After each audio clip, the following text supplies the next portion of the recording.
Audio test, testing 1, 2, 3, 3, 2, 1, test, test.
Good Monday morning and a winding down Sunday evening for the US. Almost midnight or thereabouts for Europe, UK, Africa, and so on. It is a Monday morning here in Australia, and welcome to a brand new stream starting off the new week. And yeah, just had a little bit of issue getting started this morning. Gotta have our challenges, right? So the tablet lost its power cord somehow and was dead, which is my up deck. My stream deck. I use up deck to control my stream. And fortunately, there was a software version that produces a deck right on my PC. So we used that to get started. Hope everyone is doing well. And yeah, had some cool ideas about getting started this morning. I actually saw a cool little bit of something on the internet. Let me see if I can just pull it up. Hopefully I saved those. I did. All right, so let's try this.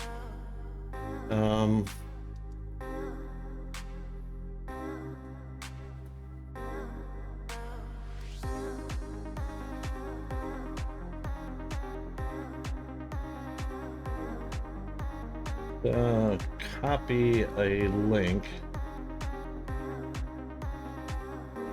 and send it.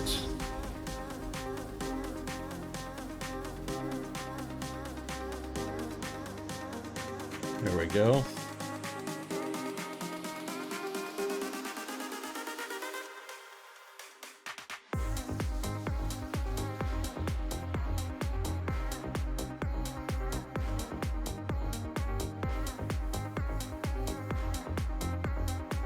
And pop it in here. Take a look.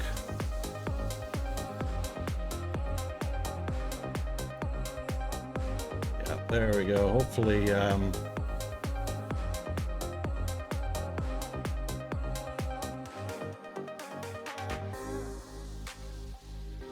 hopefully we'll be able to hear that.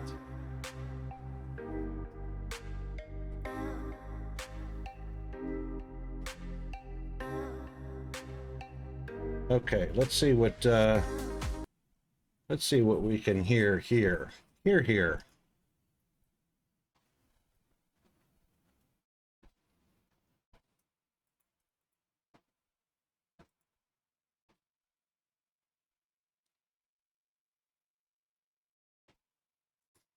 Energy, and it can stretch up to 30 times more than an ordinary metal and still spring back to its original size. I can feel it in my hands shrinking back. Because of these unique properties, it's being used in everything from medical devices to toys to bulletproof bike tires. And it's allowing NASA to reinvent the wheel for space exploration. This is the bones of the tire. The bones of the tire is a slinky. So basically, this is the slinky applied to the rim. You just wrapped a slinky around a rim. Yeah, it doesn't get any simpler than that, right? Here is a bicycle that has slinkies inside a polymer. If you look inside there. This tire does not require air pressure to work. The structure and shock absorption are all provided by that metal slinky. So That's like really around cool. 100 psi, or what a normal road bike would feel like. Yeah, which means you should be able to puncture it with no loss of performance. So we're gonna drive it over a bed of nails. But first, we'll test a traditional pneumatic tire, just to make sure these nails are sharp.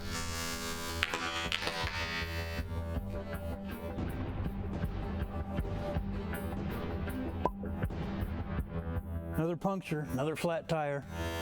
This one kind of expected.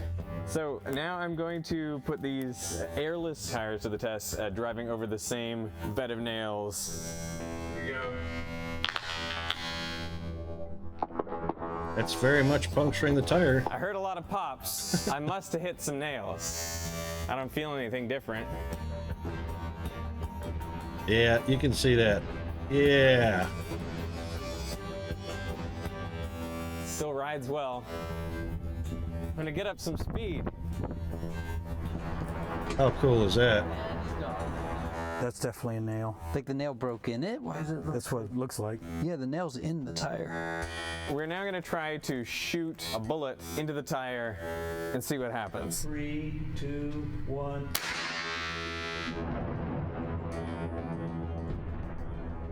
That's not a bullet. That was a pellet. That was a pellet gun. Look at that! That wasn't even a 22. It's a really clean shot straight through. Yep. Barely even see the mark on the tire. Looks like this one actually hit the But that's no difference than a nail it does to puncture. me. Yeah, that's what it feels like. You can see we spliced off some of the bullets before we even got to the cardboard. How's it ride? Yeah, no problems. Bulletproof bicycle. This bulletproof bike tire actually comes out of NASA's research into making wheels for space missions. It is really hard to make good wheels for other planets. I mean, a lot of the places we want to send rovers to, there is no or very low atmospheric pressure. We can't use rubber pneumatic tires because of the extreme conditions on the moon and Mars. There's no confining pressure outside of it. It can basically explode. Besides, with temperatures dropping to extreme lows, rubber becomes brittle. If this were a flagpole, the temperature facing the sun would be 250 degrees Fahrenheit above zero. In the shadow is 250 degrees below zero. Let's put some rubber on the moon. -90 is the glass transition temperature. It's when the polymer goes from being flexible to a rigid element. This is what happens when you dip rubber in liquid nitrogen.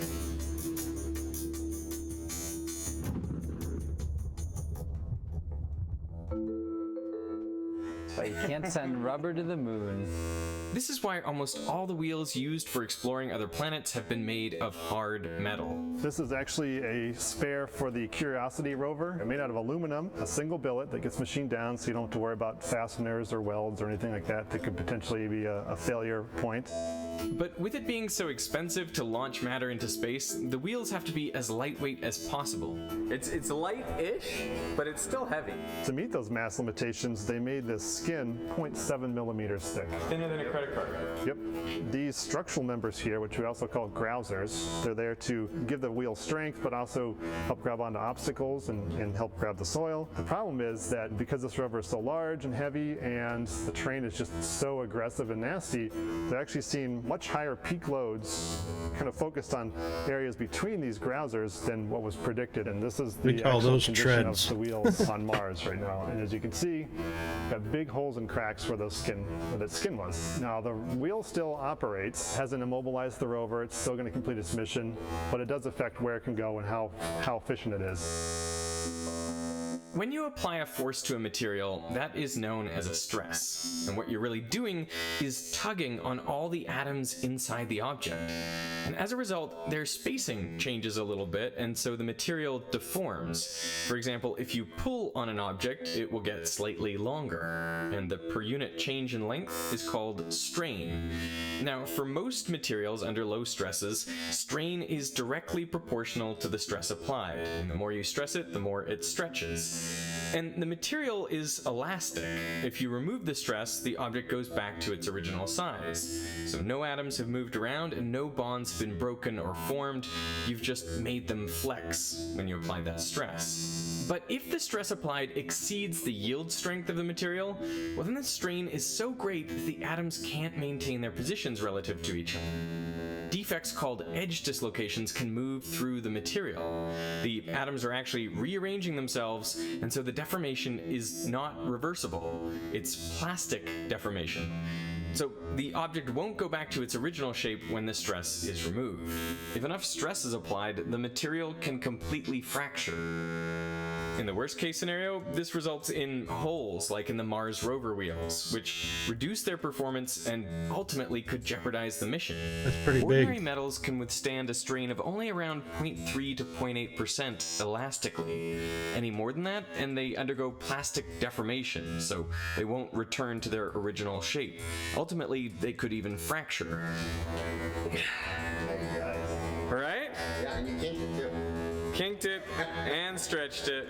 And that's why every component of a space vehicle is designed never to stretch more than that 0.3 to 0.8%. But that's a significant limitation. There is a different type of wheel that NASA has tried in space, which are those on the Apollo Lunar Roving Vehicle, or LRV. That particular structure that they built is something that we call a pantograph. All it is it's a set of wires that have been over, under woven. And this on the surface here to get grip, also to strengthen? It's primarily to ensure that the tire does not sink into the ground. So they did some studies with these tread strips to figure out how much coverage they needed. And so they found out that roughly 50% was enough to keep the tire kind of floating on the surface and still maintain that flexibility. The Lunar Roving Vehicle wheels worked well for the short distance journeys traveled on the moon. I mean, the farthest this vehicle ever went was 36 kilometers. But still, these wheels needed to be designed to minimize plastic deformation of the steel mesh. And so they put this internal structure inside there. We call it a bump stop. So as they hit a bump, and this is deformed, when it hits that, it stops the deformation to keep it just below that proportional limit where they would induce plasticity. This wheel was good enough for the short Apollo missions, but for longer journeys, a bump stop won't be enough to prevent plastic deformation building up over time. Mesh steel wheels have been tried on Earth, but their performance does degrade over time. This was the Mars steel spring tire we made and drove on that same test rig, and there's no fracture, but you see a lot of permanent deformation there. What we need is a material that is strong and durable like steel, but which can endure much more strain without deforming permanently. And that is where this stuff comes in. That's very cool. In 1961, the Naval Ordnance Laboratory was Nitinol. doing experiments with different alloys involving nickel and titanium. I remember A that. sample that had been repeatedly worked, heated, and cooled was shown to one of the associate technical directors, who just happened to be a pipe smoker. So he decided to see what the sample would do if he applied a bit of heat from his lighter. And when he did that, he found that the material changed shape. This shocked everyone and led to more investigations into the material, which became known as nitinol for its components, nickel and titanium, and for the Naval Ordnance Laboratory where it was discovered. So why did nitinol change shape? Well, it's really because the alloy can undergo a phase change in the solid state. In heated nitinol, the atoms are arranged in a cubic lattice arrangement, and this phase is known as austenite. But upon cooling, the atoms ease into a form known as twinned martensite. It's a messier, lower symmetry arrangement of the atoms. And not In very this phase, geometric. You can apply stress to the material and deform it. But unlike in an ordinary metal, this deformation is not causing bonds between atoms to break and edge dislocations moving throughout the material. No, in this case, the crystal structure is changing once again to a detwinned form of martensite. And now, when you heat it Which back up, looks the more material geometric. goes from martensite back to being austenite, which means all the atoms go back to their original locations, and so the material returns to its original shape. We can basically set this shape as the parent known memory shape. That's why we call it shape memory. I can stretch this out. If I cooled it down, I could stretch it out even more. But as soon as I heat it back up, it'll remember that original parent shape. That's crazy. And that's why nitinol is considered a shape memory alloy. The shape is set at high That's temperature when the crazy. material is in the austenite phase. Then, as the material is cooled down, it undergoes a phase transition into twinned martensite. If stress is now applied to the material in this phase, it can be extensively deformed by changing the crystal structure into detwinned martensite. When the stress is released, most of that deformation remains. But when the sample is heated, the atoms return to the austenite phase, which returns the material to its original shape. It's like you're barely in the water. No, And it it's just. as fast as you can conduct heat to it or get heat away from it. Whoa. I mean, that's cool. This is the property of nitinol that most people are aware of, and one that makes it useful for a lot of applications. So that's a stint. They slightly cool these down right below to martensite, and then they crush it or elongate it so you can see it gets real thin. And then they put in a catheter, and that catheter goes through the body to the place where they want to deploy the stent. And then upon deploying it, it bounces right back, increasing that outer diameter and opening that artery. Nitinol is absolutely perfect for that. Shape memory alloys can actually generate significant forces when they're heated, which means they can also be used as actuators. You're going to see a huge amount of force and stress build up in the wire, which we can see with here, which how much it's pulling. 6 pounds, 7. You can really see it contracting there. 13, 15, 16, 17, 20 pounds. Oh, it's lifting it. That's about 90 newtons of force. Scientists have even used shape memory alloys to fracture a rock. Shape memory alloys are being investigated for use in aviation. I made a video before about vortex generators, which are these little fins that stick up out of the wing of a plane to trip the airflow into turbulence. This is important for takeoff and landing, to keep the flow attached to the wing so you don't stall. But when you're up at cruise and you don't need those vortices being generated, you want these to stow because they're a drag penalty. As the plane just climbs from takeoff to cruise, we go from some temperature on the ground to something close to minus 50, minus 60 C at cruise. The alloy is designed in between those so that we can just take advantage of the ambient temperature change that happens in the environment. When we cool this one down, no controller, no operator, it autonomously stays flat. The temperature at which the material transitions between austenite and martensite can be tuned to be anywhere between minus 150 to positive 350 degrees Celsius. This is done by changing the ratio Get 'em of the fold elements down. and using different heat That's treatments. crazy. And then as that would heat back up, coming into landing,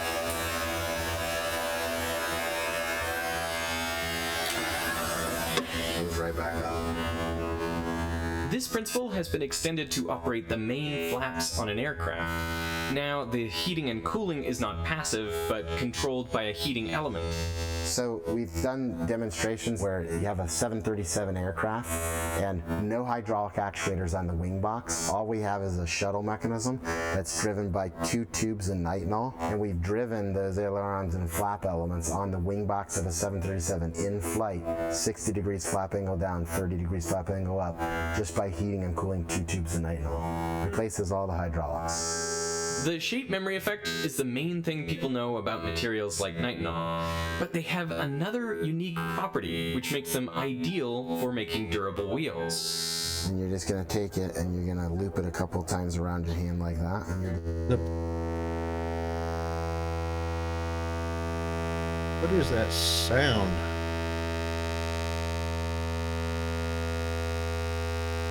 I bet I know. What the heck is that sound? Is that feedback or something?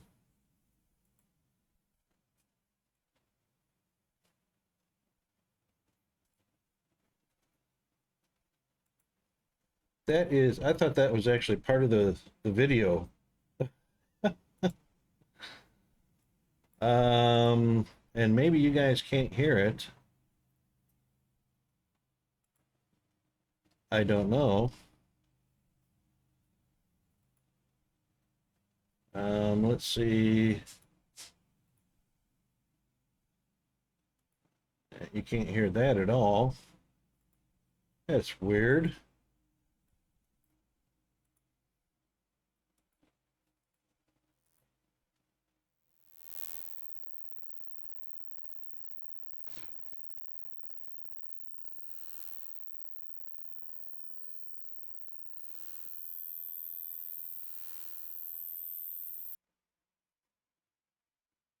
Let's see what that does. 6 to 8% strain in a piece of metal. There we go. Oh, that's really weird. That's 6 to 8% strain, which you can't do in other wires, right?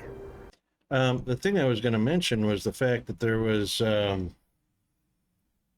very, very short mention about using that nitinol in place of hydraulics in the wing flaps. But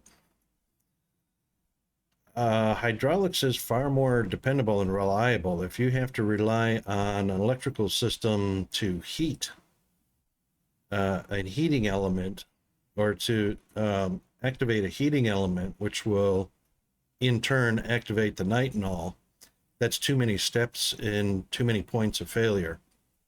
Whereas hydraulics is just a matter of pressure inside of a tube, and that's it.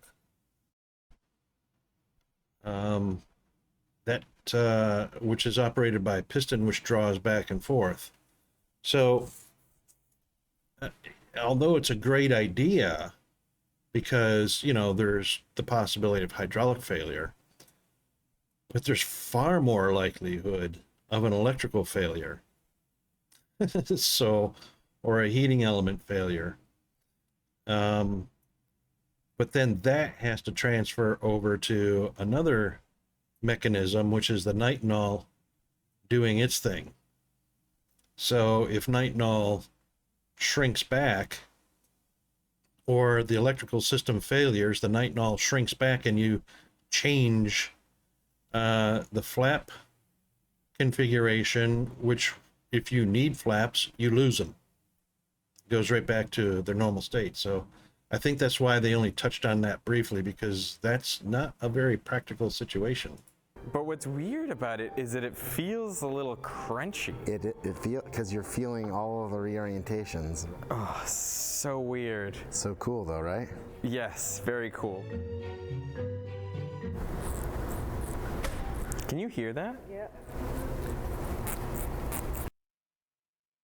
Regime. What's actually happening is that this nitinol is in the austenite phase. Its transition temperature is lower than room temperature. But by applying a stress, even with no temperature change, you can force the crystal structure to change from austenite into detwinned martensite. And this rearrangement allows the nitinol to deform by that 8%. And still, it'll snap back to its original configuration once the stress is removed and the atoms return to the austenite phase. That sound you're hearing is the material undergoing a stress-induced phase change in the solid state. If you want to think about it on a stress-strain curve, now this transformation is occurring entirely above the martensite transition temperature. So the material starts off in the austenite phase, and then the applied stress is what induces the phase change from austenite to detwinned martensite. And when that stress is removed, the atoms spring back to the austenite phase, and so the material goes back to its original size and shape. It's the detwinned phase. If this were a normal tube, I would bend it to here and it would plasticize. If it was a brass tube, which has a plastic buckling mode, it would go like this and it would actually buckle the wall. I would never take my hands and bend them like this and have it completely return to shape. At the bend, the nitinol is transforming from austenite to martensite. It's not rubber, it's not plastic, that's metal. Symmetry phase, the austenite, to the lower symmetry daughter phase. Which one is it?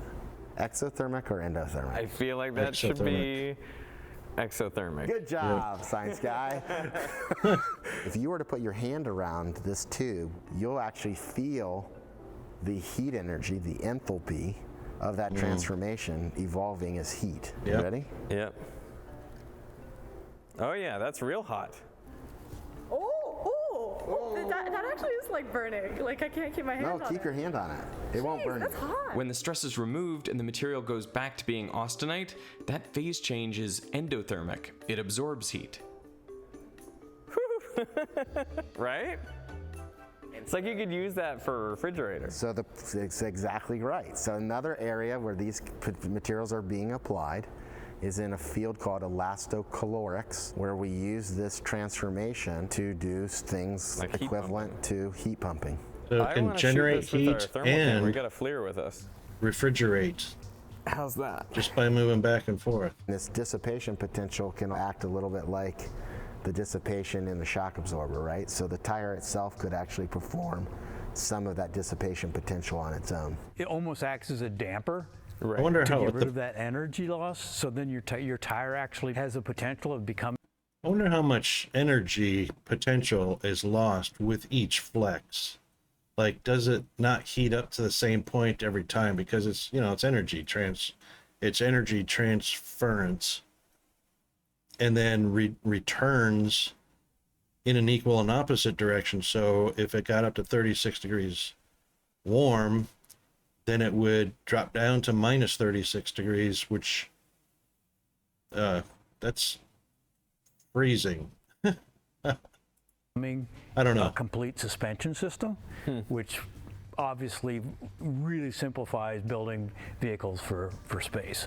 The original tire, when I put load on it, okay, you can see I'm only transferring a load from the footprint to this little section of the tire, right?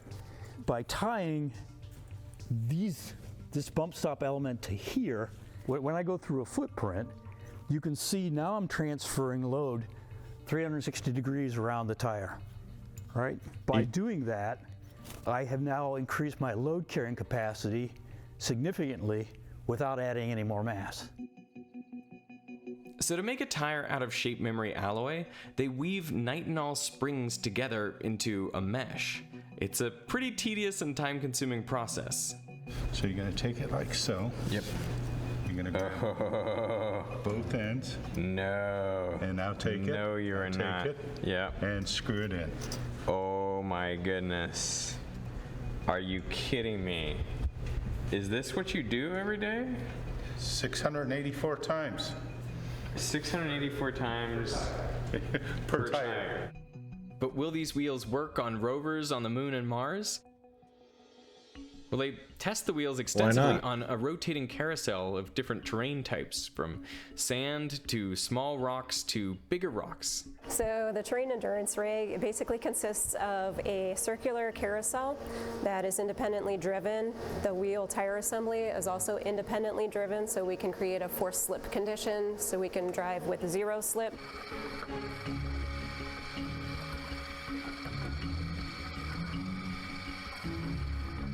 And this is about how slow a Mars rover would be traveling.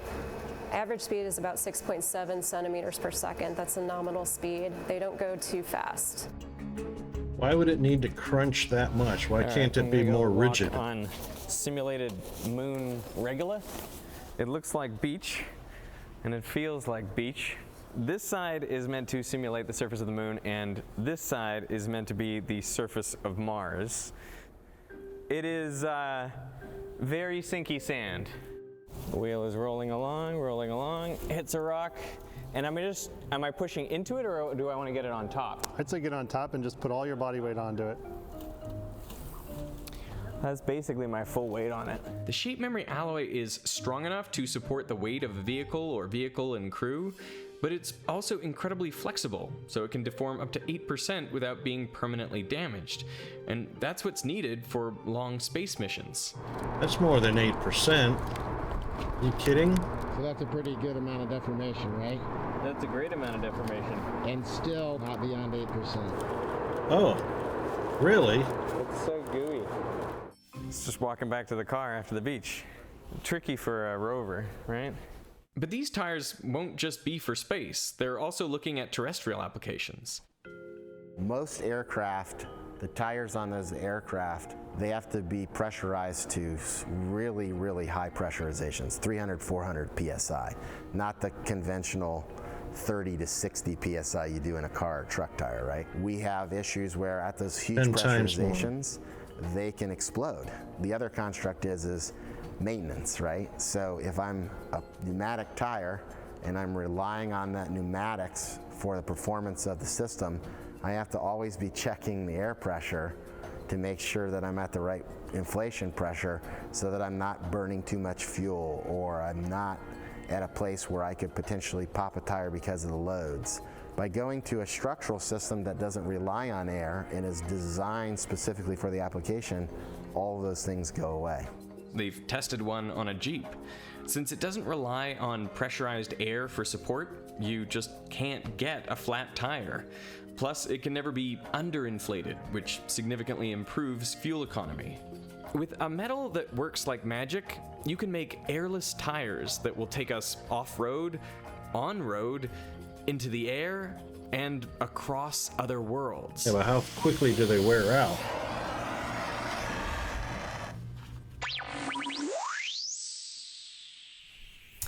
NASA's Nightingale tire. Yeah.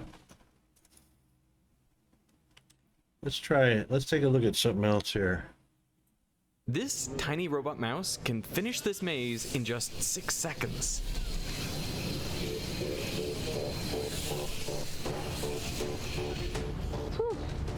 Every year around the world, people compete in the oldest robotics race. The goal is simple: get to the end of the maze as fast as possible. The person who came second lost by 20 milliseconds. But competition has grown fierce. When somebody saw my design, they said, "You're crazy." Why is there so much tension? What's riding on it? Honor? Honor?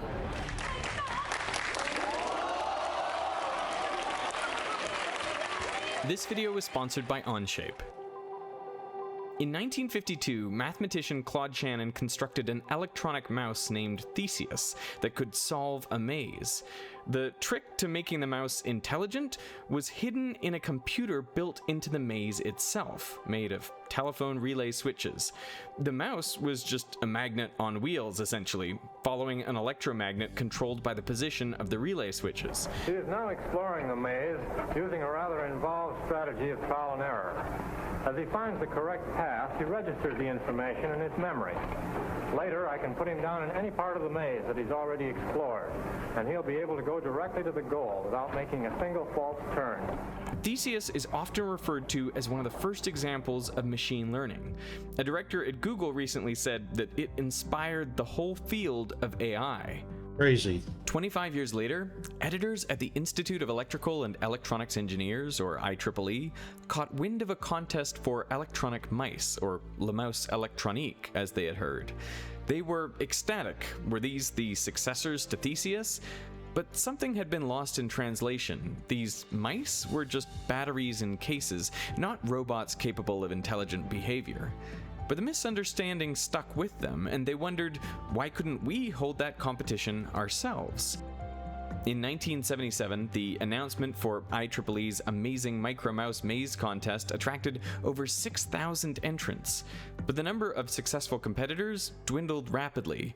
Eventually, just 15 entrants reached the finals in 1979. But by this point, the contest had garnered enough public interest to be broadcast nationwide on the evening news. And just like the rumor that inspired the competition, Micromouse began to spread across the world.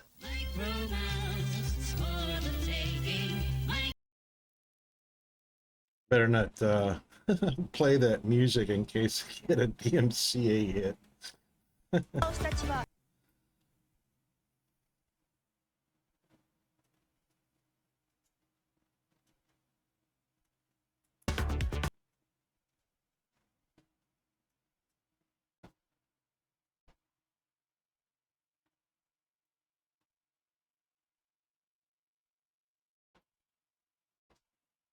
That's pretty slow. まず昨年のこの大会ですね、全日本マイクロマウス大会のハーフサイズ競技部門で優勝してまして、去年作ったロボットからさらにブラッシュアップして作ってきたロボットで今年も連覇狙っていこうと思っています。even people in the top 2 or 3, you can see them trying to set their mice up, and they can barely find the buttons to press because it's absolutely nerve-wracking.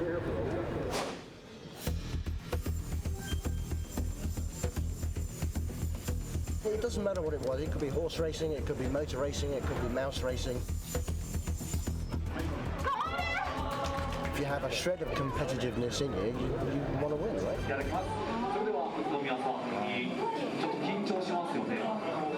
Just like a real mouse, a micro mouse has to be fully autonomous. No internet connection, no GPS or remote control, and no nudging it to help it get unstuck. It has to fit all its computing, motors, sensors, and power supply in a frame no longer or wider than 25 centimeters. There isn't a limit on the height of the mouse, but the rules don't allow climbing, flight, or any forms of combustion, so rocket propulsion, for example, is out of the equation.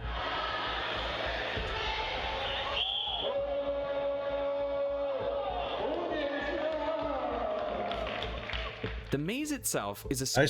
I see a faster path. If it had come down here and diagonally shot around here, and then up here, and then up here, it would have been faster than the path it actually took. Which looks like it did a whole bunch of jiggy-jaggy.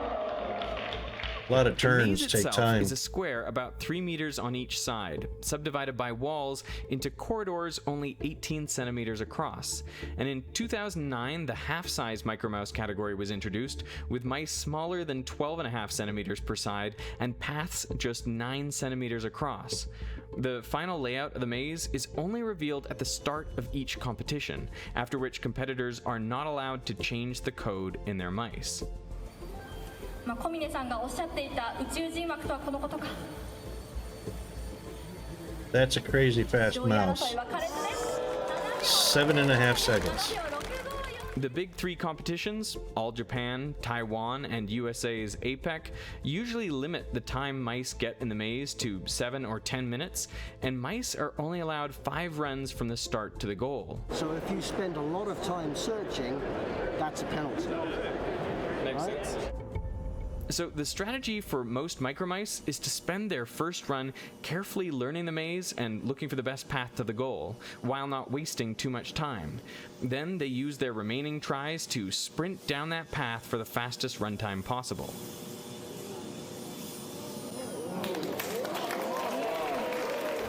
Solving a maze may sound simple enough, though it's important to remember that with only a few infrared sensors for eyes, the view from inside the maze is a lot less clear than what we see from above. Still, you can solve a maze with your eyes closed. If you just put one hand along one wall, you will eventually reach the end of most common mazes. And that's exactly what some initial micromouse competitors realized too.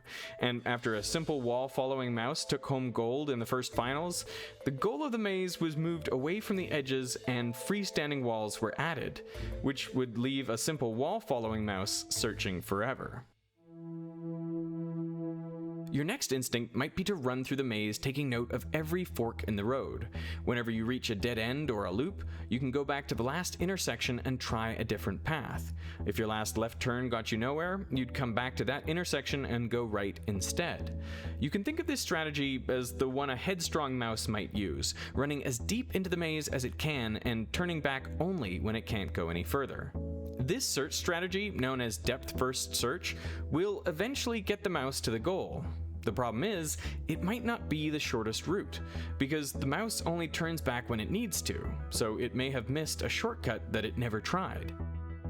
The sibling to this search algorithm, breadth-first search, would find the shortest path. With this strategy, the mouse runs down one branch of an intersection until it reaches the next one, and then it goes back to check the path it skipped before moving on to the next layer of intersections.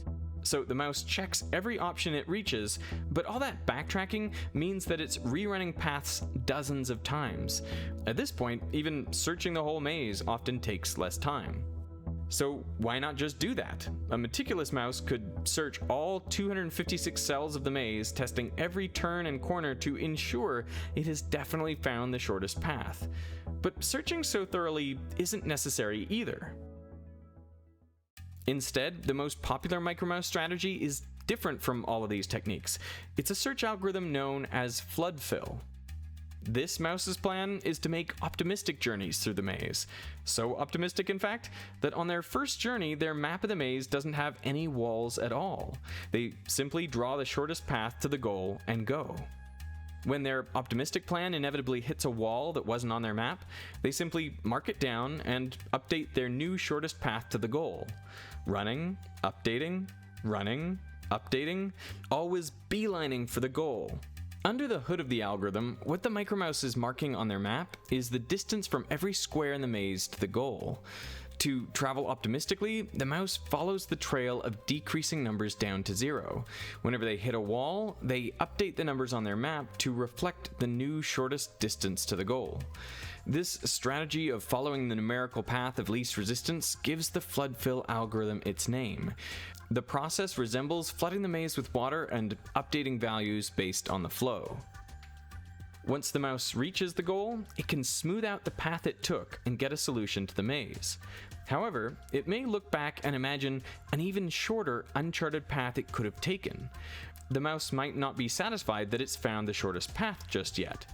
While this algorithm isn't guaranteed to find the best path on first pass, it takes advantage of the fact that micromice need to return to the start to begin their next run. So if the mouse treats its return as a new journey, it can use the return trip to search the maze as well.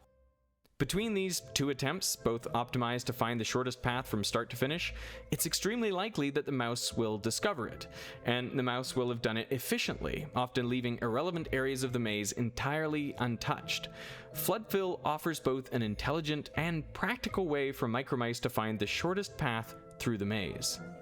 Once there was a clear strategy to find the shortest path, and once the microcontrollers and sensors required to implement it became common, some people believed micromouse had run its course. As a paper published in IEEE put it, at the end of the 1980s, the micromouse contest had outlived itself. The problem was solved and did not provide any new challenges. Until in the 2017 All Japan Micromouse competition, both the bronze and silver placing mice found the shortest path to the goal, and once they did, they were able to zip along it as quick as 7.4 seconds. But Masakazu Utsunomiya's winning mouse, Red Comet, did something entirely different. This is the shortest path to the goal, the one that everyone took. This is the path that Red Comet took. It's a full 5.5 meters longer. That's because micromice aren't actually searching for the shortest path, they're searching for the fastest path. And Red Comet's search algorithm figured out that this path had fewer turns to slow it down. So even though the path was longer, it could end up being faster. So it took that risk.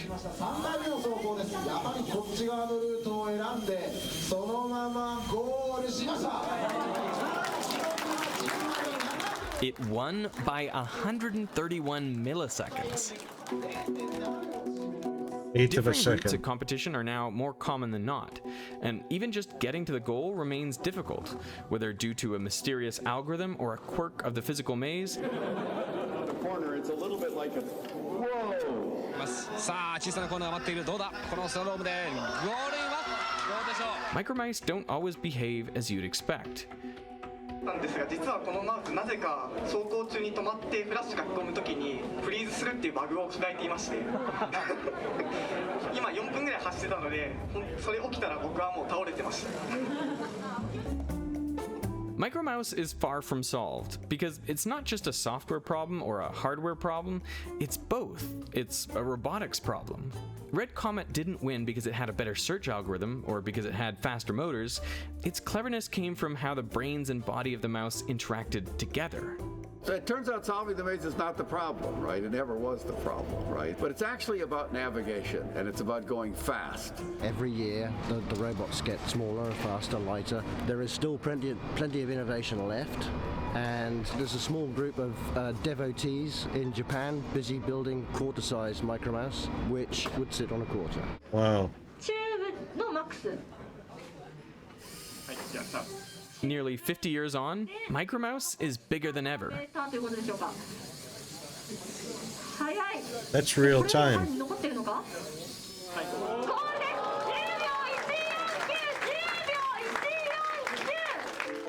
competitions have appeared solved at first glance before.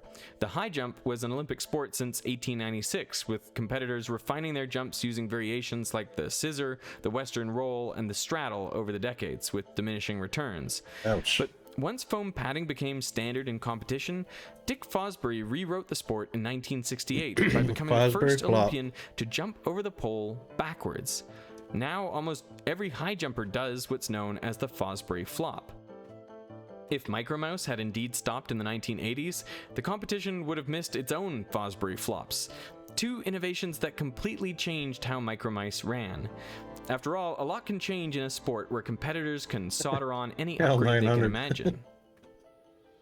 The first Fosbury flop was one of the earliest innovations in Micromouse, and had nothing to do with technology. It was simply a way of thinking outside the box, or rather, cutting through the box. Every mouse used to turn corners like this. But everything changed with the Mouse Mighty 3. So Mighty Mouse 3 implemented diagonals for the first time.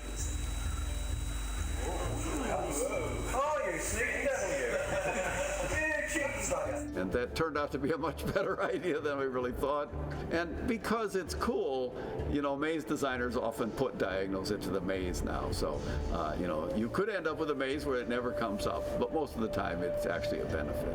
Very interesting that they stay centered. The chassis of the mouse had to be reduced to less than 11 centimeters wide, or just 5 centimeters for half-size Micromouse. The sensors and software of the mouse had to change too. When you're running between parallel walls, all you have to do is maintain an equal distance between your left and right infrared readings.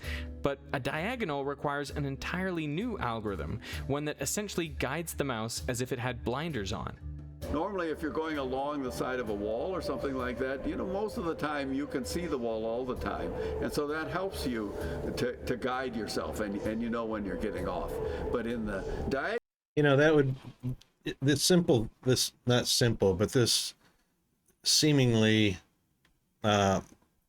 tedious task of just running electronic mice through mazes can lead to how electronics operate in cars that drive themselves, self-driving cars. How they detect the lines on the road, how they detect markers alongside the road, how they detect other vehicles in the road, and be able to make those calculations to keep the car centered in the lane, keep the car from, you know, hitting other cars. So yeah, I'd like to see what the difference would be, since Tesla doesn't believe in following the advances of Japan, because Musk wants to blaze his own trail. If we adopted what people are already doing successfully, like Japanese electronics, wow, you know, how much further ahead would we be, you know? diagonal situation, you just see these walls coming at you. And if you veer even a tiny bit off course, snagging a corner is a lot less forgiving than sliding against a wall. Diagonals are still one of the biggest sources of crashes in competition today. But in exchange, a jagged path of turns transforms into one narrow straightaway. Wow.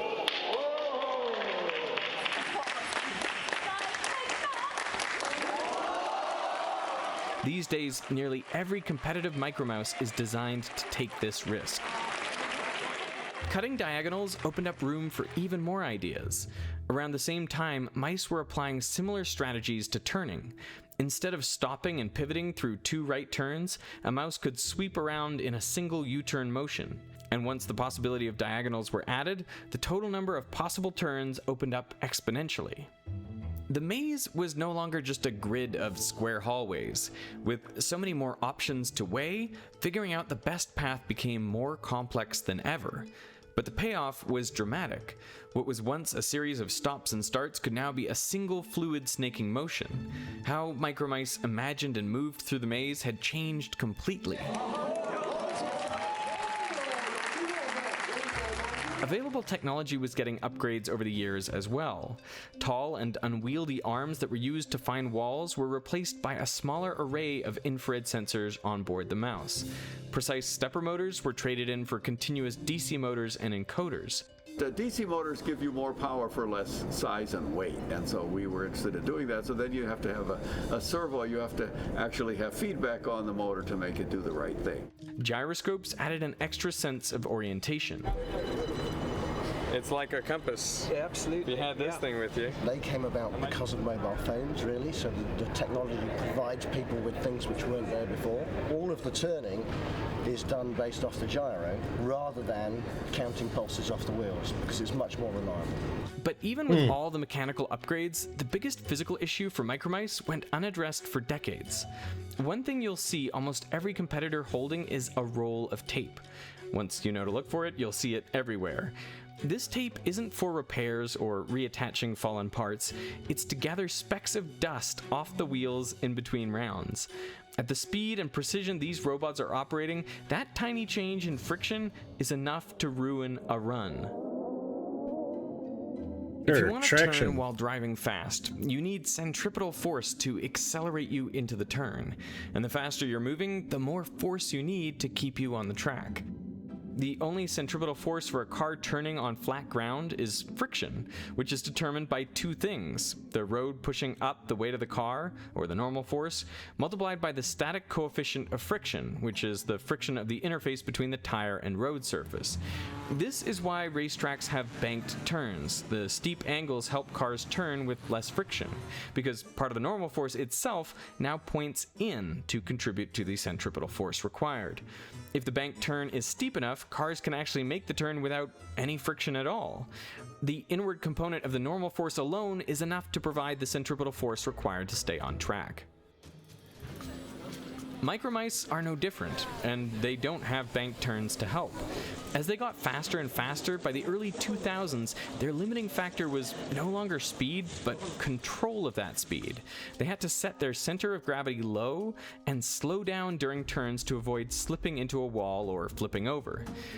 But unlike race cars, there wasn't anything in the rules to stop Micromouse competitors from solving this problem by engineering an entirely new mechanism.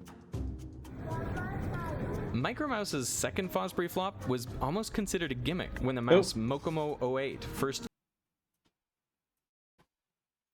Alright, we'll be right back after the ads.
Okay, sorry about that short used break. it in competition. You might be staring at the video to try to see it, but you won't. Instead, it's something you'll hear. That isn't the mouse revving its engines, it's spinning up a propeller. And while flying over the walls is against the rules, there's nothing in the rules against a mouse vacuuming itself to the ground to prevent slipping. Dave Otten was the first person I saw put a fan on a mouse, but he used a ducted fan, and I think he was really looking at kind of reaction force, you know, blowing the thing down. He had a skirt around, but it was not terribly effective. Forgive me for saying so. The idea is to let as little air in as possible, and like your vacuum cleaner, when you block your vacuum cleaner, right, the motor unloads and speeds up, and so the current drops. But if you let too much air in, the current's very high, and these are just quadcopter motors, and they draw a lot of current. At the scale of Micromouse, a vacuum fan, often just built from handheld drone parts, is enough to generate a downward force 5 times the mouse's weight. Wow, okay. That's impressive. So how much does the car actually weigh? About 130 grams. And if you listen, I don't know if you'll get it on your microphone, but oh yeah, you'll hear the motor slow down, it loads up. With that much friction, Micromice today can turn corners with a centripetal acceleration approaching 6 Gs. That's the same as F1 cars. Once nearly everyone equipped fans, the added control allowed builders to push the speed limit on Micromice. When it's allowed to, it will out-accelerate a Tesla Roadster, but not for very far. And they can zip along at up to 7 meters per second, faster than most people can run.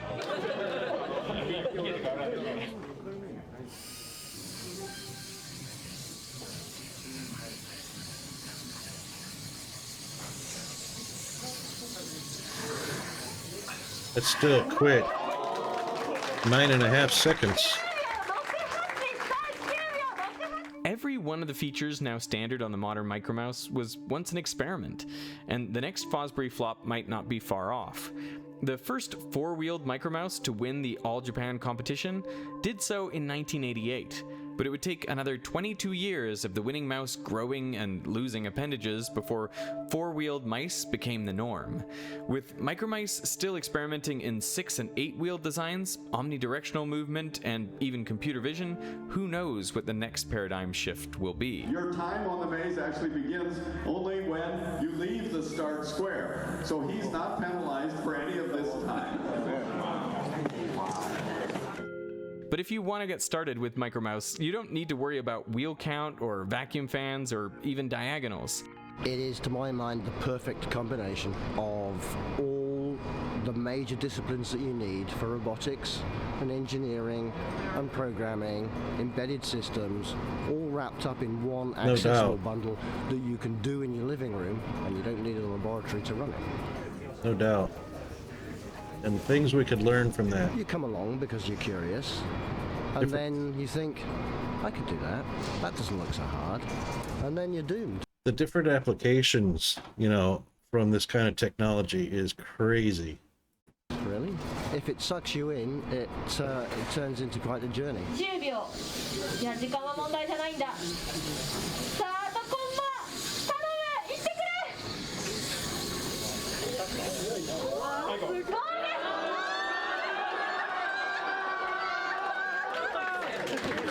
Missed it by that much. Micromouse is just about a mouse trying to solve a maze. Though nearly 50 years later, it's a simple problem that's a good reminder there is no such thing as a simple problem.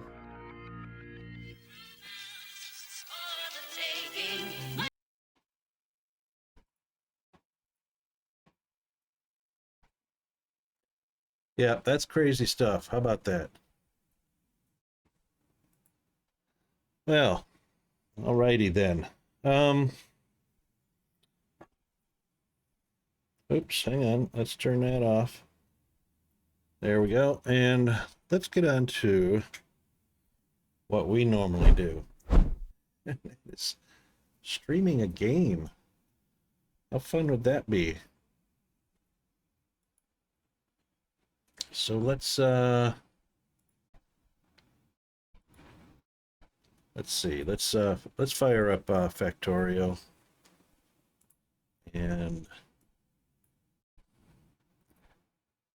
and turn our music back on.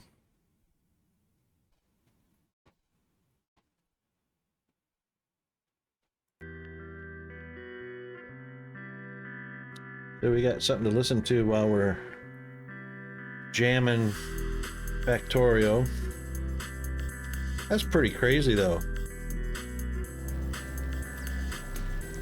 That was pretty crazy.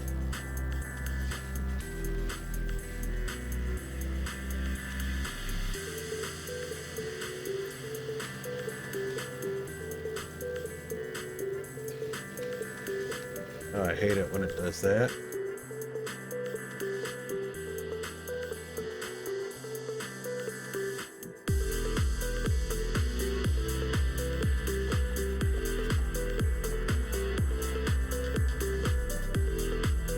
Just setting up the screen.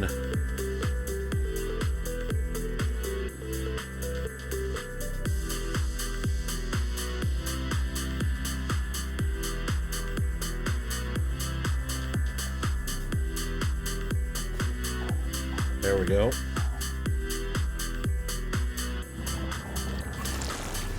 Okay.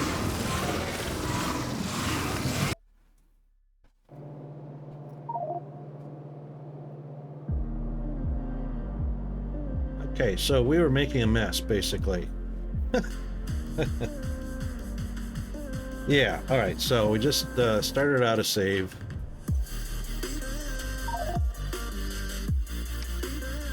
And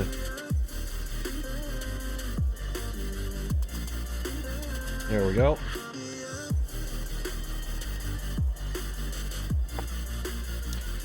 Just started out a new save. Haven't played this in, many months. And we are researching plastics. And we're just getting started with factory setup. So furnaces, making steel and iron, which probably needs to be on an order of magnitude much bigger than what we're doing, but we do have the green chips going. We do have the sciences going. And the sciences could probably be going a little bit faster than that, because the time it takes is getting exponentially larger. So what we're trying to do is get to blue. So we're doing plastics, that's 200, that's 200, and blue is only 75. So I reckon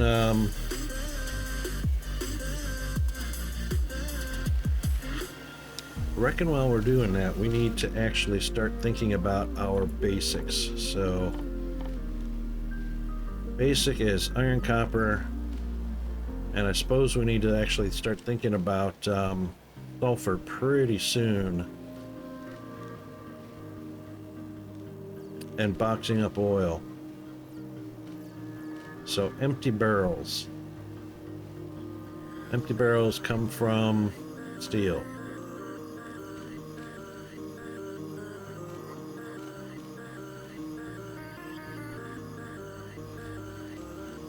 Which, if I'm not mistaken, an empty barrel in crude oil makes a full crude oil barrel. And then using that barrel uses the oil but produces the empty barrel back to us. And we don't know how many recipes that iron rods are used in. Yay! Next.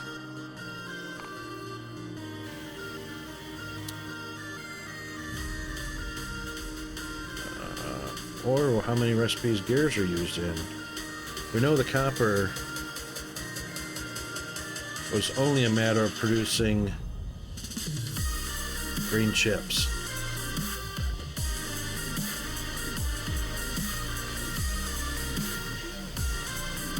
The green chips were just for inserters. Inserters were just to fill up the green science. So far, that's not an issue. And I will have to eventually get rid of these cliffs. So what do we need to get rid of cliffs?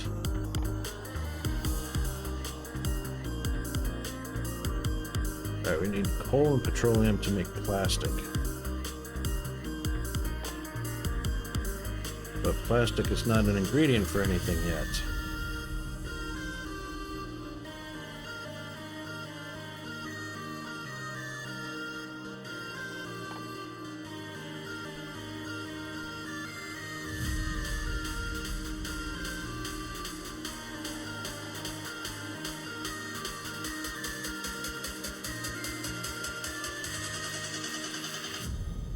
Could make some pump jacks.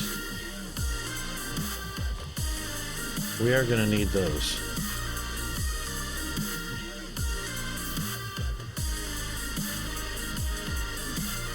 And oil refinery.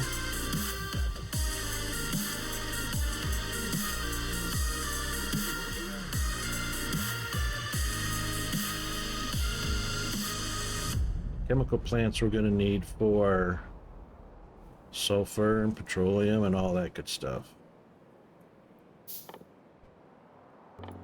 And I reckon we're probably going to need walls, radar, and, well, we will need radar. So that's going to be gears, green, and plates, iron plates.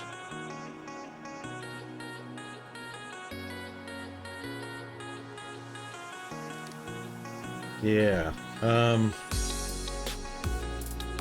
I wish I could remember a little bit more about what the starting requirements were. And man, we are producing some pollution, hey? Look, we got biters already growing over here. So I reckon they're going to start spreading this way. They probably won't path so easily down here, because then it doesn't matter if they do, because that's a dead end. But this right here,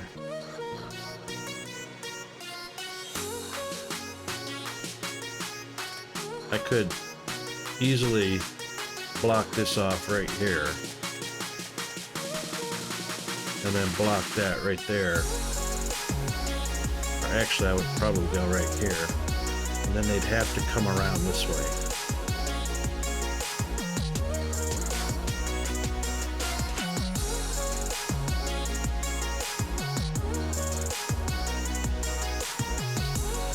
I'm gonna have to watch that.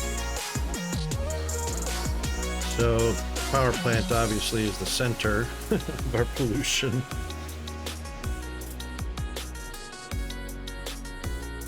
Okay.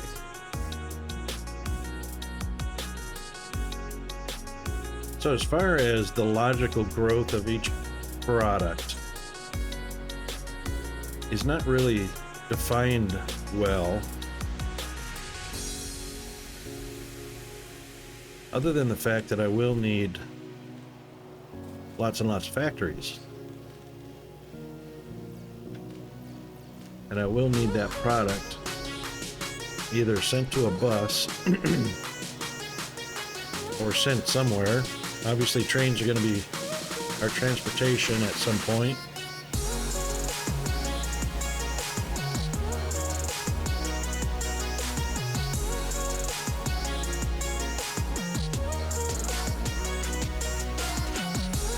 All right, green was actually going into the manufacture of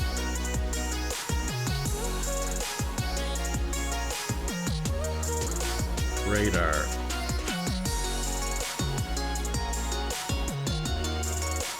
Pipes for engine units for trains.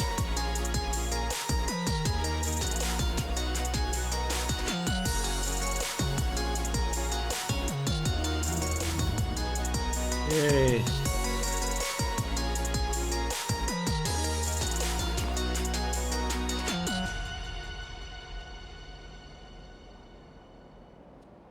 Blue science is the cost of red and green. Now, do I need heavy armor?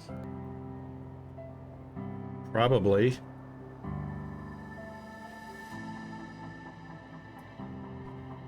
But I'd like to get a few other things first. Explosives would be nice.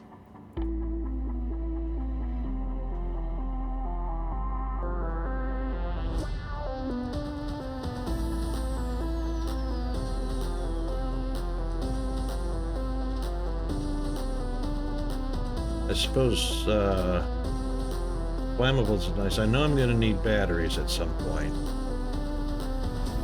Modules.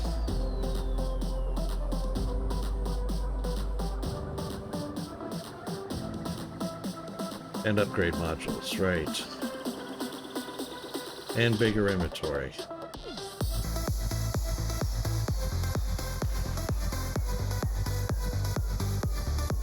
I don't want belt immunity, I want exoskeletons.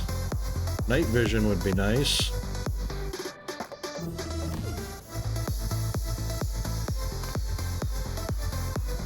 Let's get the explosive done. Okay,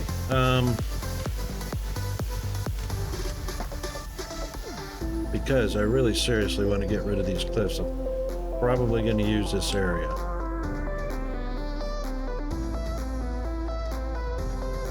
Yeah, I reckon we are.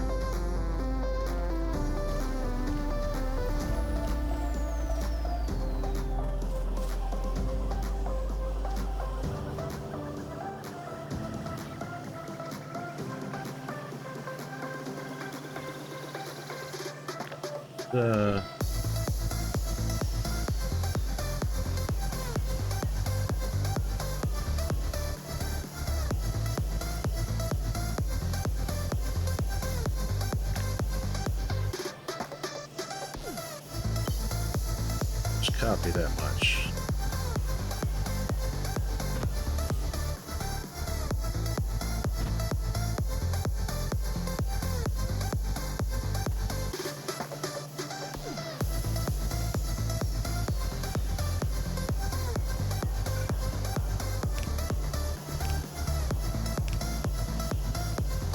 Those are facing the wrong way. Why are those facing the wrong way? That's interesting.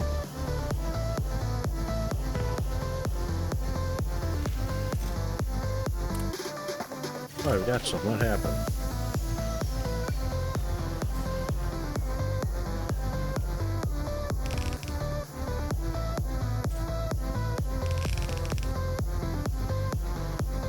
Those are facing the wrong way also.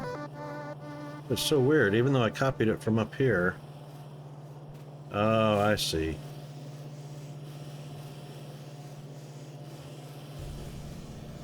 They are going the wrong way.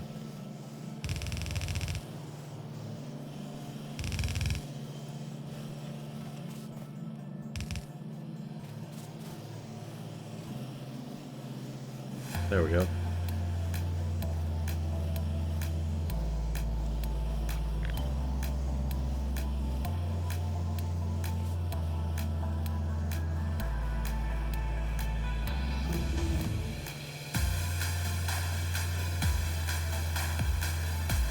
What, I can't use that there?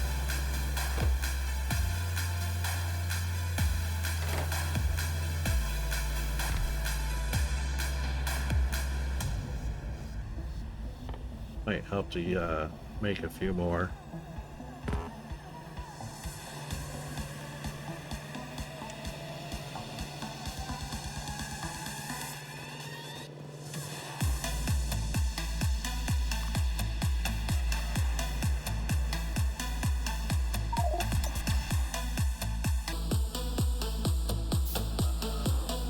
Alright, I should probably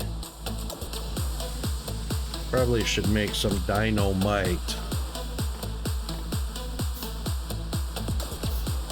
Oh, which is going to take sulfur and water. Right. No, I can make red chips. Yay. which will take the plastic.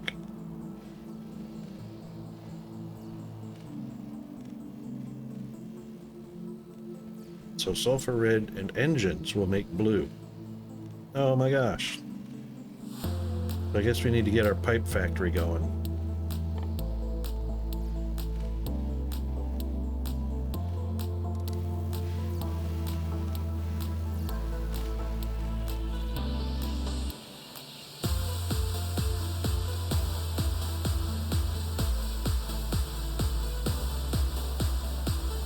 Which is probably going to take a whole lot more iron.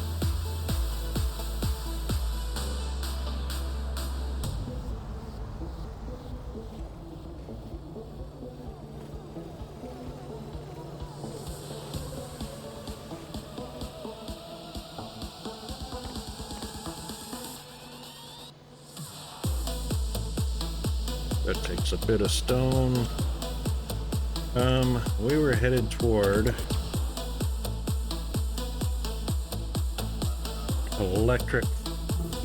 electric furnaces. Where are the electric furnaces? Probably way far away. There they are.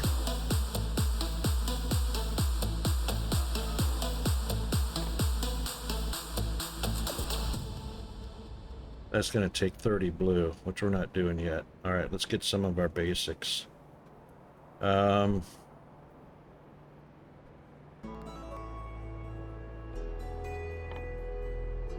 Wow, 100 each.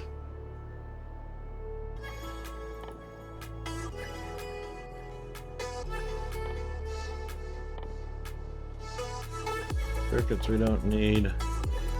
Let's do that one right now. And then modular armor.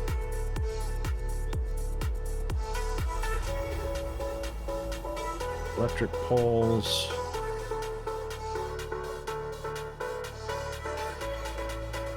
Mining productivity. Probably should speed up mining productivity next.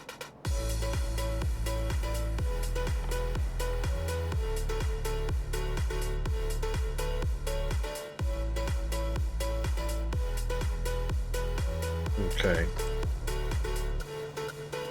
Right, so let's grab some stone.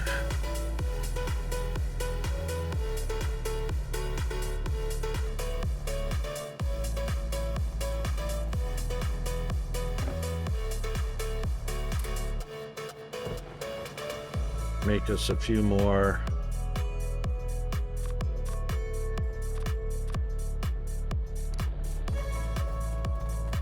furnaces.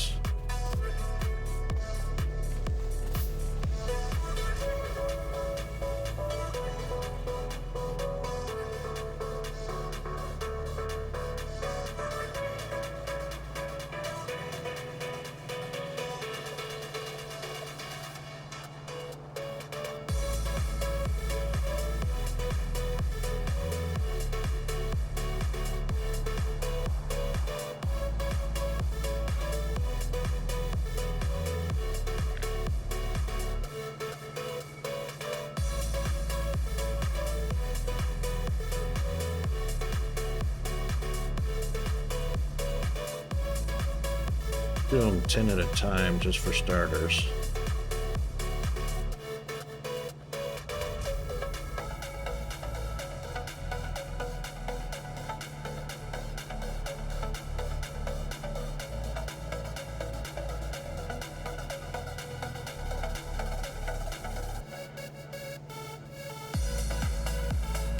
If I put that there, it should be able to split that off, and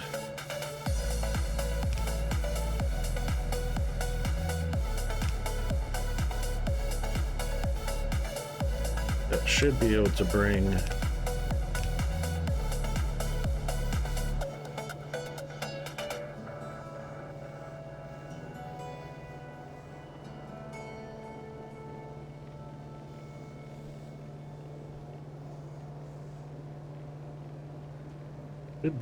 that down.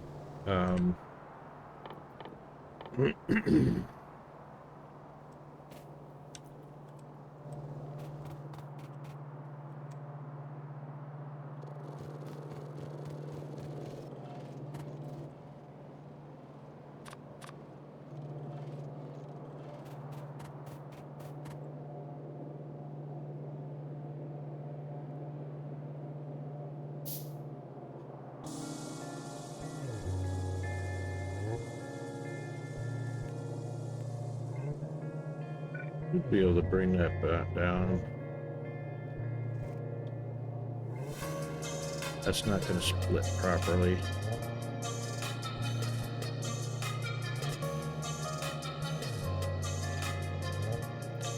Single lane isn't really ideal.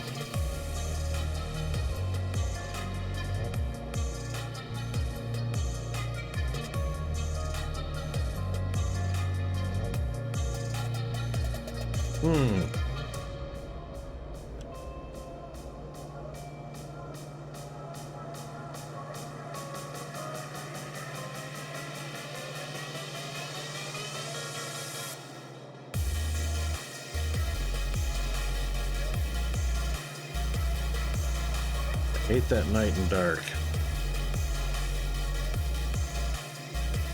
Let's see, even if I split that, it's not splitting it in the right spot, so.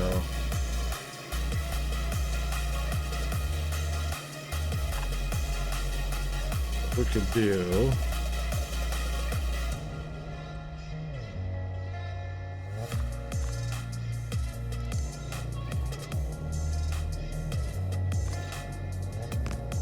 Oops.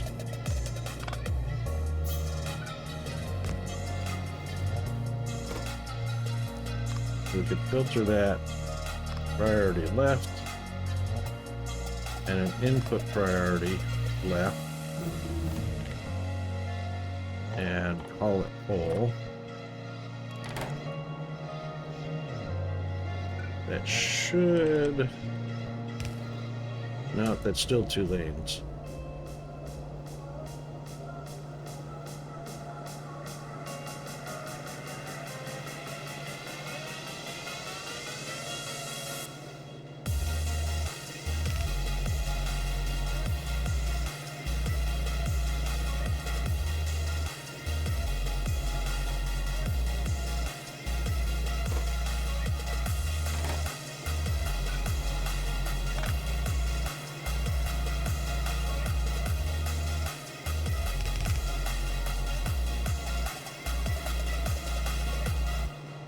Oh, that's on the wrong side.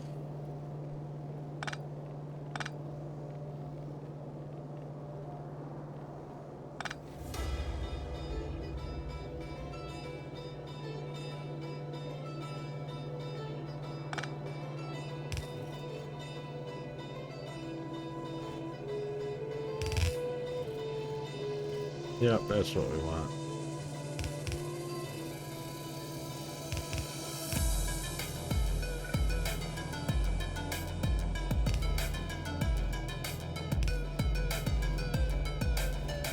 Yeah, there we go. That's a bit of craziness.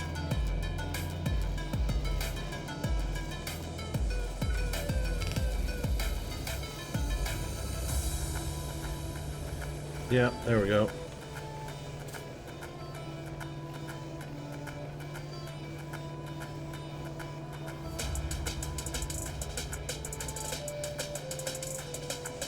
Now, what if I split that?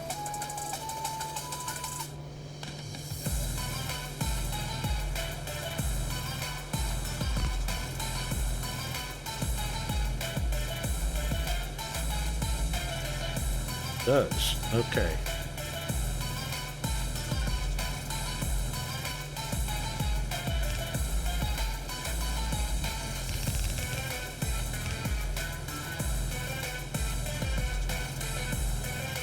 Yep.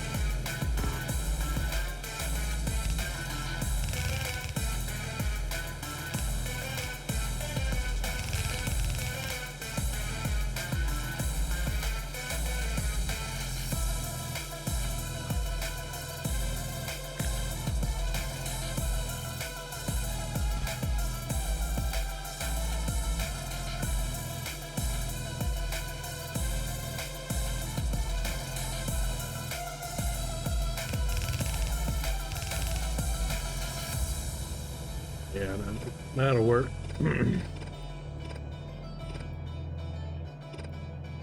Oops.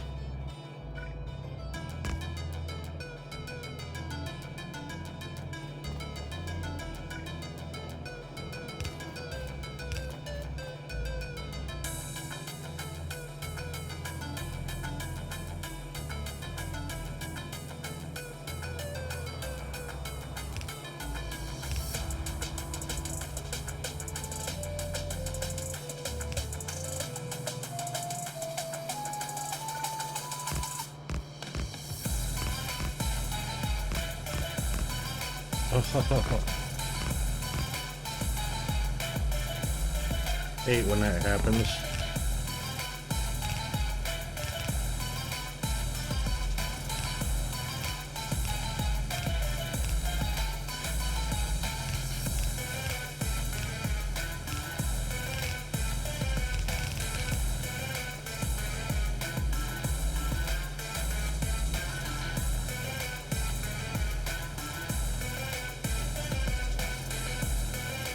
Alright, and that can join the iron plate supply.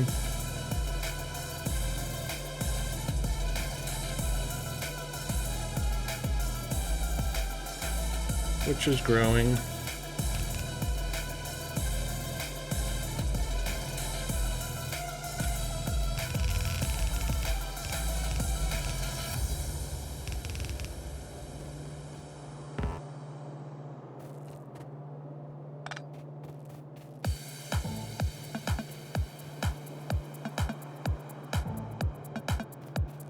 Now, so that's side loading, so that will only feed when... Hang on. That's not going to feed at all, because that's bricks.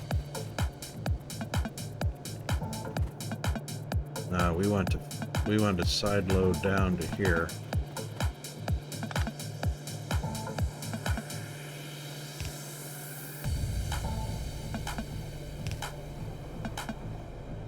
That's what we want. Side loading onto that belt.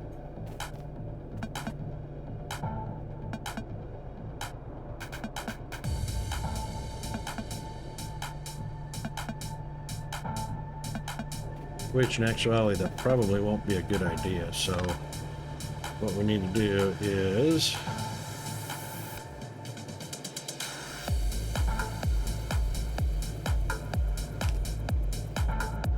we'll feed that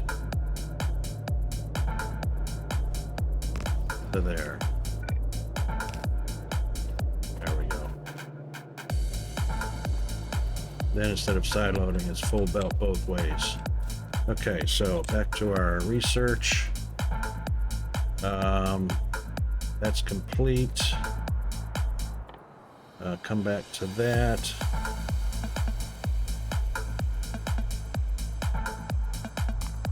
Get that started.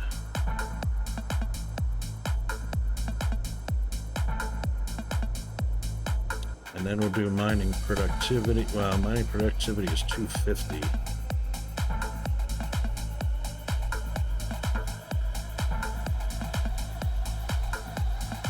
Actually, it's still a lot of red and green only before we get to blue, or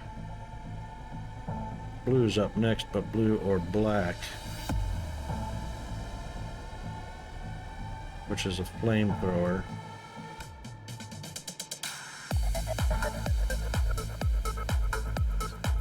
Black research is only 30. That's going to be coming up. We might as well get it out of the way.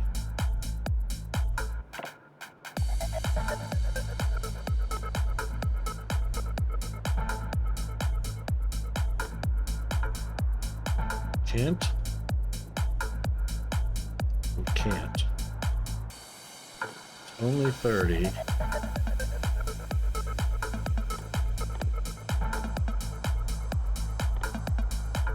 Oh, we can't because that. 20 and 30.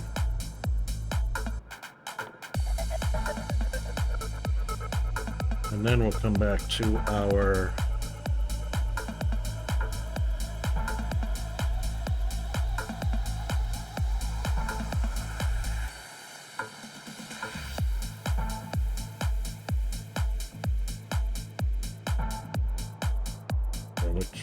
electricity. Electric energy distribution.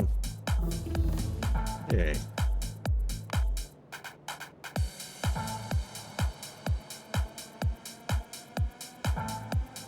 Bad you can't just line these up in order, so start clicking and that would be priority 1, priority 2, priority 3, blah blah blah. Cliff explosives.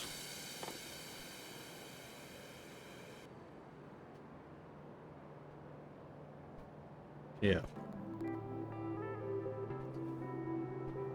We need explosives and then cliff explosives, so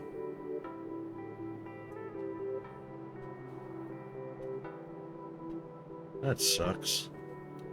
So we do need to get sulfur.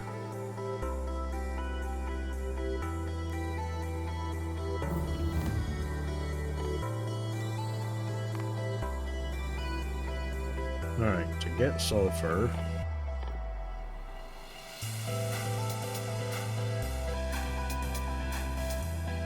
light armor, I believe I got light armor on.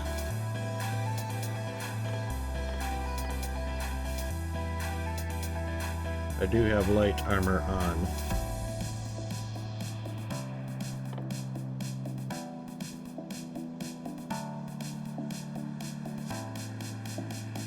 And we can't even get cliff explosives because...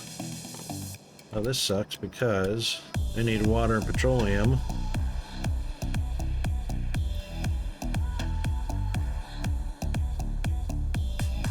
Oh yeah, I can do that.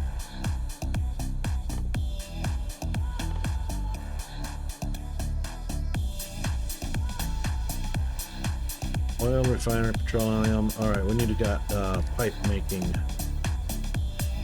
Pipe making is just a matter of iron plates.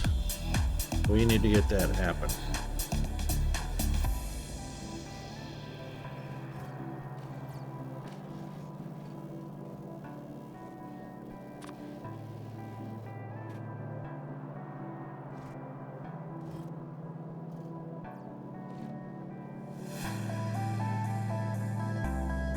Color is exactly the same as iron plates, and I swear that looks just like iron and stone look exactly the same. Are we making stone walls anywhere?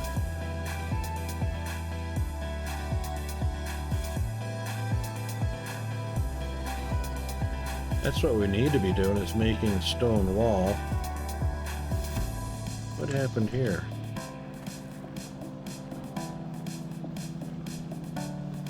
Oh.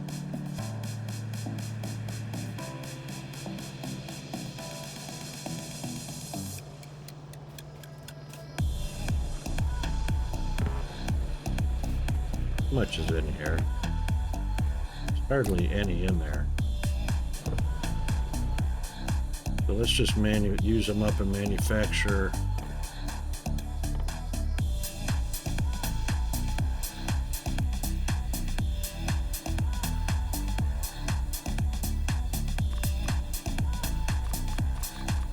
Make some pretty quickly.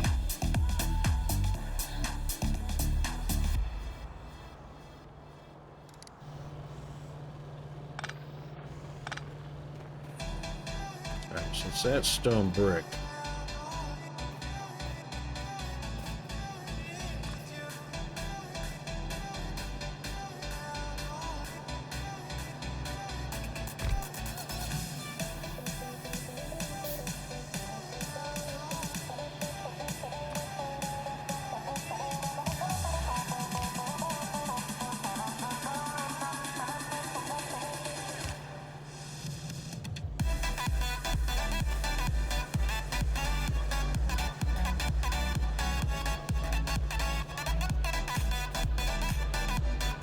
not producing very fast, is it? It's only one miner, so, you know.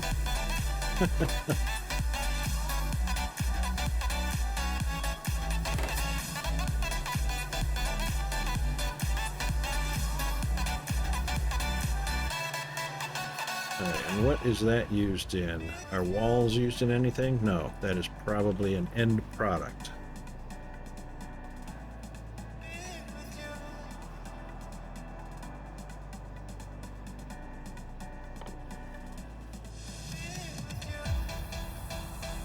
But concrete walls is an end product.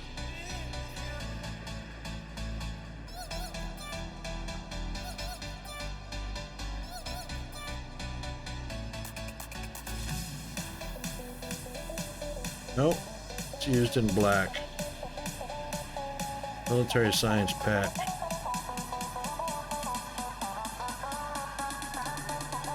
Okay, so we will belt it.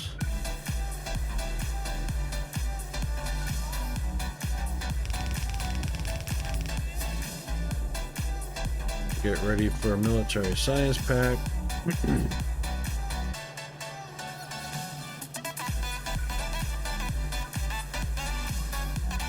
Hang on, what all is required? Piercing rounds and grenades. And walls.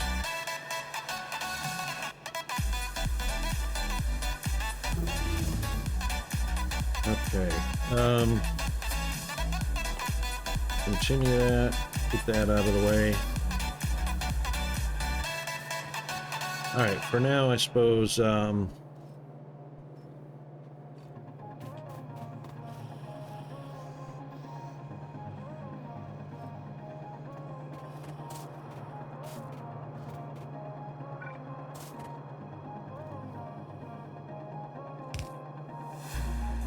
yeah, for now I suppose we'll just put it in a box so I can grab as needed.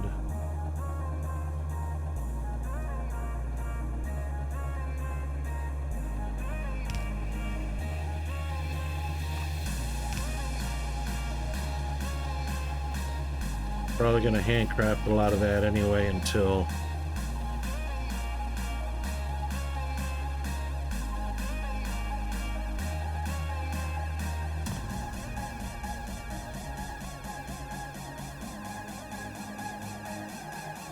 coal and iron make grenades.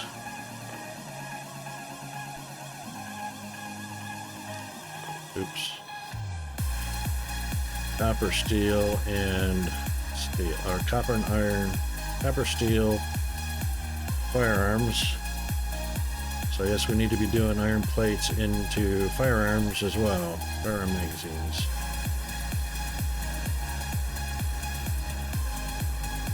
So I'm not sure why we're going to be needing to bring stone all the way down here, because that is kind of confusing.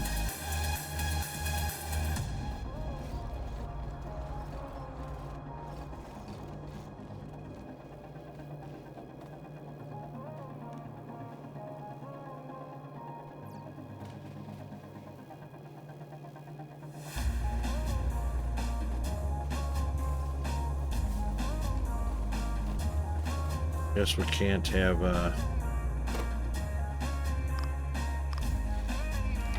any of that going on, because then we lose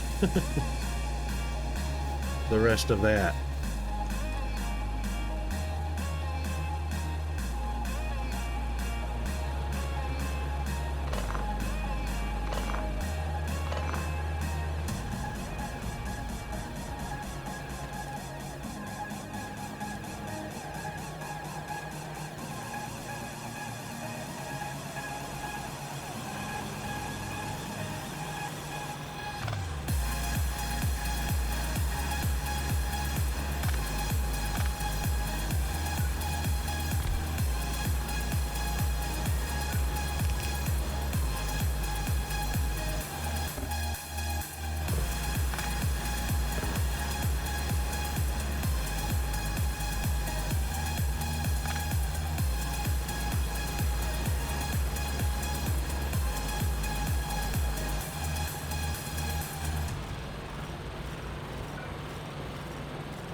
I really thought that was going to get picked up. Those little bits right there. 299, 300, or yeah, 26, 230. That's only 36.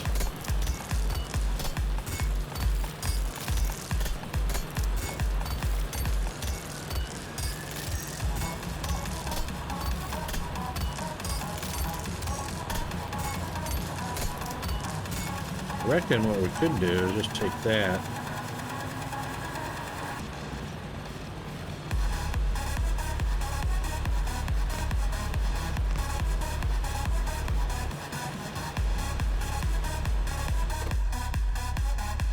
I wonder why it doesn't fuel itself.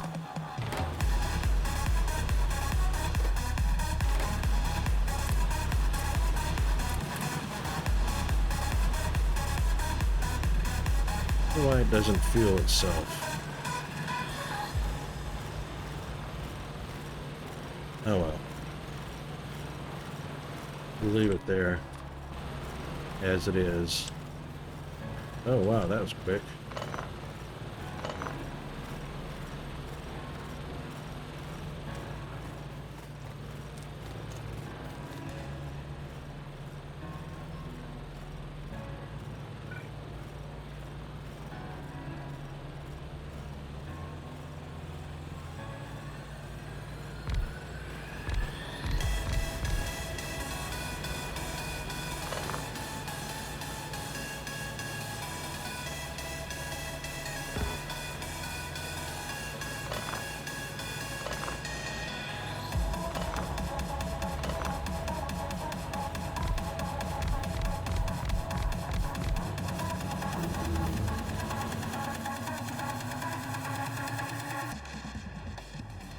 Okay, back to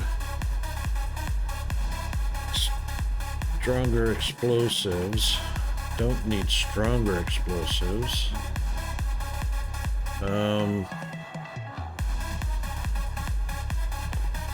Do flammables. Do gates.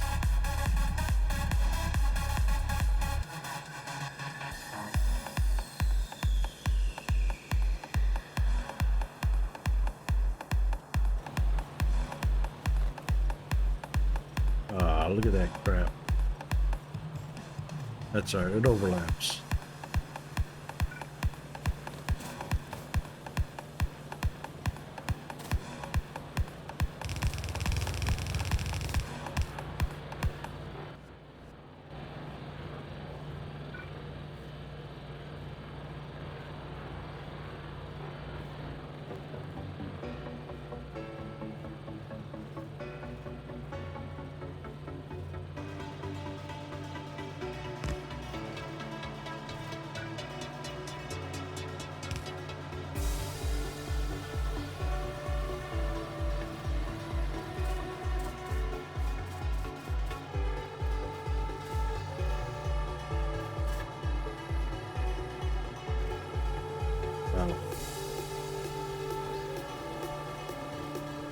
Alright, we're gonna have to step up that game anyway in a little bit.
Okay, now let's get our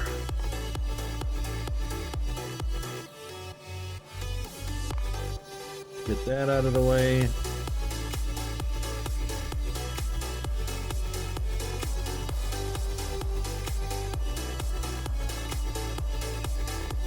Use solar panels. What's the, doesn't show the ingredients, only the effects. I hate that.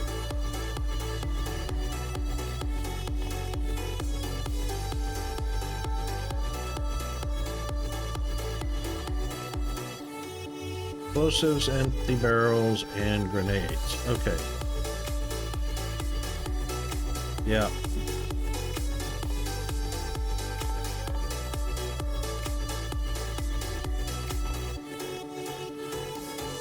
Where are... There they are.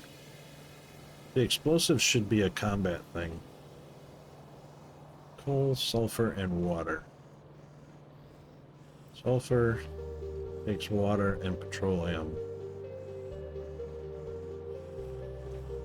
Petroleum takes an oil refinery. So I need to set up a refinery and water pumps. Chemical plant, oil refinery. Where's my water pump? Offshore pump. I've got one. We don't have any water storage.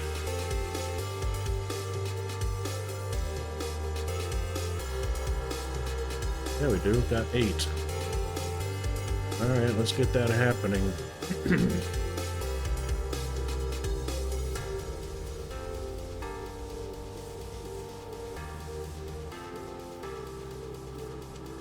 And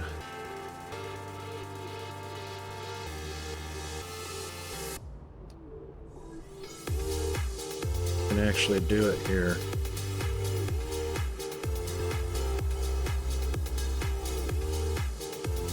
Yeah, big water pump. Big water.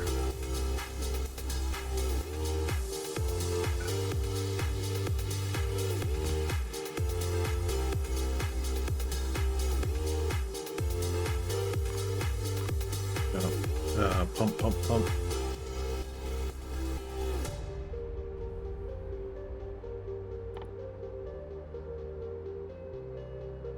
Got the pump. Just need the storage. Right?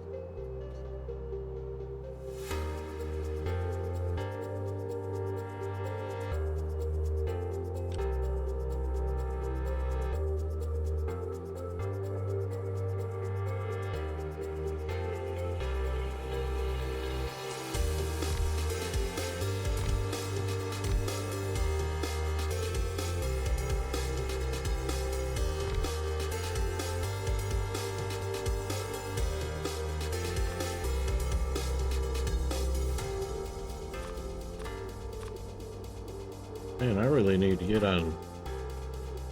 Alright, so we gotta get,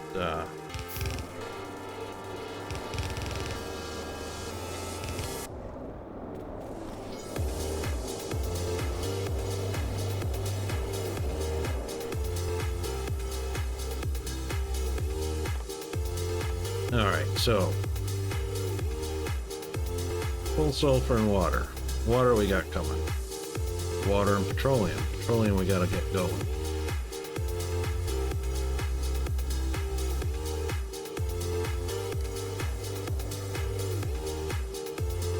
So since we have petroleum down here and we got water here, we probably should put the two of those together. Would make sense, eh? 1588, 11.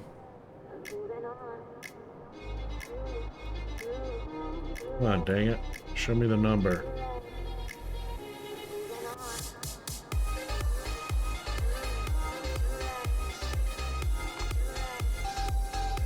Yeah, 796. So this one's actually the right one we should be using. So again, cliffs.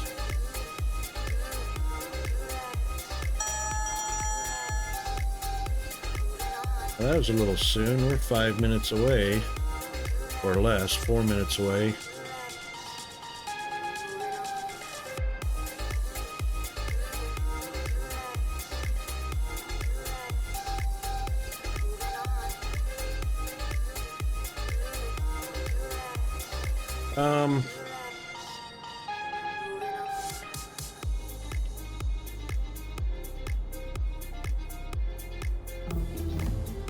Right about there.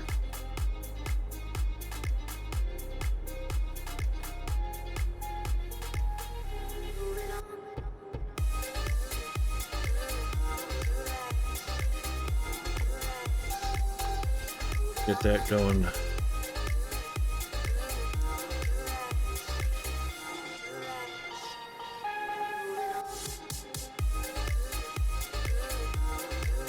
Mining productivity will be next. And then we'll look at these four right here.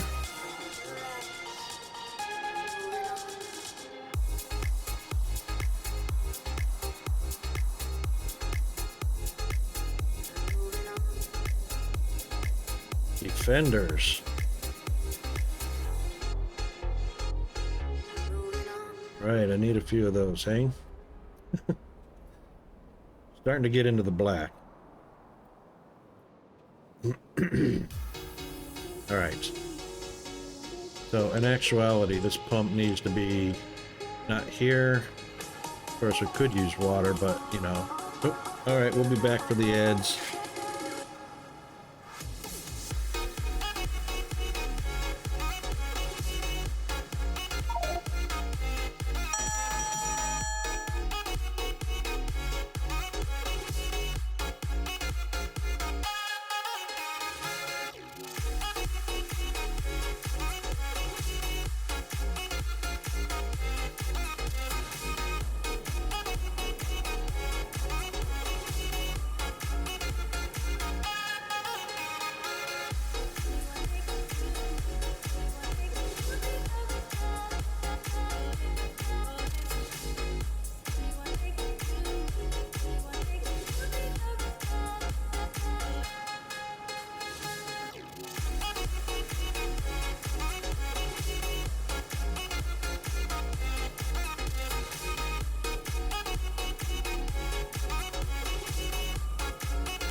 Okay, back to business. All right, so we're gonna probably need water for other things. All by itself. Not sure what water barrels are gonna be used for. But anyway, we'll leave that where it is and make another pump.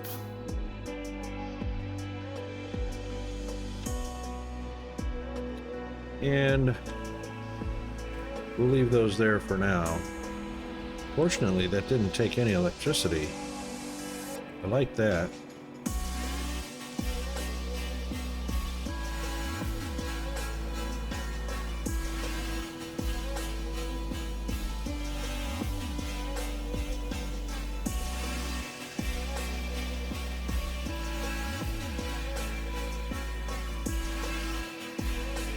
But we are going to need petroleum.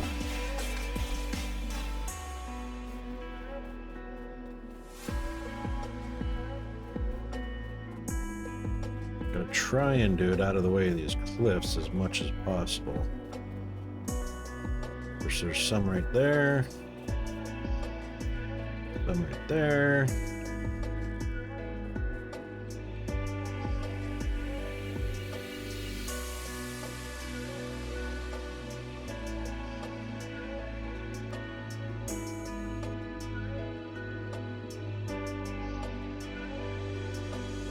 Oil is here, but I should be able to pump it up over here. Did I get any oil blueprints? Nuclear, Factorio, reactor, oil refine. That's not it. But we will do something like that.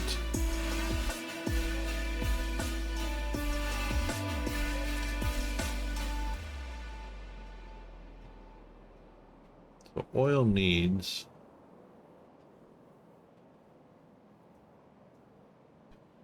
wait a minute, is that oil up there? That's not oil, is it? That's oil. No? Those are oil.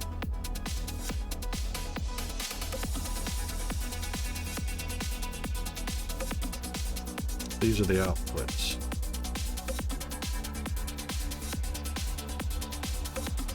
Oil refinery looks like that. Oops. I think I just deleted it.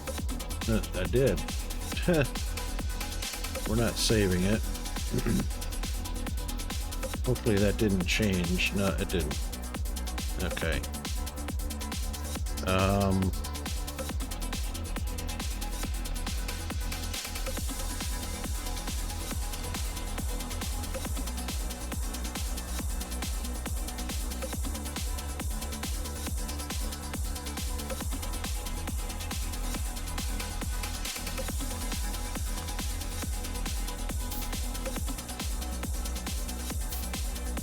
Two, three, four. That's chemical plants. I didn't need that.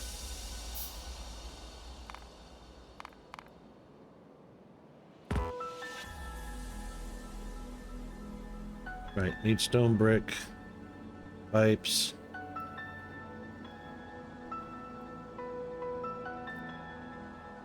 And gears.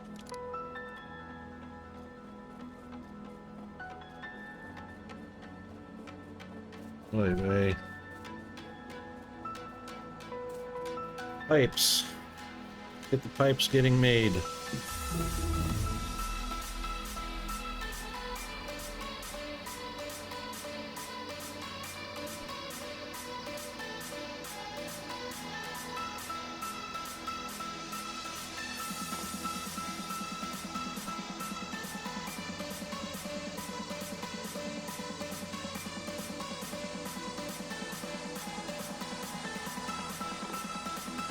Those are only 100.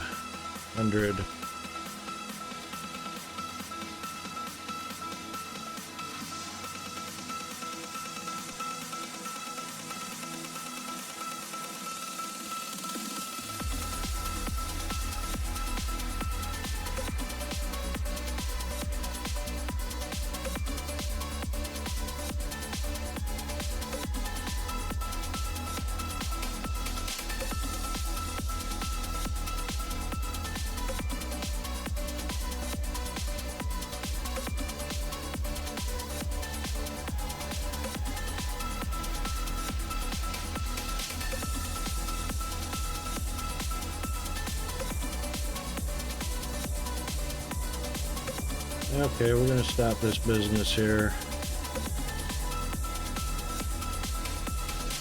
Just gonna cut it off right there.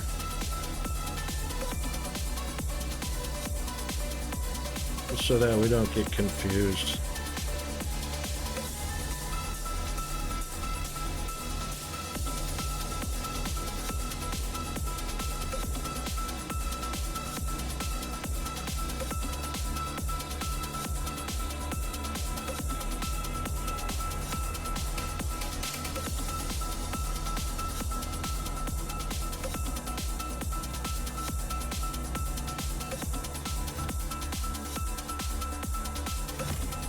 Hang on to that for a second while we make our iron, turn our iron into pipeworks.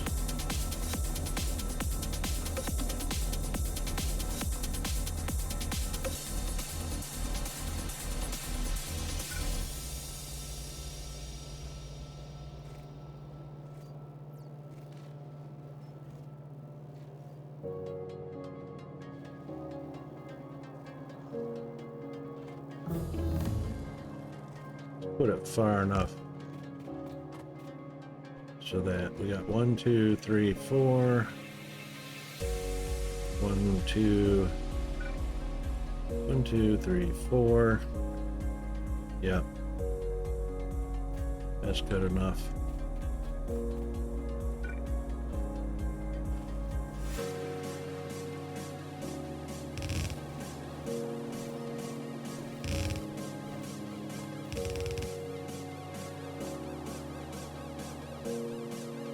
And those are probably going to be made in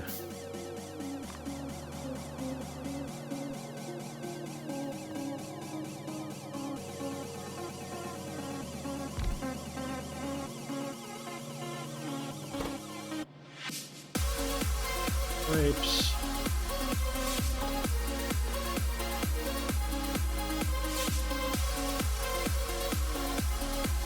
And probably going to need some elbows too.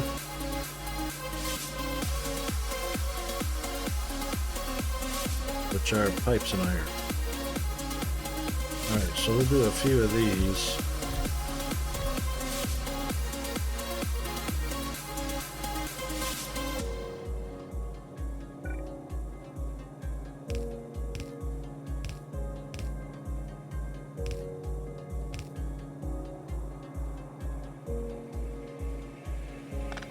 Probably only need one making.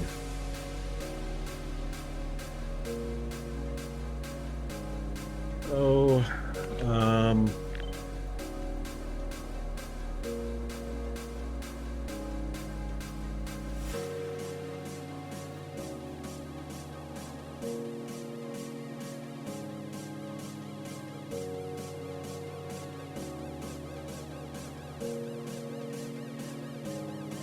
oh, that didn't copy over.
Well, that didn't work out at all. That was way too close.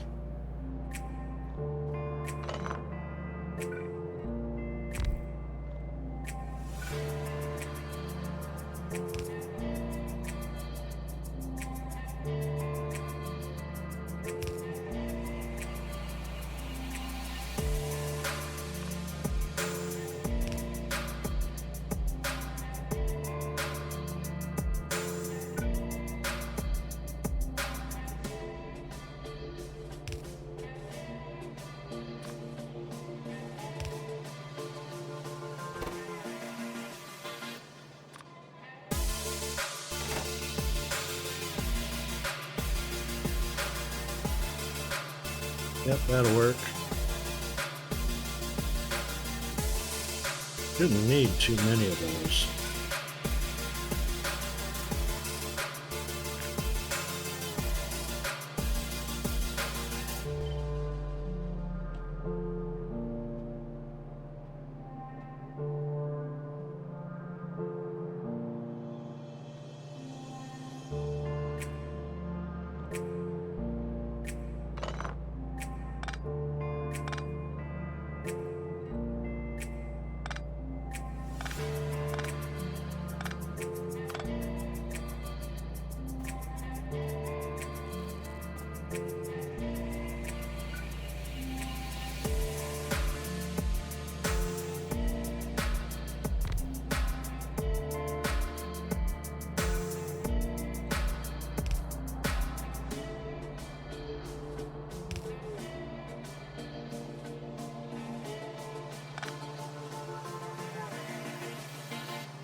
Well, actually, depending on the speed. No, I don't want to steal it from it right off the bat. Yeah, we'll do that.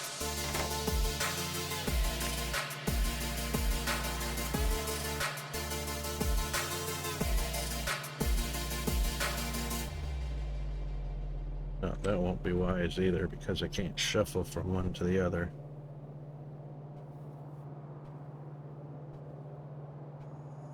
Maybe I could. Might could if I used a filtered inserter, which I don't have one.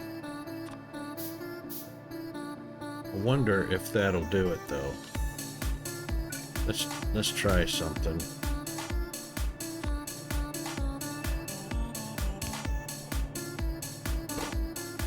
And the filter will be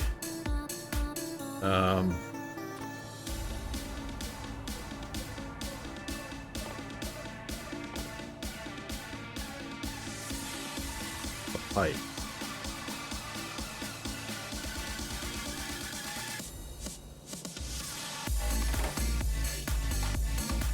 And then that.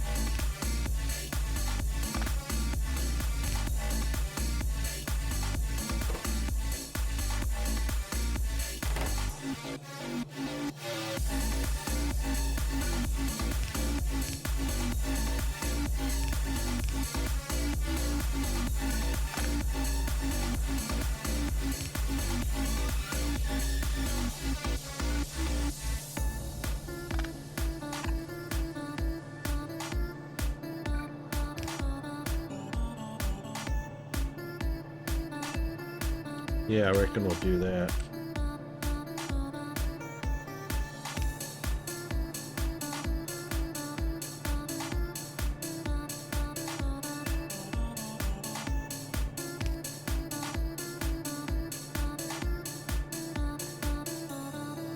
Let's see if that works.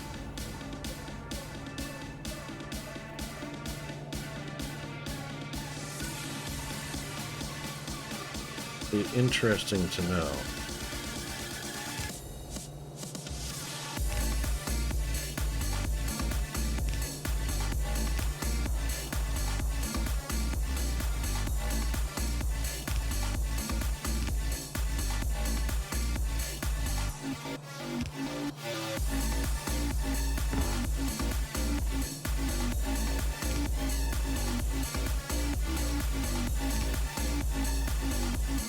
Does.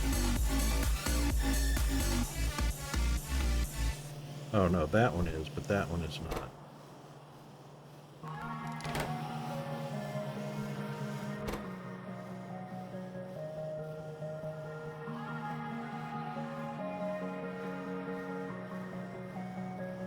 It's building up, but it's not going to,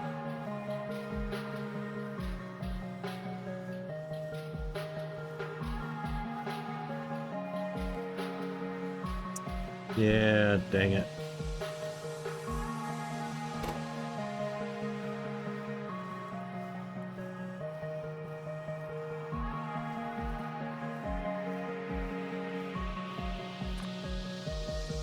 Will grab anything.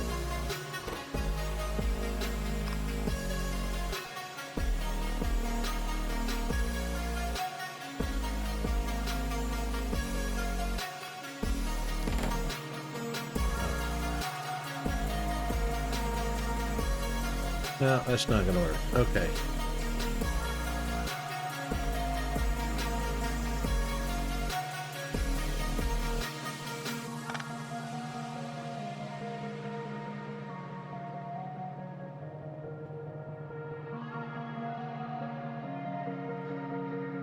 Well, that's all right. I guess we'll just grab one from here.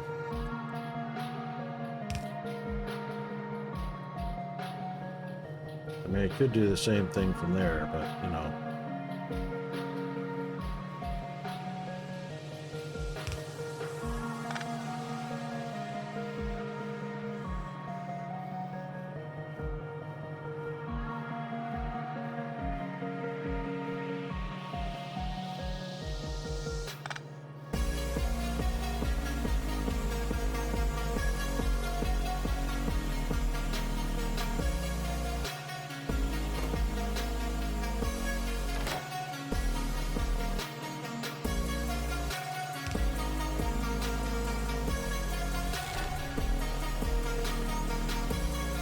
Yay! Alright, next on the agenda. Get those up to speed.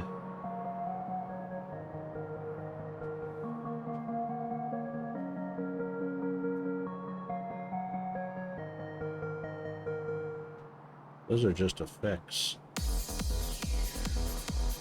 Those are new. I haven't seen those before, but I'm not gonna worry about them right now. Okay.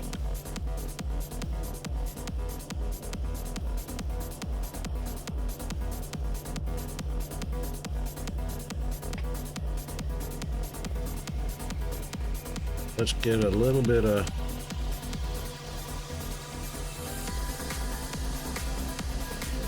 stockpile of this.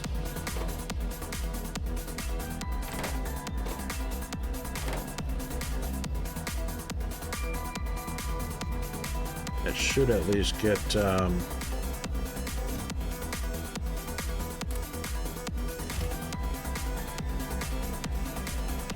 should be enough to get oil pump. Oh, hang on, we gotta make an oil pump.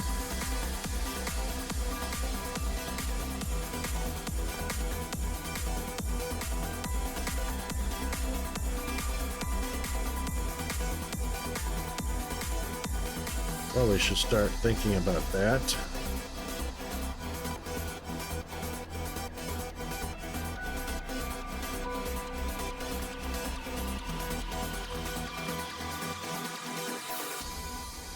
We'll make 4 oil refineries, pump that into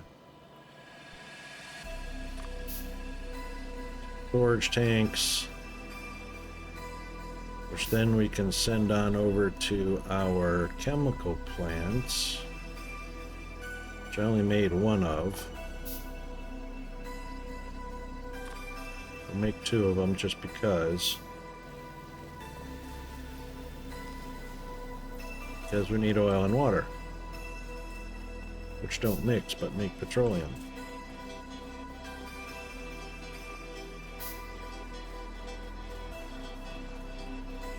The first thing is we're going to have to bring power down here to get our pumps working.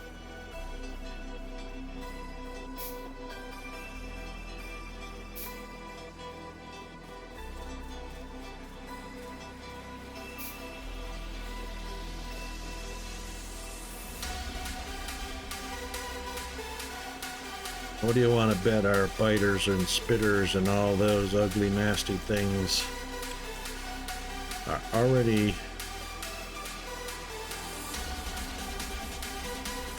producing down here? Maybe, maybe not.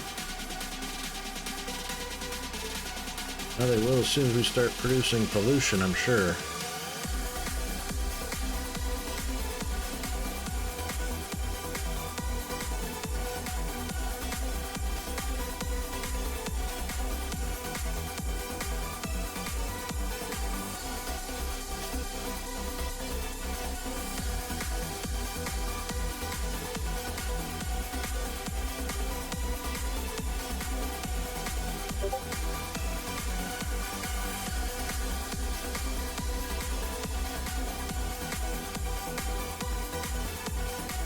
Thought I turned those off. I guess not.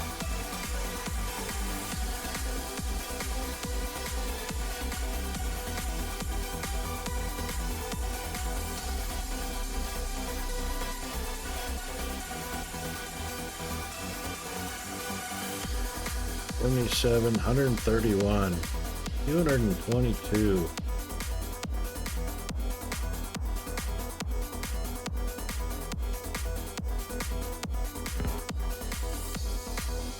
Looks like the oil underneath there, but I can't be sure. That's oil right there, 138. Does look like oil right there. It's not.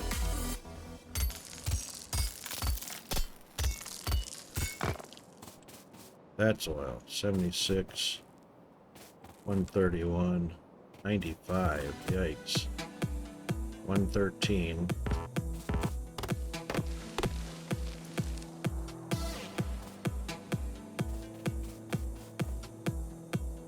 So we're definitely marking this one 22%, or 222%.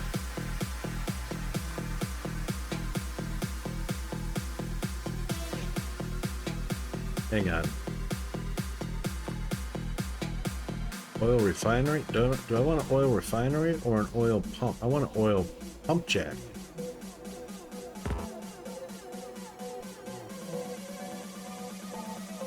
Oh man. Serious?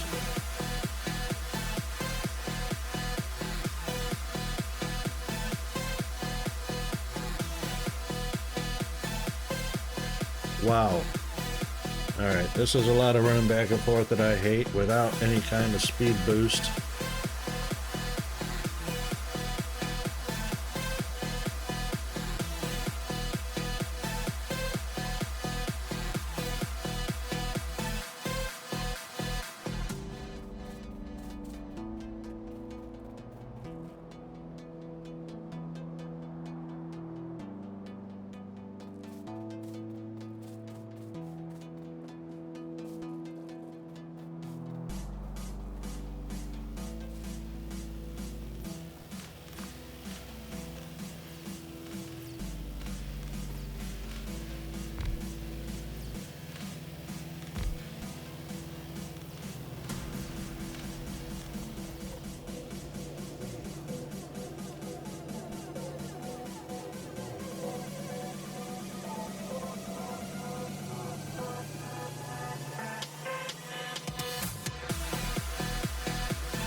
We'll just grab 150 pipes because that should be all I need to hook up.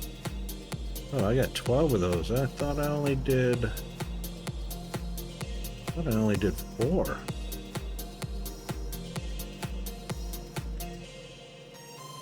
All right, whatever.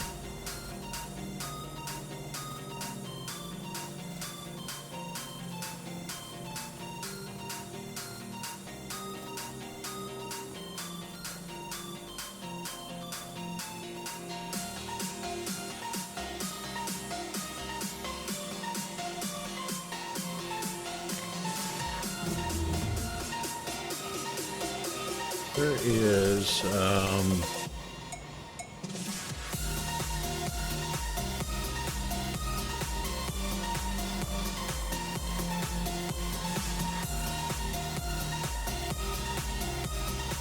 yeah, these are very basics.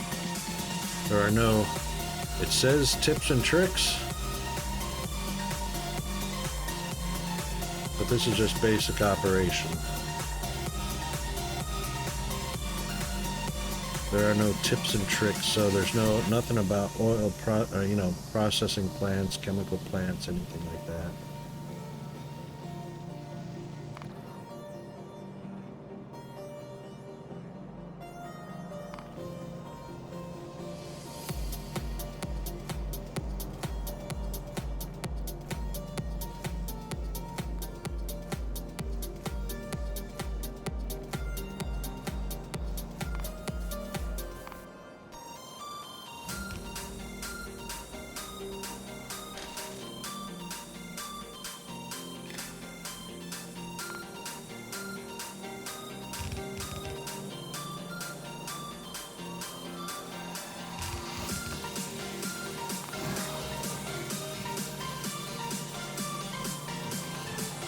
Yeah, can't wait for that.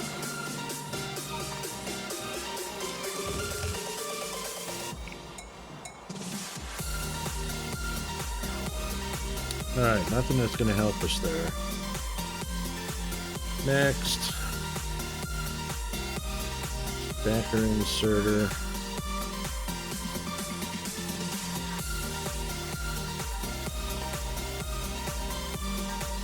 Yeah, might as well get that going. Gonna need batteries. Probably the modules. Let's do that one. Let's get a vehicle. Jeez, maybe that'll be better than... Gotta be faster than this running back and forth. Holy moly.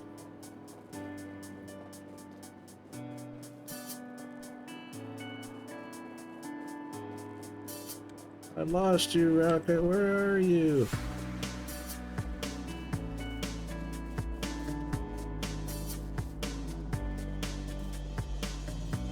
In the woods. Seriously, in the woods. Whether I'm standing there or not. Alright, so this one I think was 222. It was indeed. So let's pump jack that baby and let's face it. In that direction for starters.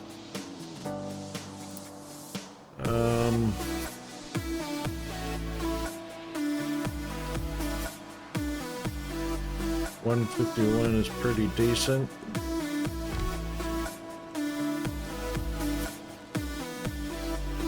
$95, jeez. 38, 113.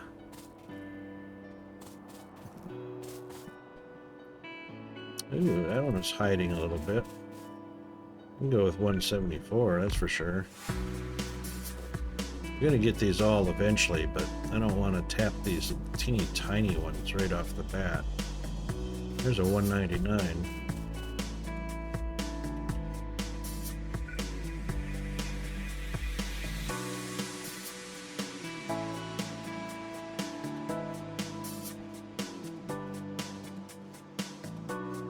That's a 76. The 131. 95, 75, 113.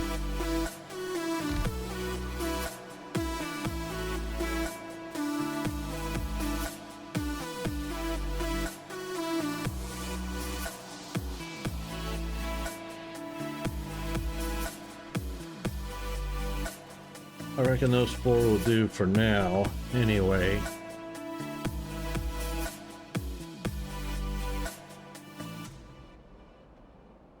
So oil and water is going to go into making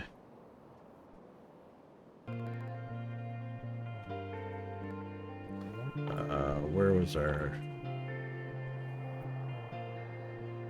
sulfur, oil and or water and petroleum gas.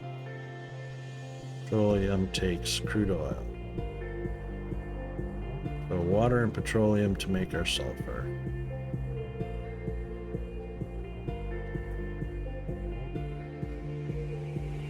So I might as well put the chemical processing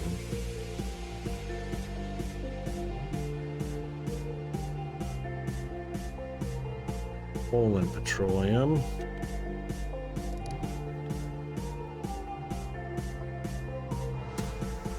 Yeah, that's 6 of one, half a dozen of another. All right.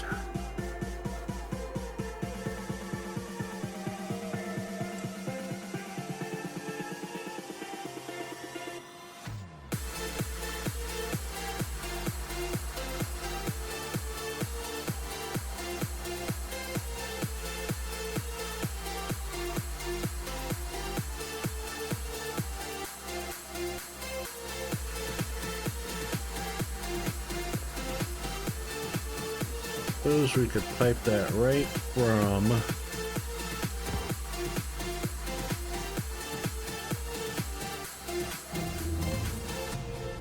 pipe it right from the lower. Whoops.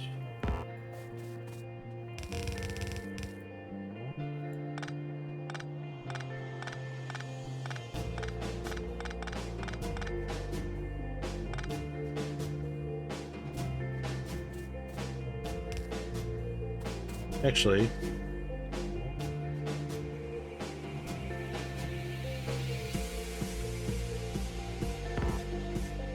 we don't need to do all this.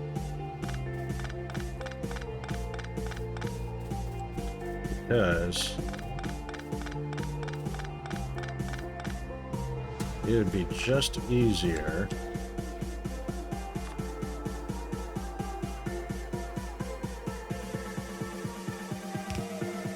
if we did this.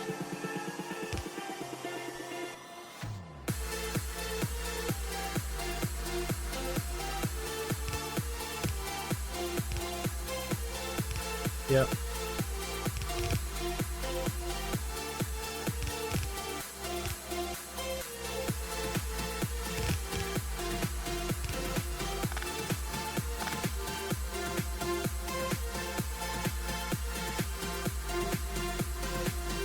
Yeah, we'd save on pipe if we did that.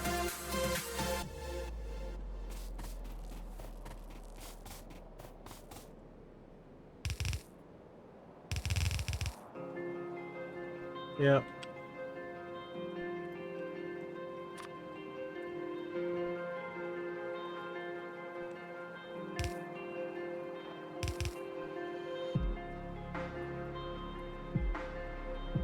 Oh, what happened there?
Won't do that.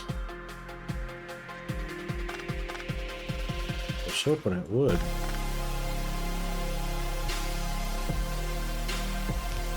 It's alright.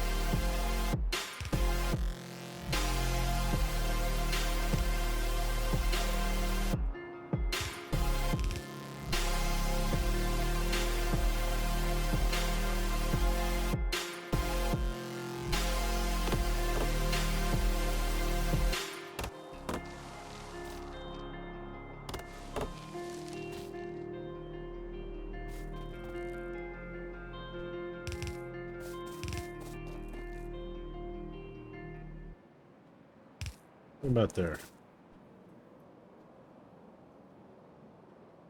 Okay.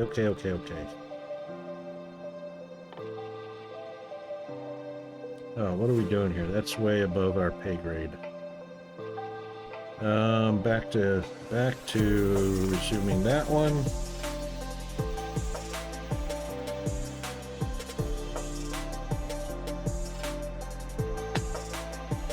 Hey, Chris. Yes, you do. You played this game. I've seen you play it. Haven't you? You have.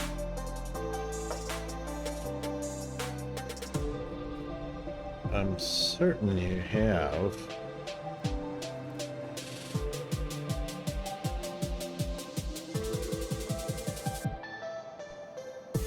"47 minutes. Ah, right. Yeah, that's a start.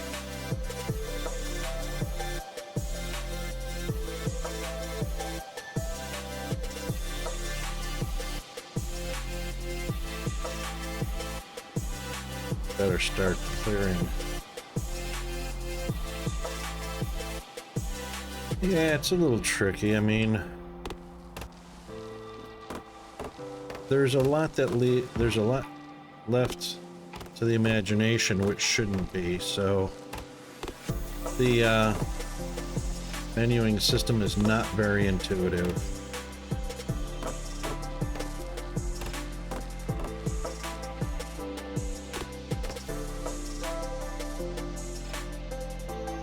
Yeah, I mean, it's a flat map. I know, that's why I like Dyson Sphere way better. It's 3D. 2D to me feels too much like an 8-bit arcade game, you know?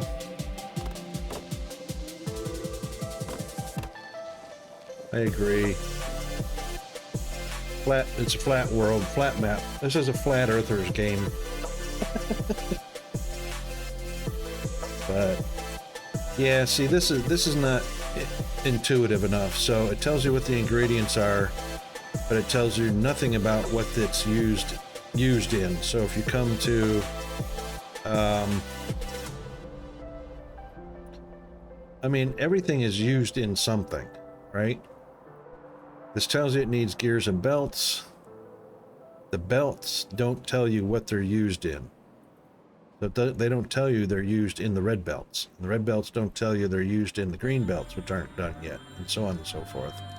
So there's too much. For as long as this game has been around, it floors me that the intuitiveness of the menu has not been developed. So here you have a repair pack used to repair friendly entities. Really? How freaking non-intuitive is that? Give me an example right down there at the bottom, a picture of a friendly entity or all the friendly entities. You know, don't leave me to guess. What the freaking hell is a friendly entity? Oh, well, that must be a vehicle. But does the vehicle say it's a friendly entity? No. Does it say it consumes repair items? No. You see what I'm saying? As long as this game has been around. Exactly the opposite of unfriendly. It isn't that. Hey Oz, how are you? Yeah. Exactly. So, you know, this is I would assume that this is a friendly entity. So if it can get damaged from, you know, running into it with a vehicle, I assume you could repair that. I don't remember. It's been way too long since I played, so. All right, so let's do this. This is the straightest shot we have back to base without cliff interference. Yep, we're on the north side. No, we got a little bit of cliff interference here.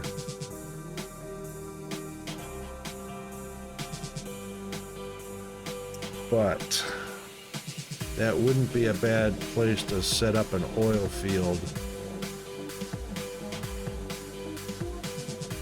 Oil storage.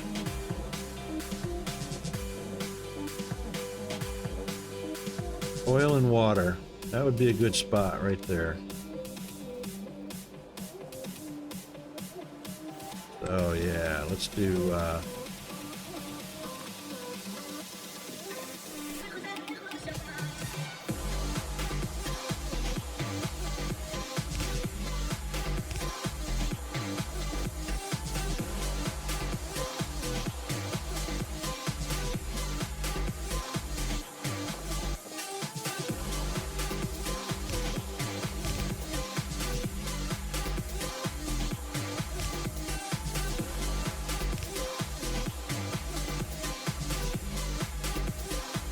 just so happens they don't meet. That's all right. Been nice if they met up. Oh, right there. Well, you know what I can do, since that one's going underground. Let's just take that one and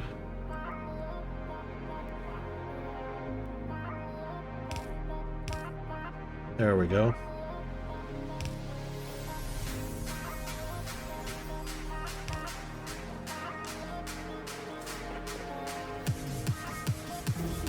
Yeah.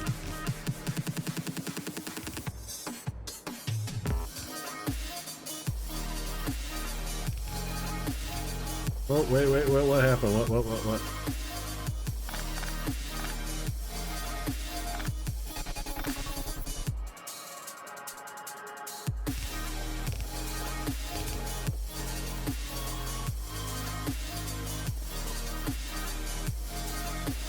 Okay, and this can be our oil and water storage. Or actually, it's a kind of a go-between, oil and water go-between. No worries, Oz. Have a good lunch, buddy.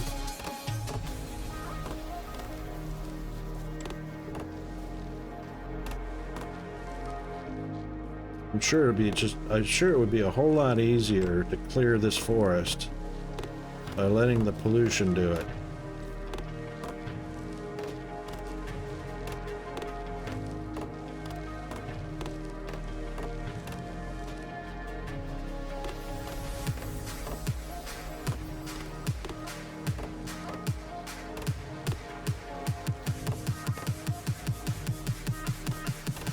What fun would that be?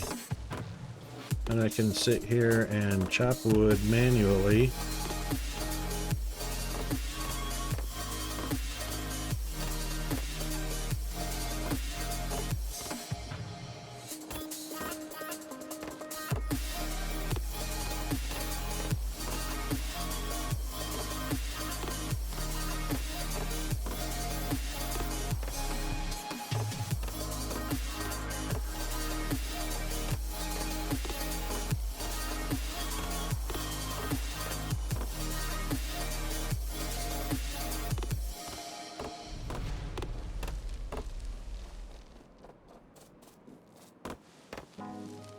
I could go for a Reuben sandwich right now, or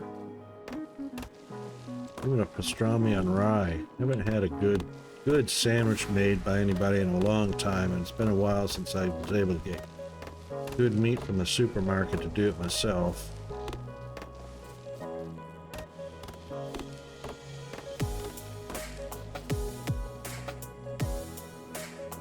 Alright, let's see how we're doing with that. What we will do is we will tap off of this.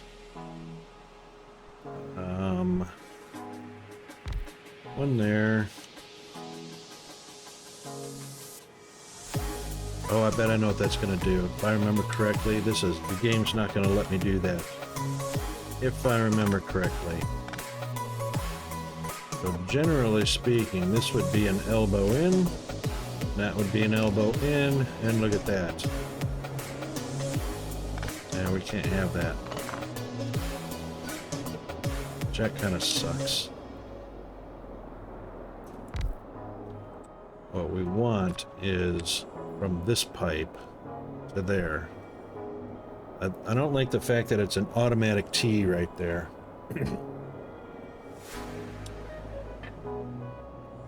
I mean, I don't mind the automatic selection of the part,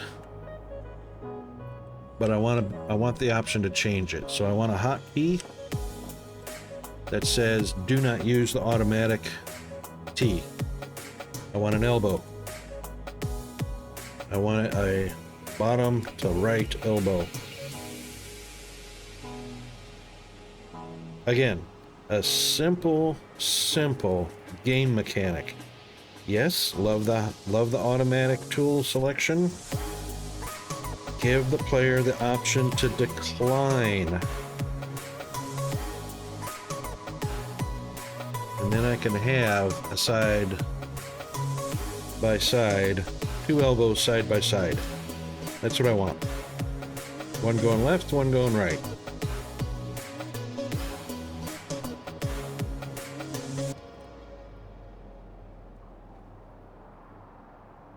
And you know what? That is where UCAT Studio kicks Wooby's ass. Wooby has been making Factorio for what? 8 years? 10 years? And UCAT Studios, the makers of DSP, they got that shit down right off the bat. And my apologies for destroying the family friendliness of my stream.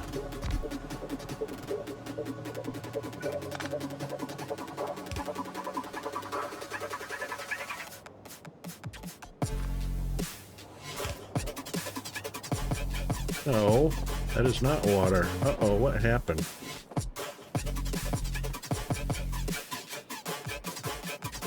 Really? How did water get in there?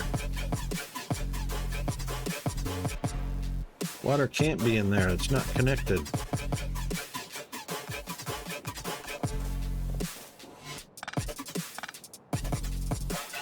It's impossible.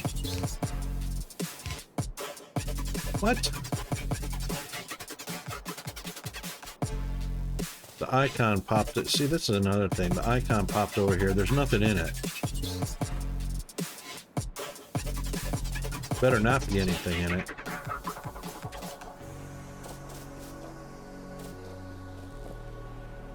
I can't imagine why it would say there's no connection.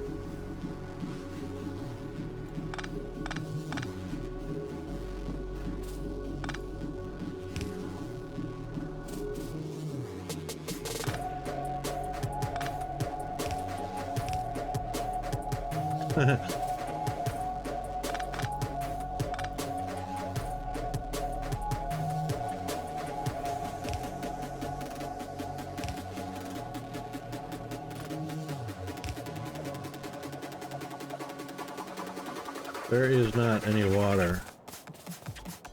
Can't be. Crying out loud.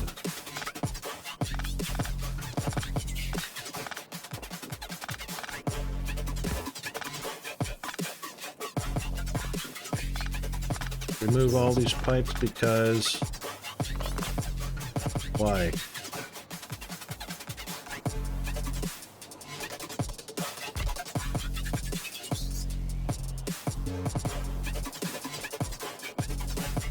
Tank is empty, right? Working. Storage tank is working. Doesn't say it's filling up with water. Try it again.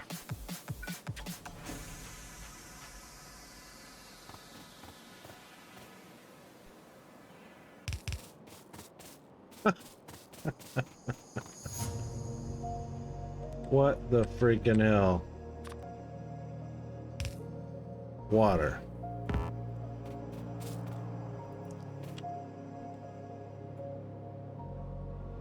Cannot connect systems with different fluids. I'm not. It is freaking oil.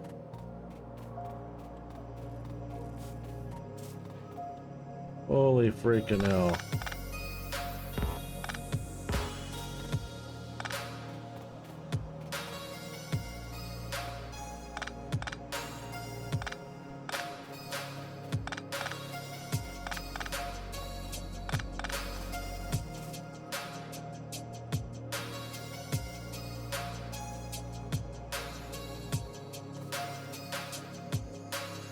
Fine. You know what? This is really annoying. Oh, hang on. Can I make... What do I need? Iron stick.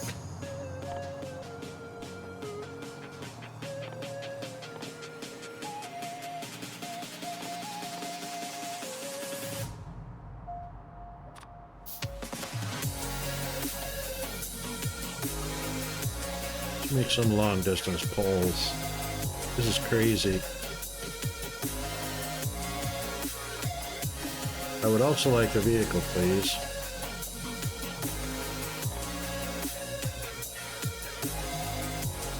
An engine unit. Pipe, gears, and steel.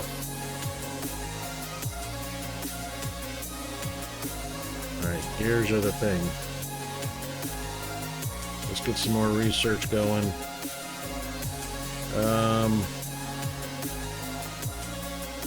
Yes. That just showed up because that wasn't there before.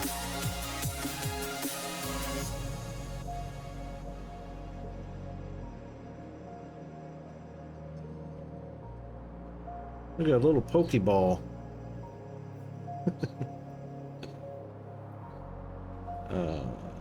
Purple. All right. All right, we got ads coming up here shortly. So I reckon in about 30 seconds we're going to have ads. So when Jeeves announces it, we'll have 5 seconds, and then we'll pause, and then we'll be back after the ads. Let's see if I can get back to base before the next 15 seconds expires.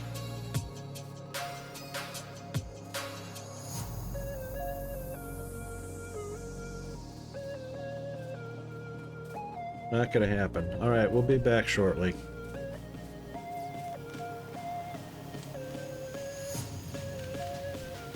Oh, it didn't trigger when I thought it was gonna.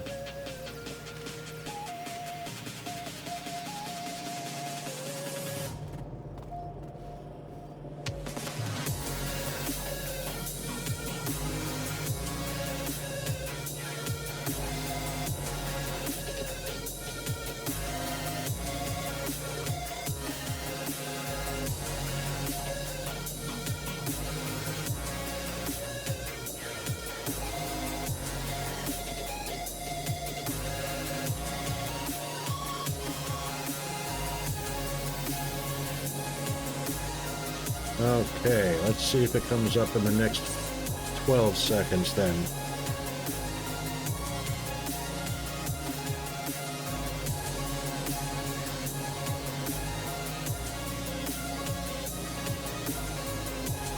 Jeeves will know 5 seconds before it happens. Alright, there it is. Be right back.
All right, let's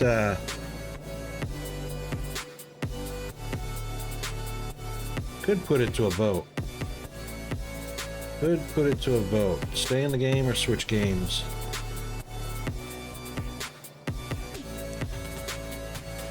$75. It's $100. Let's get the 75s done. All right, so we were making gears and pipes. Pipes we got.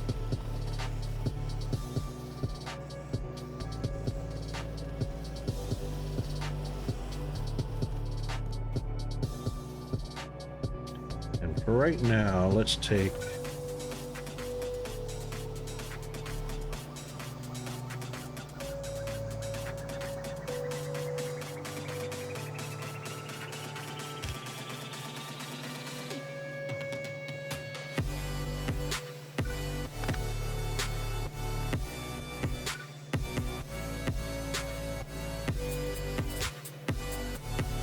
still, yeah.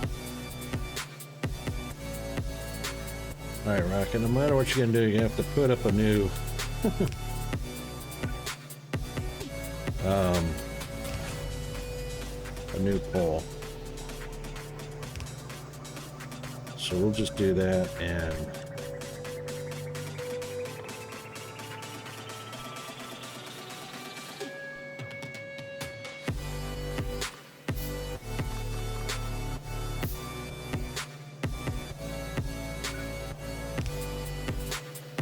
we'll just put the extras in there. All right, what have we got? 100. Let's take a couple more stacks of those. Take the rest of these. All right, now we can make the engine. What did we need? What were we trying to make? The big poles. Copper, steel, and rods.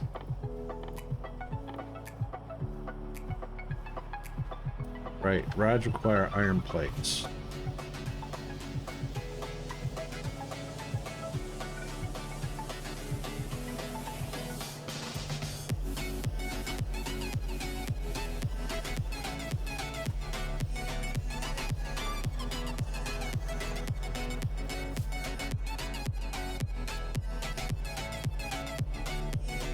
These.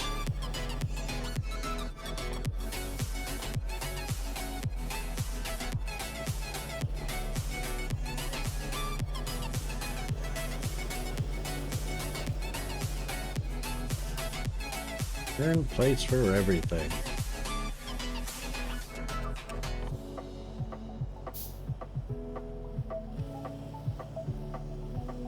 Oh, hang on, we would need copper for that.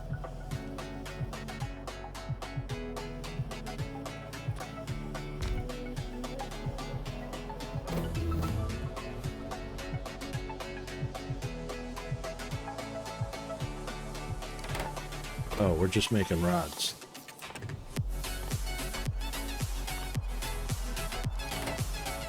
There we go.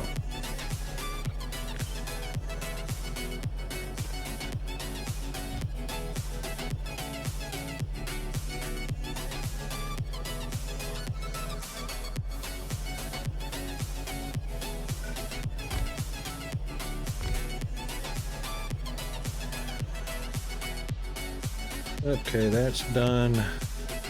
200, 150, 250. Rail signals are 100. We'll get that done.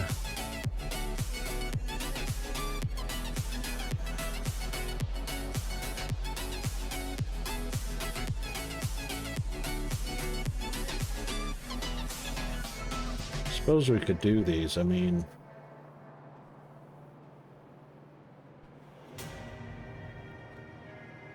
these are buffs. Not sure I want to get into doing the buffs right away when I need to get basic stuff like, I recommend modules and batteries.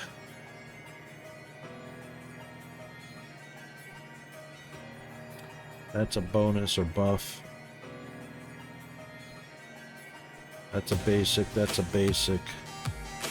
And we definitely want to get that going. Alright, that one's next. That one's next.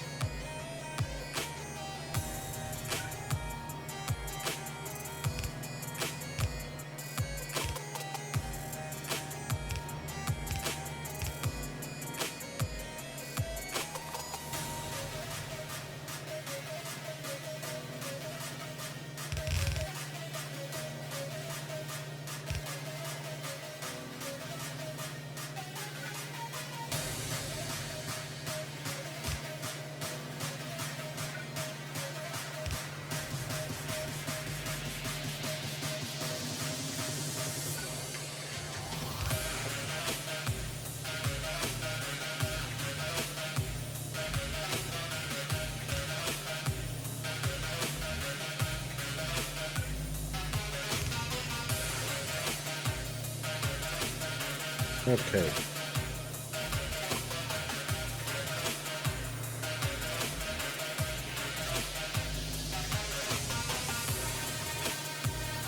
All right, for anyone in chat, let's just do a poll real quick. Let's do a vote.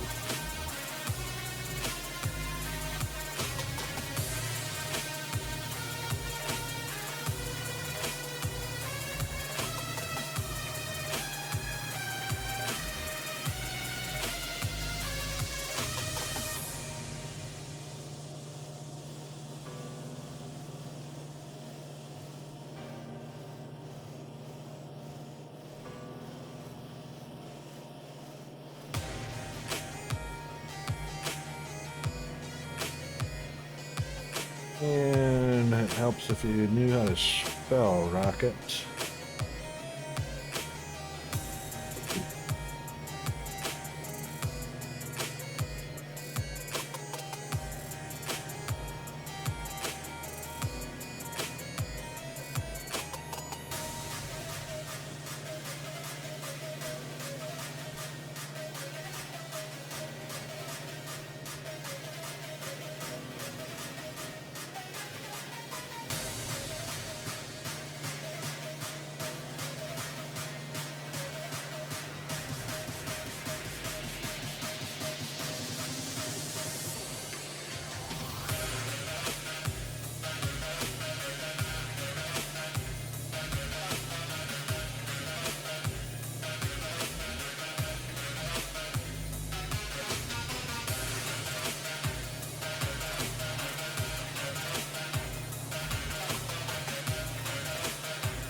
There we go.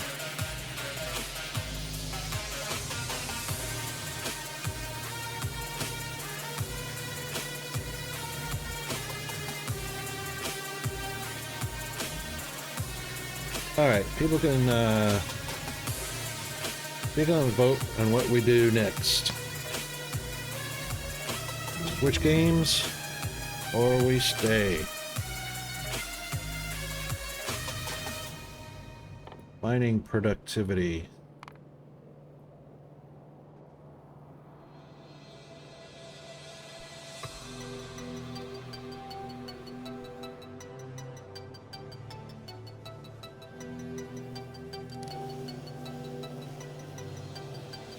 Okay, rods. We do want rods.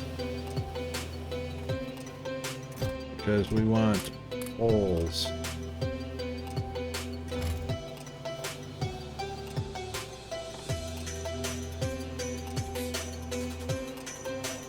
Yay, trains. Should probably make a few engine units. What am I lacking? Gears again. No, I got gears. Gear, steel, and pipes. Got pipes. Hang on. I've got steel, I've got gears, I've got pipes. Why can't I manufacture this? Oh, it can't be crafted by hand. Duh. That figures. That figures. Can we craft these by hand? Yes. So we grab a little bit of copper.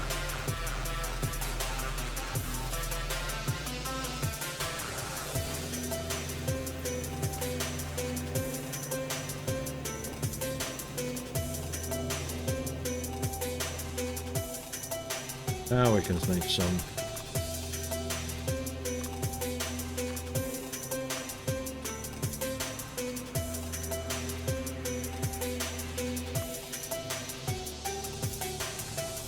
Big electric poles. Wonder what the reach is. Does it say what the reach is? Wire reach 9. Wire reach 30. Yes, indeed. 30 is the magic number.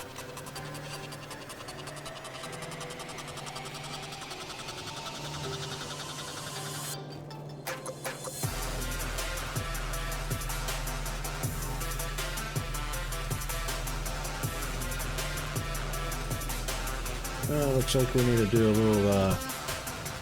little bit of maintenance here.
There we go. That problem fixed.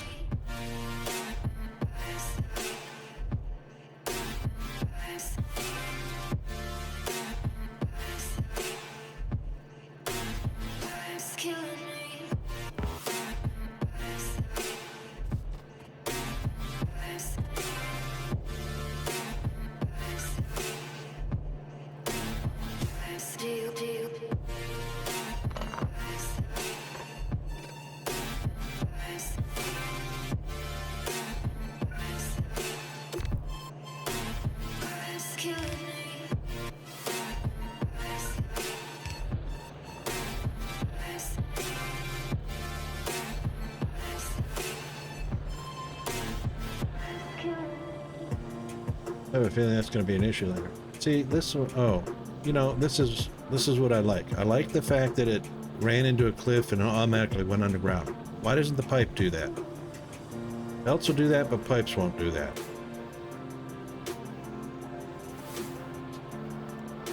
Shameful. Shameful.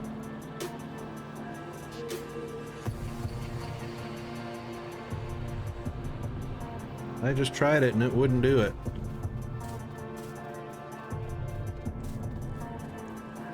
Seriously tried it down here at the oil pumps.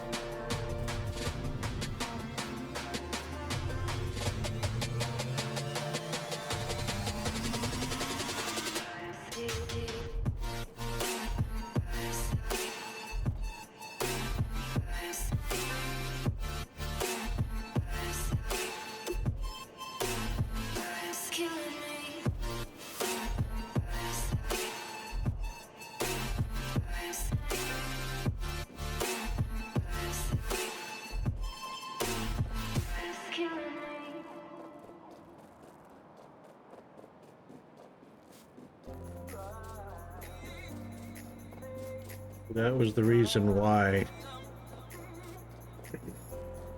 I went through that little crack right there, because the pump or the pipe wouldn't go through here and it wouldn't go through there. Wouldn't go through there. Try it again.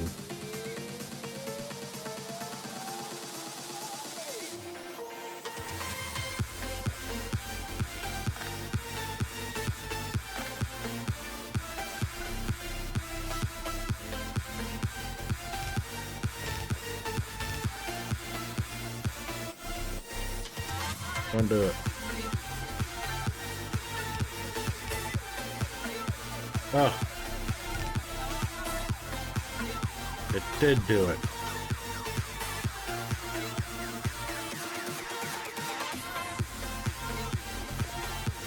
It did go.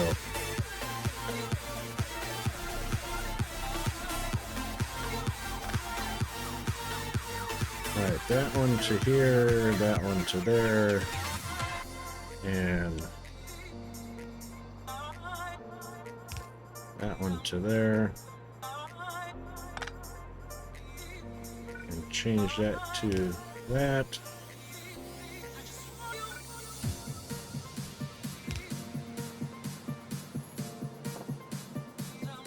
Okay.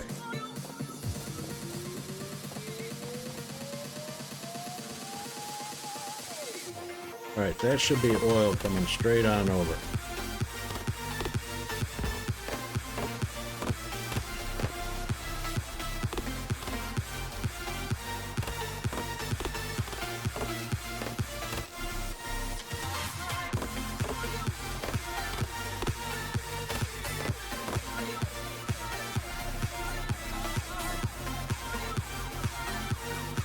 Wouldn't do that before.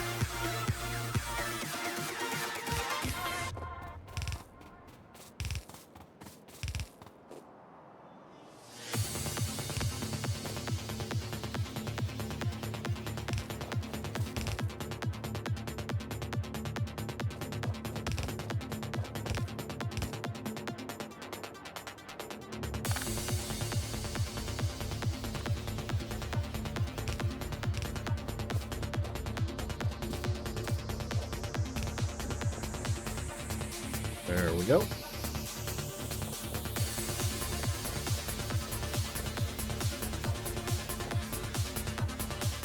Oh, is our poll over with? Yay. All right, let's see what our results were.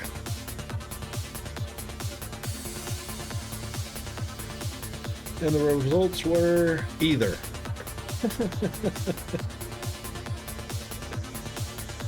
Okay.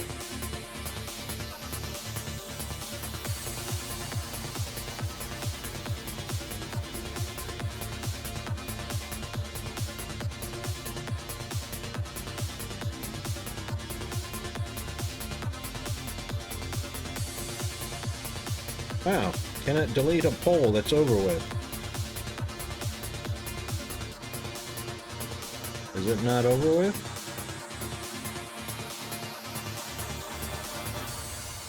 Yeah, it's over with.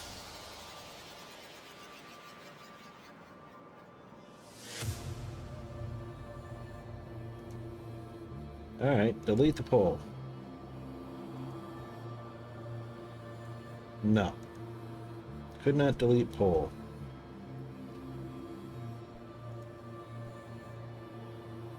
Fine, don't delete it.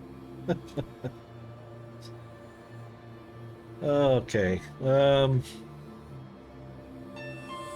Right.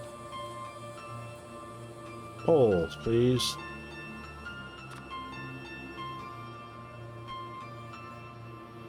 Right, first and foremost, before we do that, let's get one of these.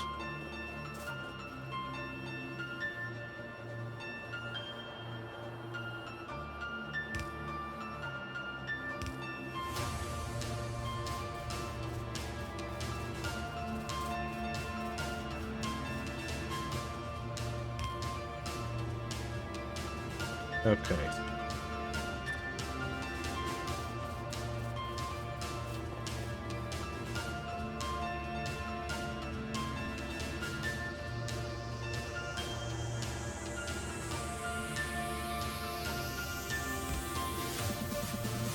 Probably gonna need some power by the chemical plants.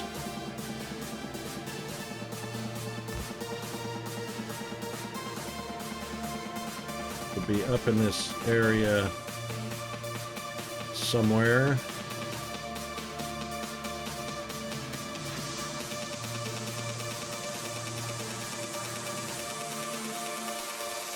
We'll leave room for the tanks and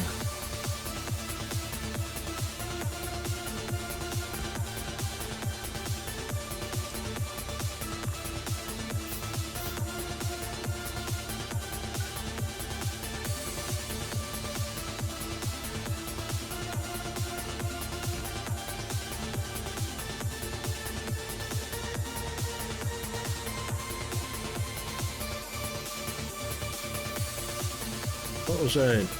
What were we doing here? Engine unit and steel. Right.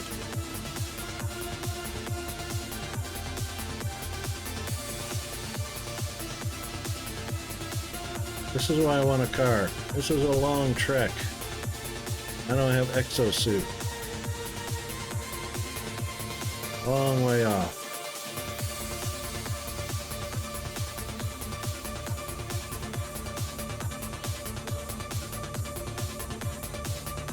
Okay, engine. That takes steel, copper, and steel gears and pipe.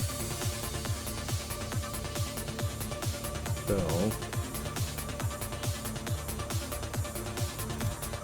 let's grab some steel.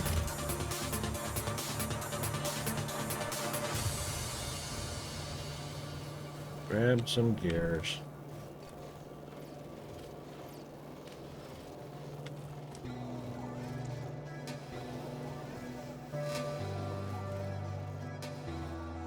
We got plenty of pipe.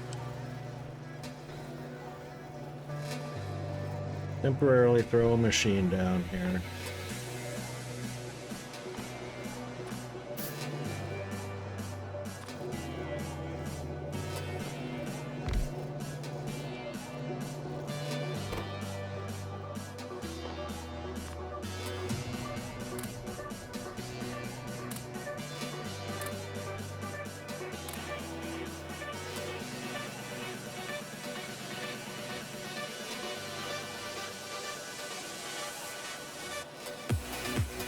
You made me hungry, Oz.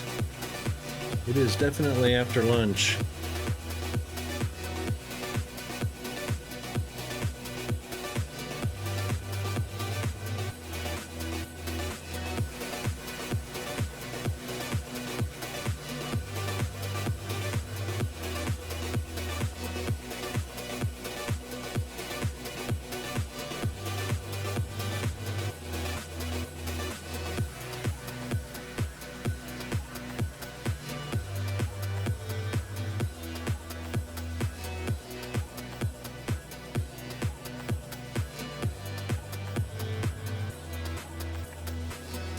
I'm feeling the hunger.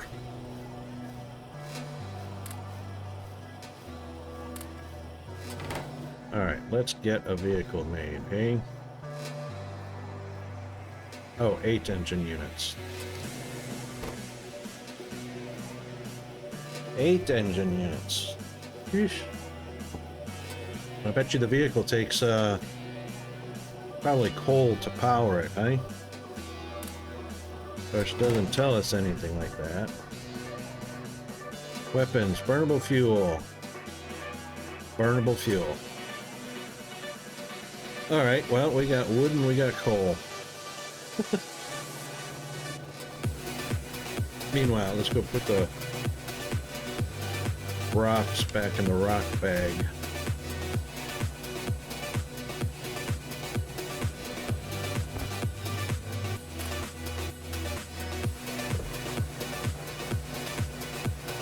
And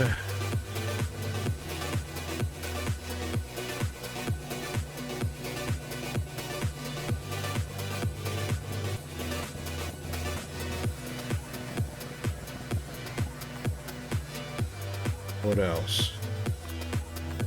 Copper ore.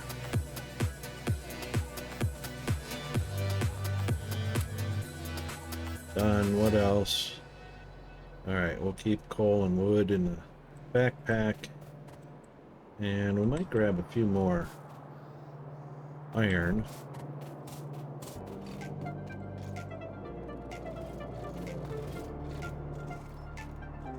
just to have. Steel's fine.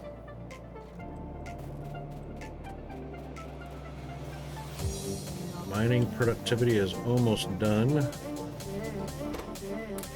There we go, that should be enough. Yay!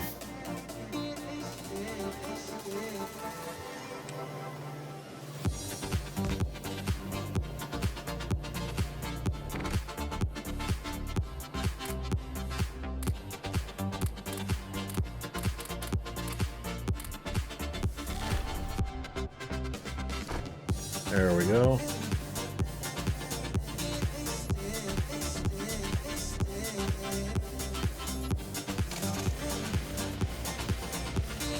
Yay! Whoops! Don't run into anything.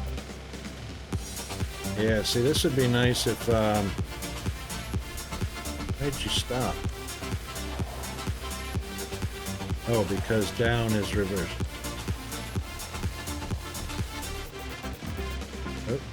Oh, I bet you I'm probably gonna need repair packs. Probably should make a few of those.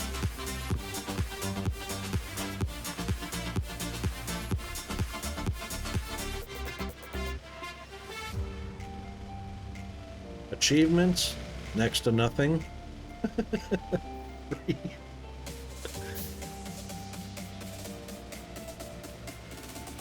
Eco-friendly mass production, getting on track. Research all. These are pretty huge. I mean, yeah. These are all way off.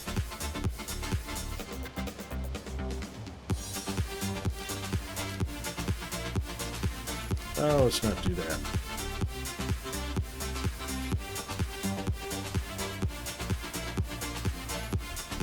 Finish the game.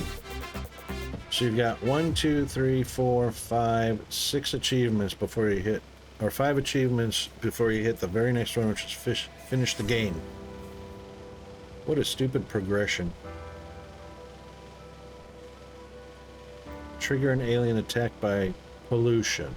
No, we don't want to do that. Construct 100 machines using rubber. These aren't in any kind of order. These are not in any kind of order.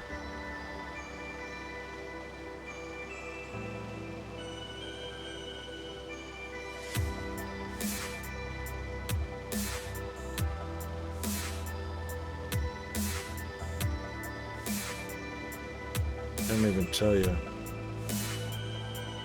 Anyone know this reference right here? So long and thanks for all the fish.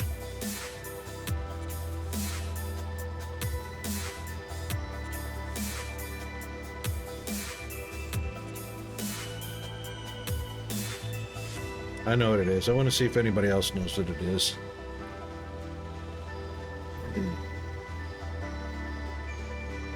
Yeah, but what's the reference? So this is an actual title of a book.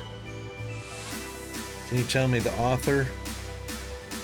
From which series it comes from?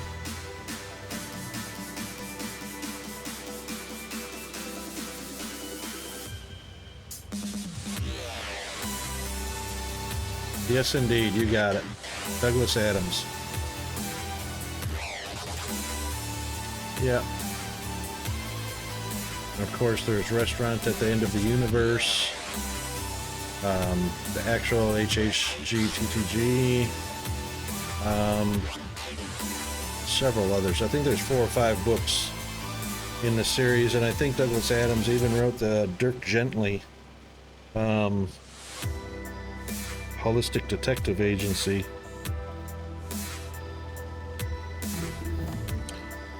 Yay. Productivity is up. All right, let's get some more basics. 150, 250, 200, 100, 100. Probably do that one too. Probably gonna need that. Then we'll get the battery after that. Hi Speed, welcome to the stream. How are you doing?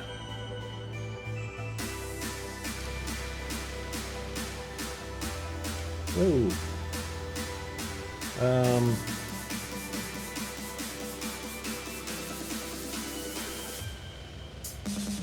Oh, we need some power.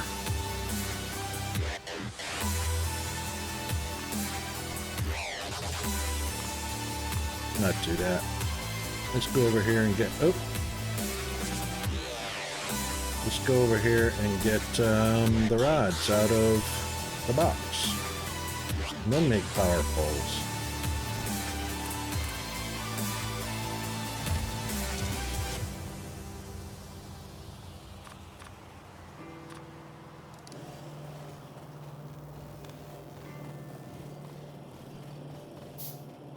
I'm not going to need a car because we're going to need to bring it. The power poles show up on the map? They do indeed. Alright, so right about there. So we can string that off the end of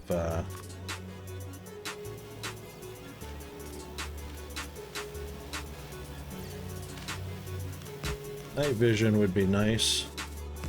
Oop, no, that was not automatic.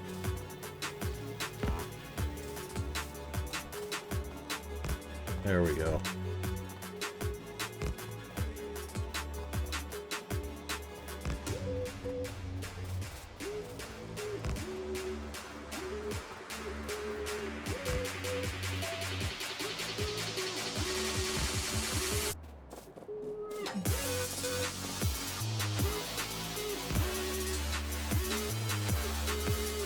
Oh, buttons.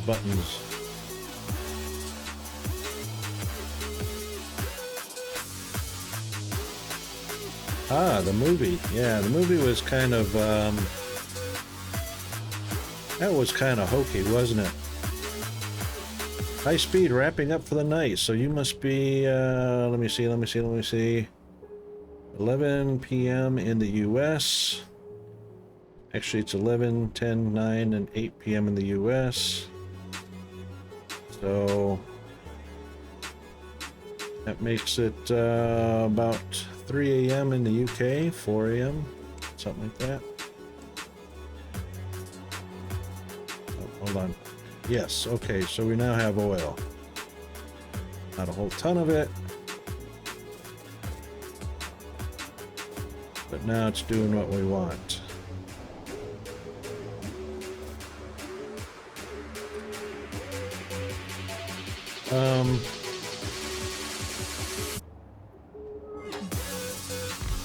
Let's do this.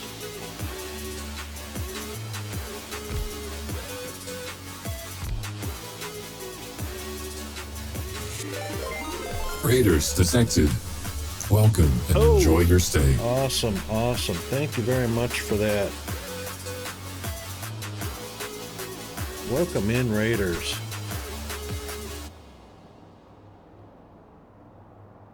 Hope everybody's doing well.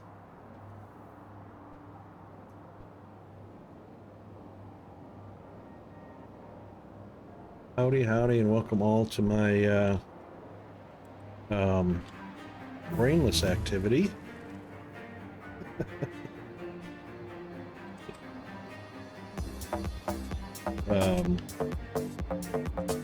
Where I pretend like I know what the hell I'm doing. On GMT, we basically we should just use. Why are you deleting my shit? I'm not doing shit.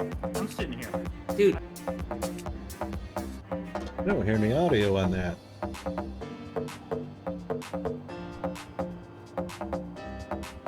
I hear zero audio. Was there any audio on that clip?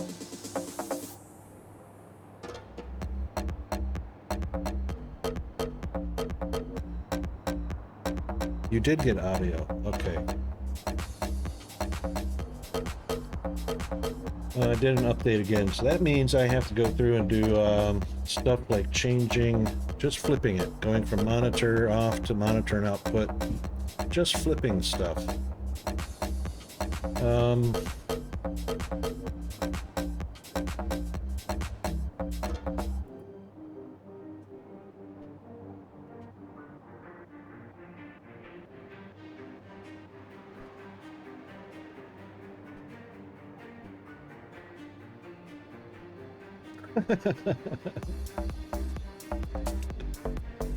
Righto, no worries.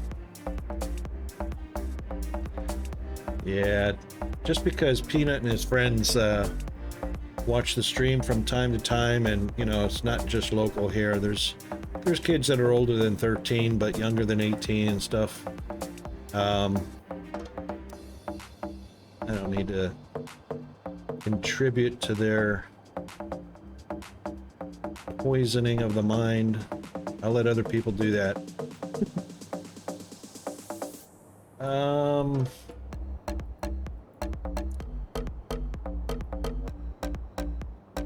Yeah, I think I'm gonna have to switch some of these off and then back on again just to, aha, shout out clip was broken on my end. That's why I didn't hear it.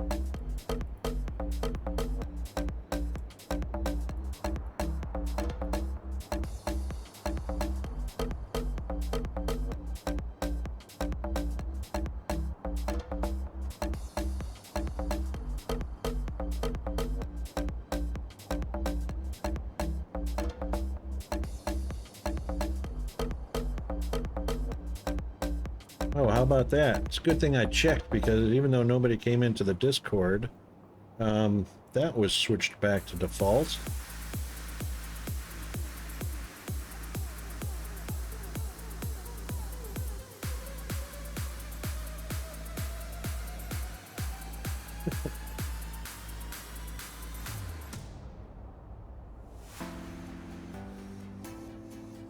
Okay, well, we'll see how that goes. Thanks for the lurk, buddy.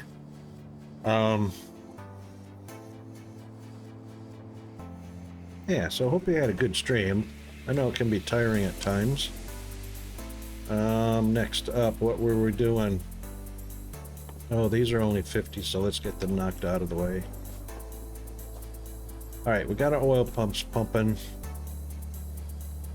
And the tanks are balancing out 8.5, so about a third of the way there.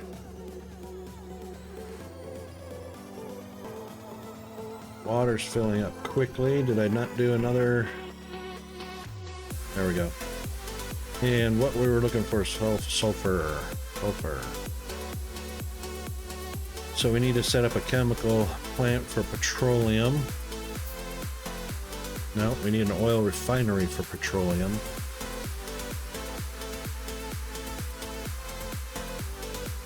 And we'll need some tanks to store the petroleum gas in it.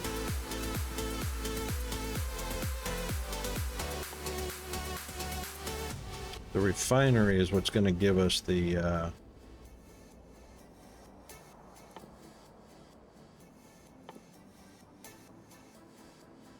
yeah, we need sulfur. The chemistry plant is what's going to give us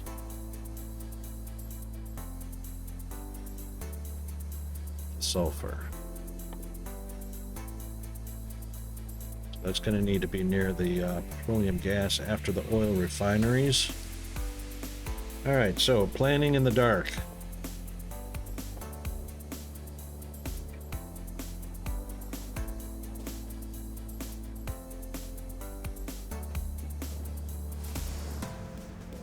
All right, so we can have a water output come across with oil. Does oil and water mix?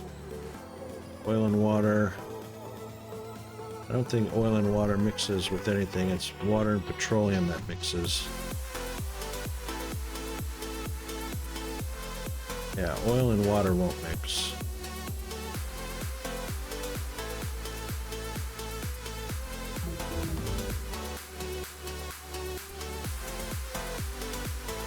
Right, and we're going to get outputs from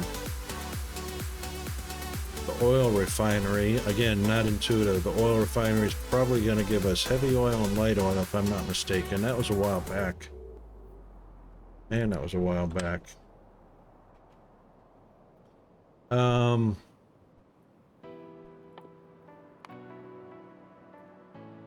right, get that out of the way, then we'll do that one.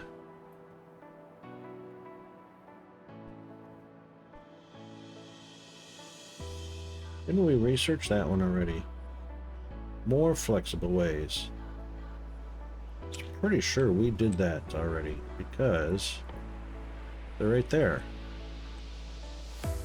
Isn't that big electric pole? Oh, that's a substation. Never mind.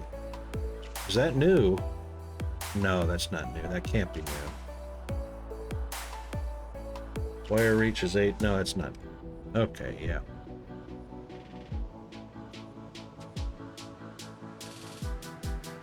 Oh, the advanced was the heavy and light. Okay, yep. Righto. Right, but we do want to keep it to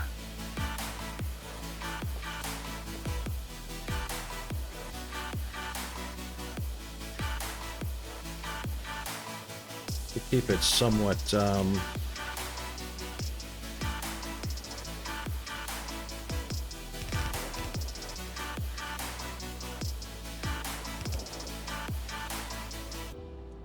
we don't want to do that one because that will circumvent filling of the tanks. And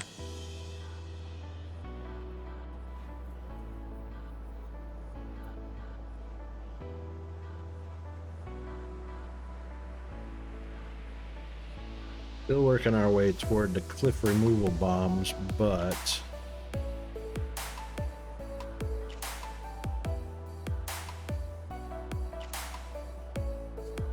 all right, orientation. Let's just build this off.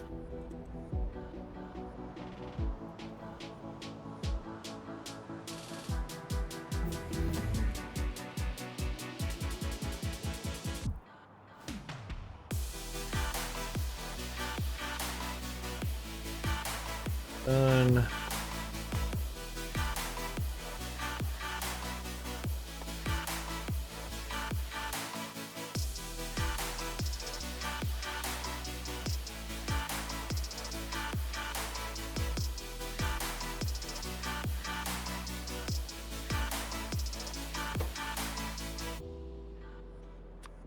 Yep. Oil gives us petroleum. Good, good, good, good.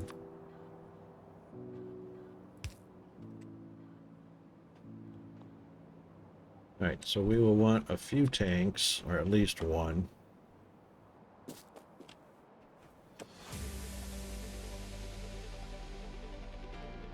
Petroleum and water mix, right? Is that right? Petroleum and water mix.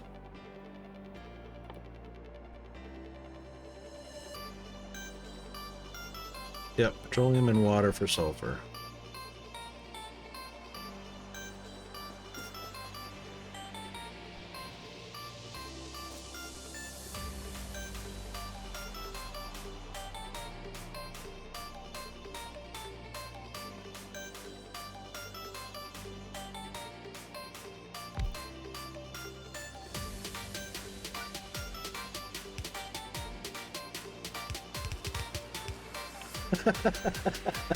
The mouse did that all by itself.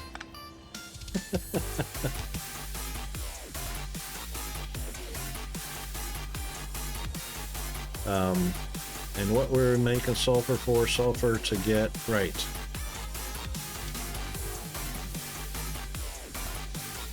Which is only going to be mixed in the chemical plant. And that one's going to be mixed in a chemical plant.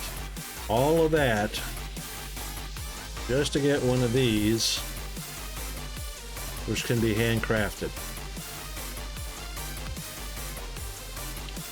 So a chemical plant gives us dynamite. Oh my goodness, the things I forgot about this game. All right, 200, 200, 250, 250, 50. Oh, we're not up to the black yet. Okay.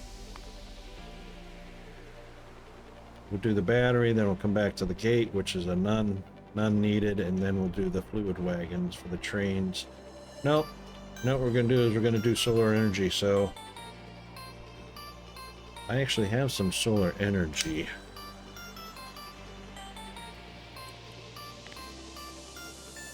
That was right there.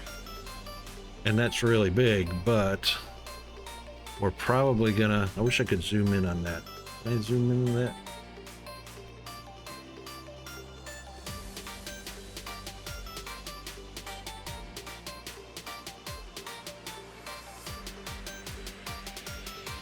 Oops.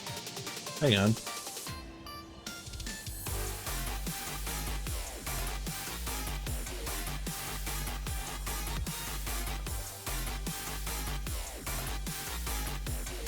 I think some of these are substations. No, what are they? Yeah. Yeah. Substations, big electric poles. Ah, the accumulators, right? The panels and the accumulators. Substation not necessarily needed, but panels and accumulators. And robopot ports not necessarily needed. Not just for a quick array.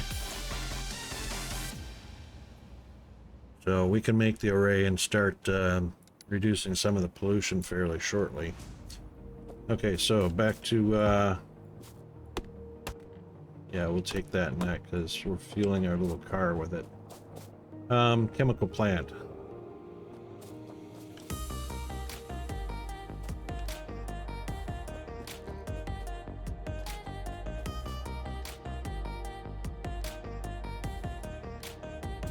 Yeah, we'll put the chemical plant on the opposite side of...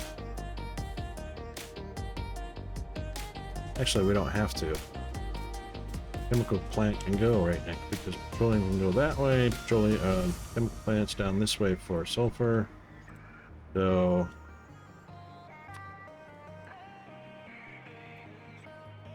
Oh, right, there was a ratio for this. Let's, see if I can refresh my memory what that ratio was. Yep. 6, 9, 10, 11, so it was 11,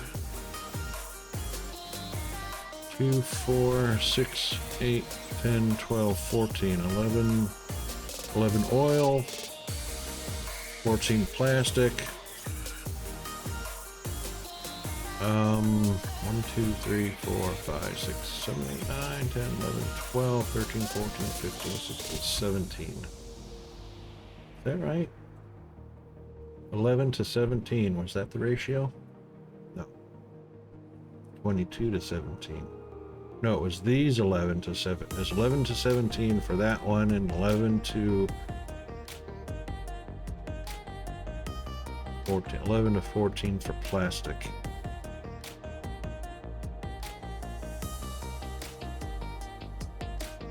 Boy, I'd have to go look up a whole bunch of stuff I forgot so easily.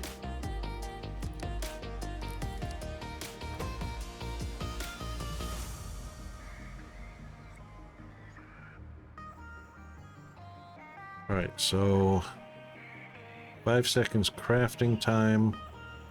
100 crude makes 45 petroleum. That's 100 to 45. Jeez.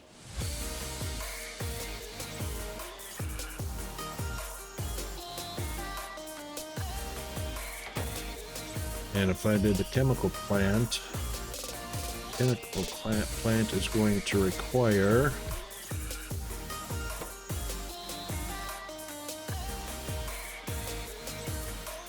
1 to 1. 1 to 1. And it's 30 per second. 30 per second. Right. This produces 45 in 5 seconds.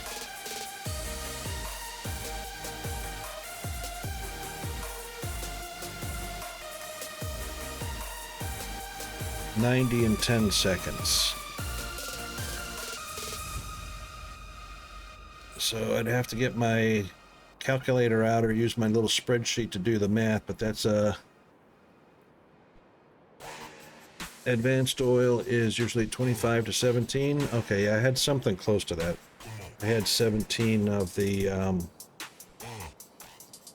chemical plants for heavy oil, I think. Or not for heavy oil, for refined oil from the heavy. Something like that. I'd have to go back and check.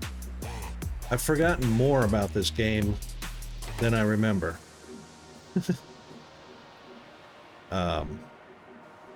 So anyway, this is going to be a 30 to 30, but it's only enough. And I'm not going to be able to handcraft it either. It's going to have to go into another chemical plant, which will be water and coal.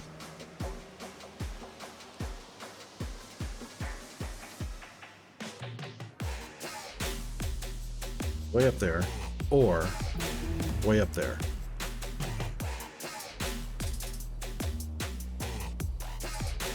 Because there's no coal nearby that I can see. How do you like my pollution spreading out? The biters and spitters haven't got a taste of it yet. Oh, hang on. Yep, that's right. 315, 3 million, 2.4. That's a goodly distance away. All right, so I guess I'll be belting that until I get a train track down. What we're going to do next, we're going to knock out the 50 or knock out the 100. There's our accumulators. It's only 150. Do that. Let's do this one. That's 250. So we can get started on getting our solar going, reduce some of the pollution.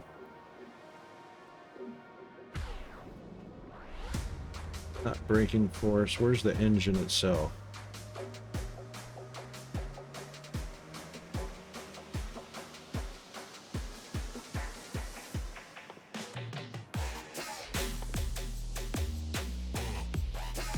Those are just braking forces. Where's the there we go.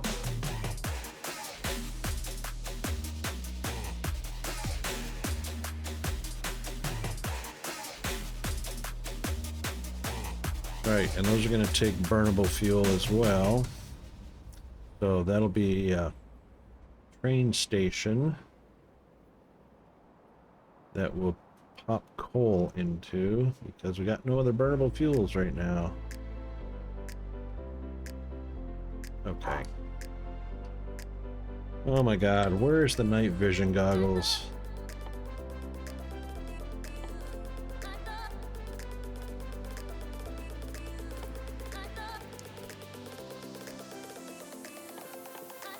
You would think that would be one of the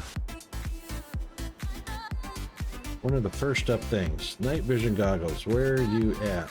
Saw you on the tree, there they are. Way down here.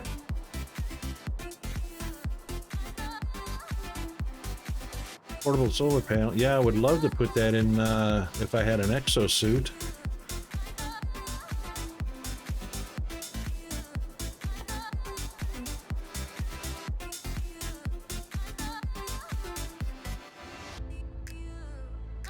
It's only 100. Why would I not be able to do that? Unavailable. Because I haven't done the solar panels yet. Okay, getting there. Solar panels are up next. It's a big one. 250. Okay. Man, I would love some of my old notes that I never kept. Would love them.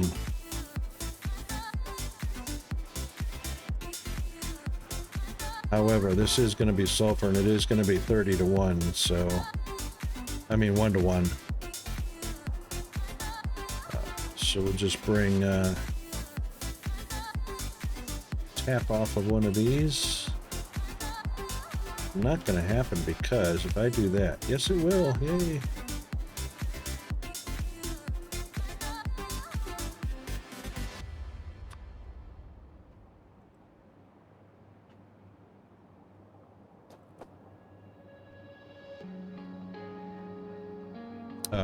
Wrong pipe. This is what I want. There we go.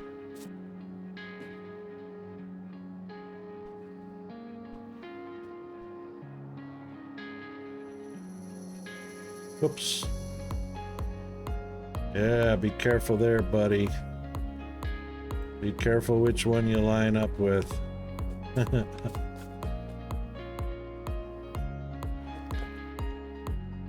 Oh, righto.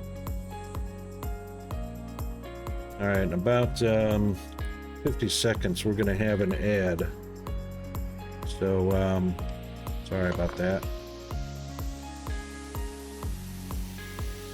Petroleum in one side, water in the other. So we'll leave a smallish gap or two.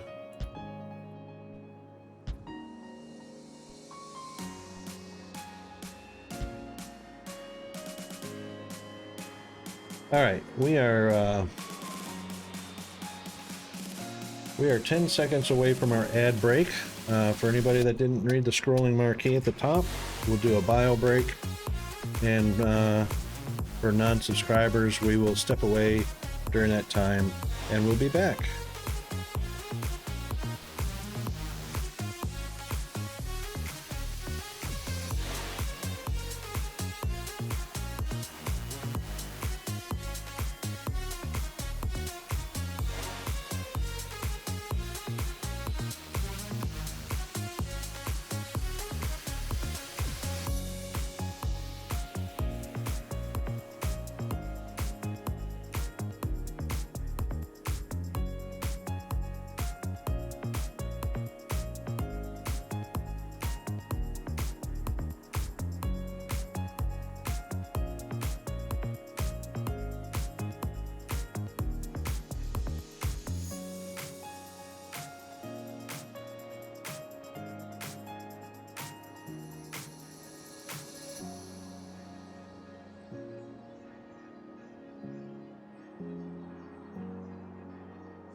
Okay, we are back.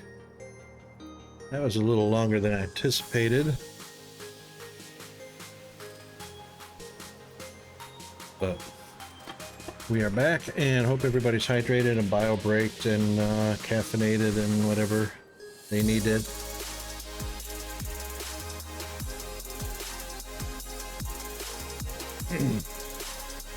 Okay, and we've got some technology done, yes. Next, get those done. That's going to be a little while. All right, did I not make, pretty sure I did.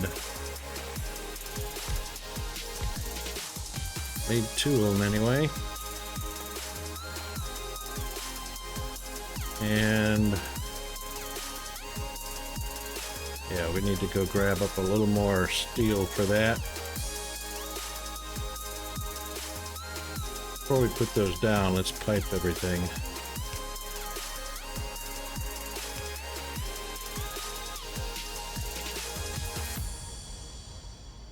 And I think this is going to take, if I remember correctly, we're going to have to do an over-under. That's what you need, a nice, yeah, coffee and yeah. I realized we had roasted beast last night for dinner, and I sliced up what was left over specifically for sandwiches today, and I'm so in the mood for a good roasted beast sandwich with some lettuce, tomato, and Dijon mustard or something like that. Let's see. What was I going to be able to do? It was going to have to be, these were going to have to be an over and under. So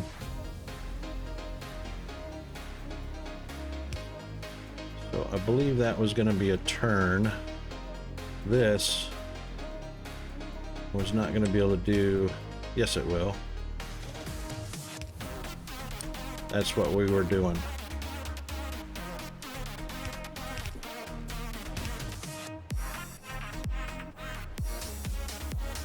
And that can actually go right there.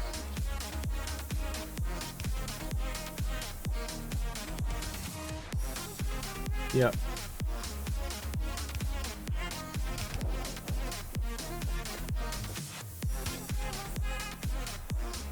Water is in.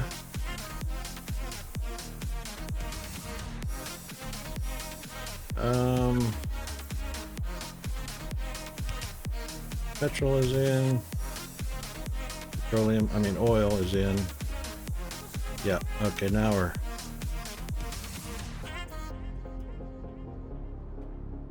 That does not reach them. So it will be one of those. It's too bad the output's not on the opposite side. They did that on purpose.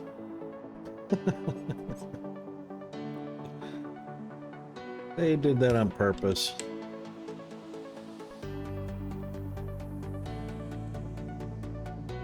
Yeah, see, they could have put, no, it wouldn't have mattered. Wouldn't have mattered.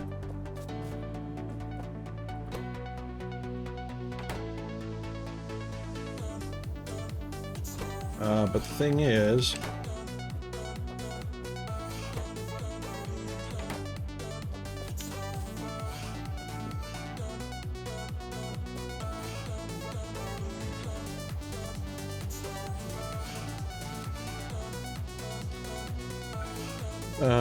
I can't remember if sulfur goes on a belt or if it goes on in a pipe.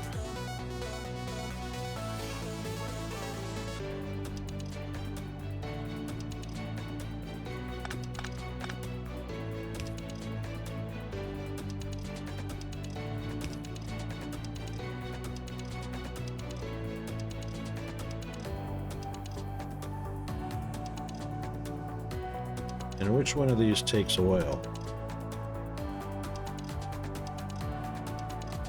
That one. Of course.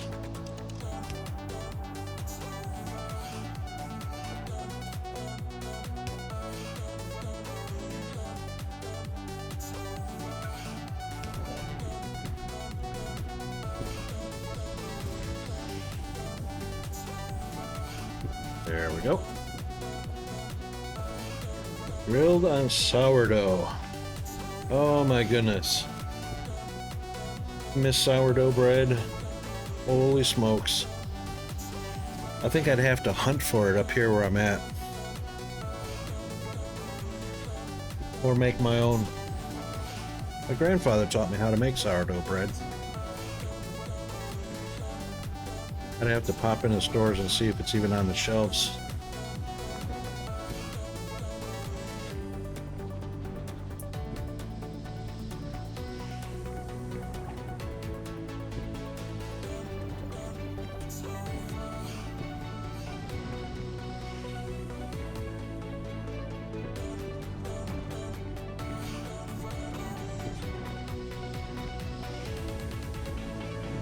Right, 30 per second. And of course it's not going to produce.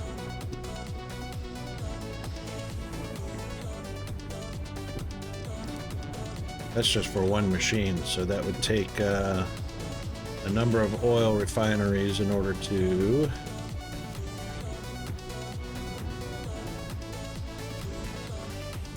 produce enough.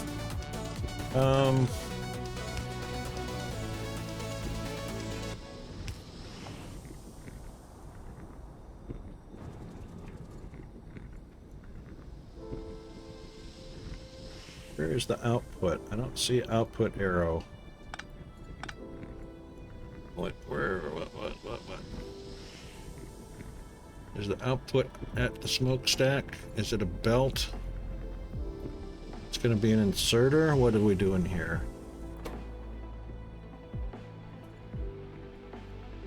Cannot remember. I see input, no output. Now, I don't do any mods on the games I play. I normally play vanilla because it makes it a whole lot easier to communicate with the devs if something goes wrong, so they don't have to ask the question, well, what mods are you running? Have you turned off the mods first? Have you checked to say, make sure it wasn't the mod causing the problem? This way I know, running a vanilla game, if something is wrong, something needs fixing, or suggested upgrades and whatnot, I'm dealing with the core game, the way the game was developed. And it just makes for bug fixing and stuff like that a whole lot easier if I don't run any mods. That way I don't have to go through and turn everything off just to troubleshoot. Yeah, I know the output is full. Where does the output go? I see two inputs, water, petroleum. I can't remember. Do I have to freaking look this up? Oh.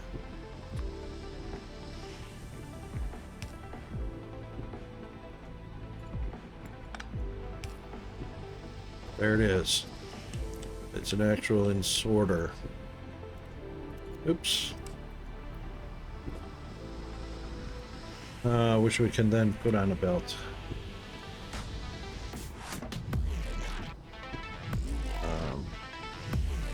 Yes, it is solid.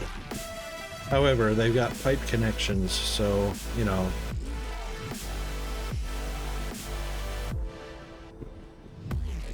I had a little gas last night, but today I'm fine.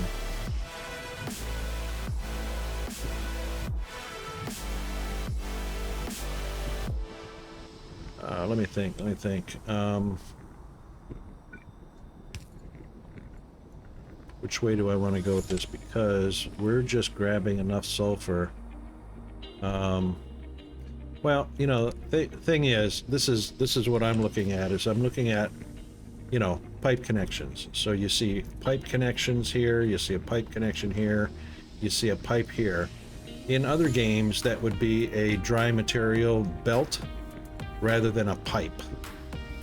You don't use pipe connections for dry material. You use belts. So that would be a belt port, but no, they didn't do that. How long has Wooby been in business?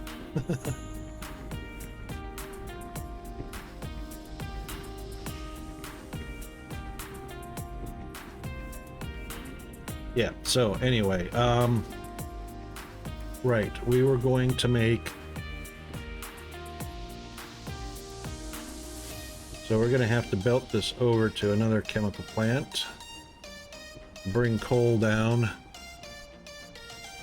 just to make the red, just so I can make blue, just so I can get rid of some damn cliffs. Oh, I'm sure I'm going to need all this stuff for, need this stuff for other things too, but you know.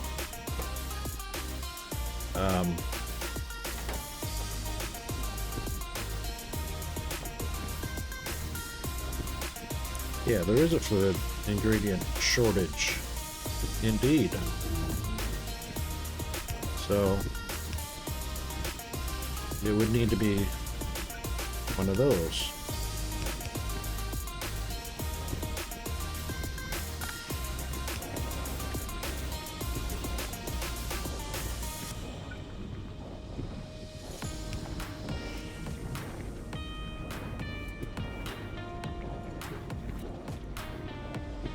That would only go so far, wouldn't it?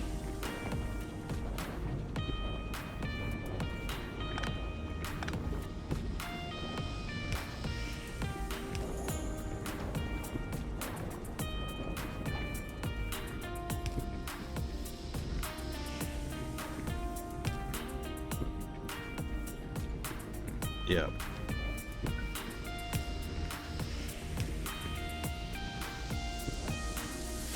That's the way it would normally go. Something like that. Anyway, yeah. Yay! That didn't take as long as I thought. Definitely that. Of course, I don't have an exosuit to put it in because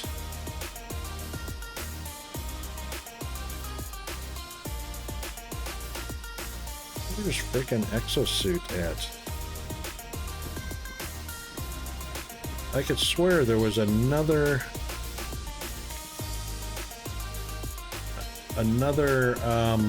menu to show my exosuit, or what can be, you know, the power and the legs and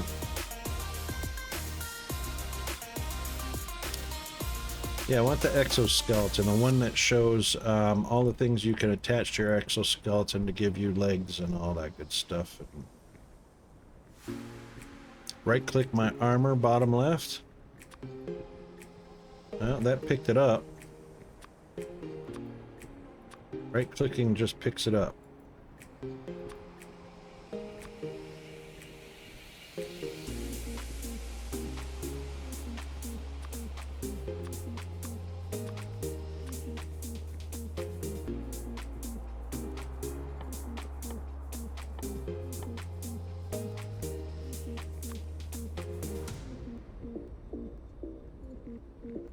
I don't know. Could be. Might need to make some modular armor. Armor. I'll make some armor. I have walk in here.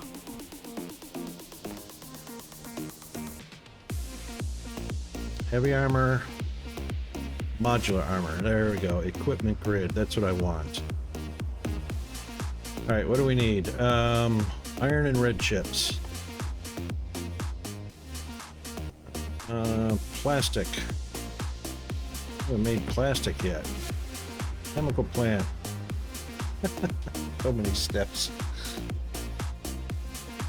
I'm making a complete mess of this save. Complete mess of this save. Should have saved a whole bunch of blueprints from the start of my very first save. Or I should have made blueprints. Actually, probably could. No, I know the difference between my index finger and my middle finger. I do have left and right down, but it is because of the modular, obviously, for modules. Yeah, gotta have the modular armor. Right. So, plastic.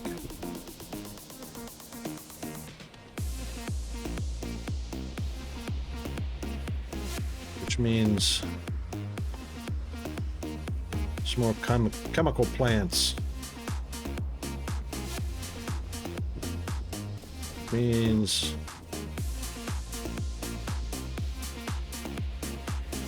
which means I should now be able to use my car to get back and forth.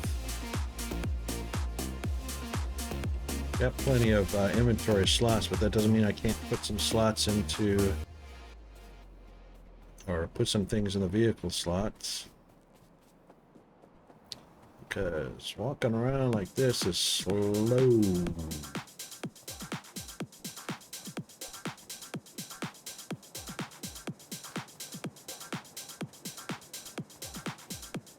Oh. I knew I couldn't jump off that cliff.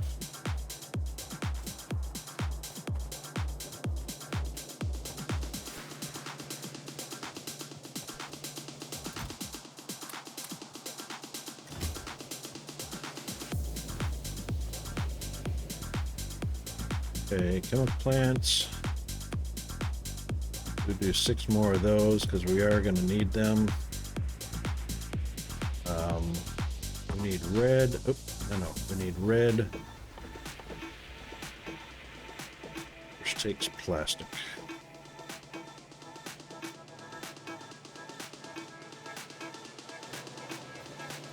Well, we do have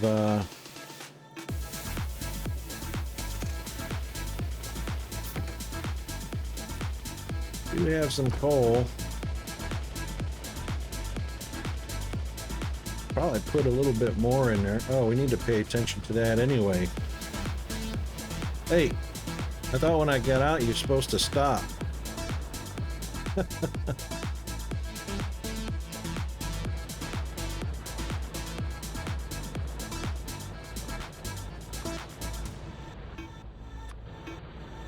Okay.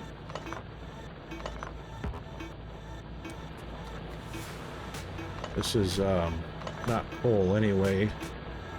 We did want to get those done and probably added right back here.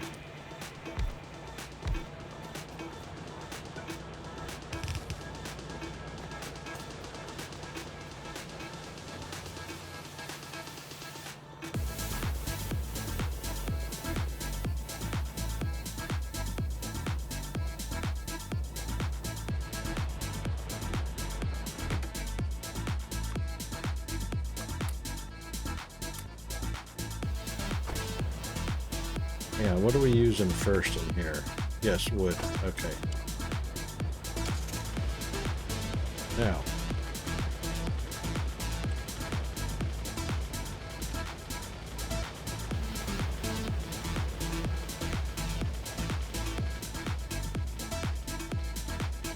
Remember correctly, you could actually run into the underground belts and damage those as well. This is much better than running. But I like running, Jenny.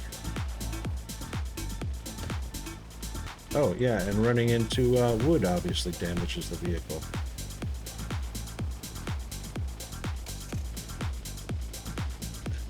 Running after the car, yeah. So, no auto brakes, so if you jump out at speed, you're going to be going a little distance, eh? Oh, I can't repair it while I'm in it. Nice. Oh.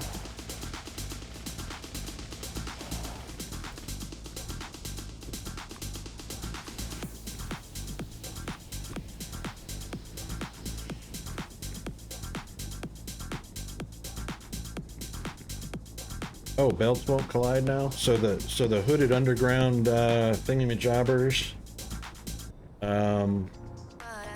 underground belt chutes won't smash.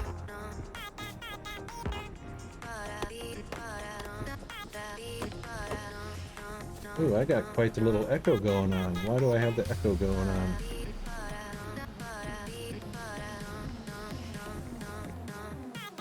Let's try that. That was it. Okay.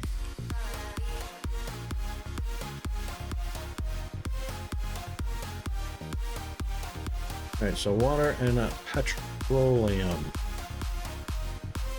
Oh, we're getting there. We got 6K. But that's only because we're not making sulfur at the moment. So we'll go ahead and belt. Oh, hang on a second. So petroleum, water. No, petroleum and coal.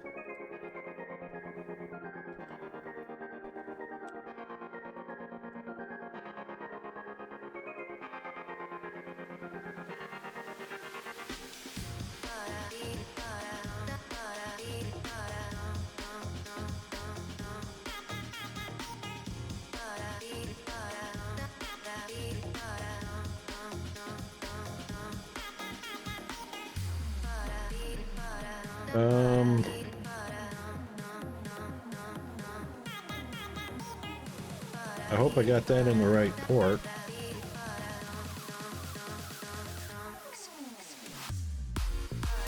Petroleum in either one, which means coal will what? Go into either one as well?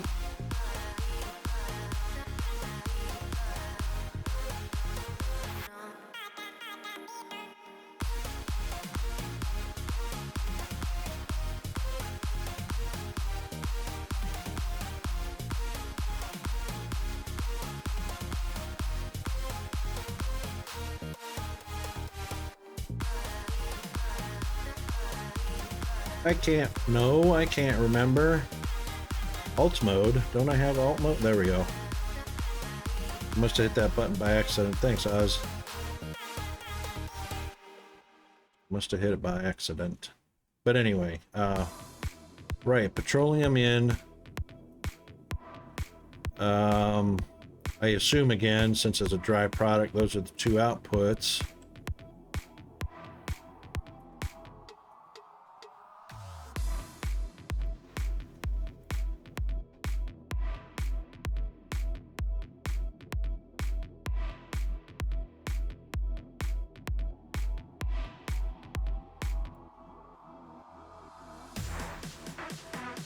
Let's find out.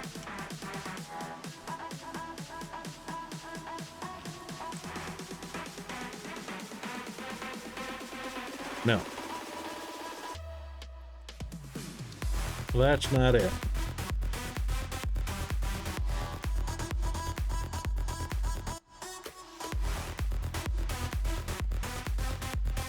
So coal, I'm assuming we'll have to go into one of these pipe connectors.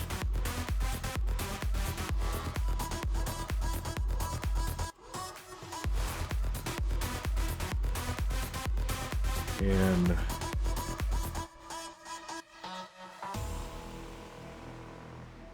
what? Belting coal into the one that's marked as petroleum?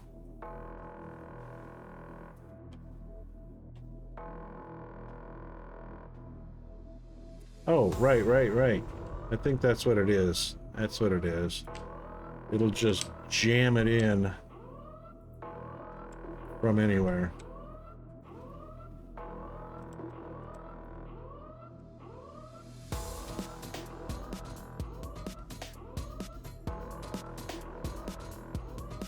Pretty sure that's what it was.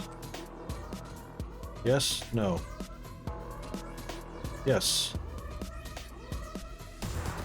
What it is.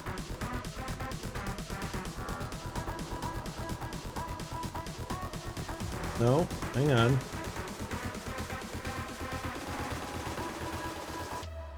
Not putting the coal in. Is this one of those damn limiter things on the damn inserter? Oh my god, I'm gonna hate that shit forever. Yep. Because it's not a stack of 100, it's a stack of 12, and that's considered full. Oh, 8 is considered full. What the fuck? I'm sorry.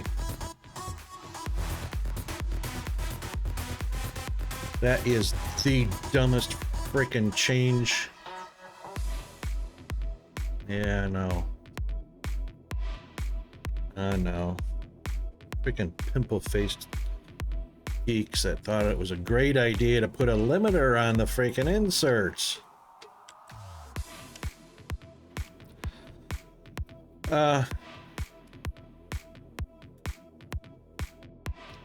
Right.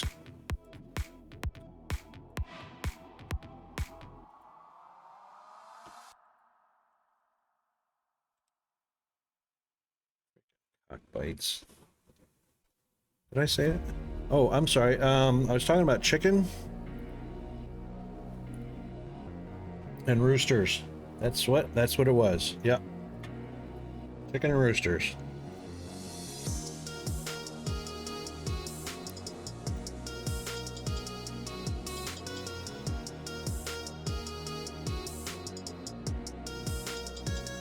Now, I can at least handcraft that much of it.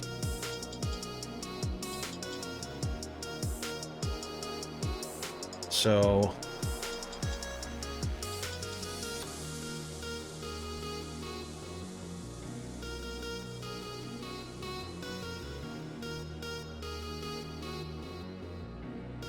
sulfur, coal, and oil and water will make the red dynamite go blow up stuff, but not cliffs.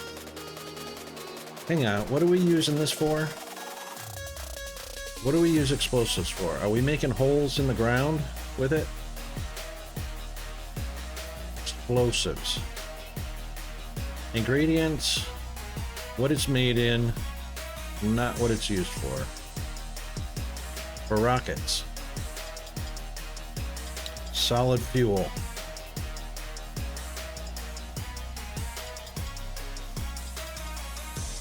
Because it is solid, but it's rather explosive. Yeah, I know, that's the thing. So apparently, because we're going to be going to the blue right here, just to get rid of the damn cliffs.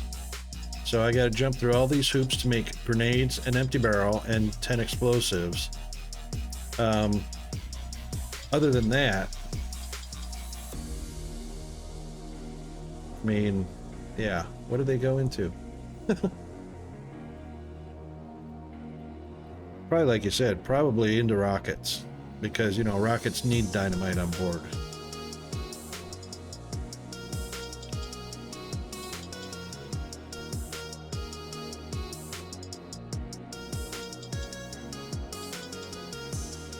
All right, so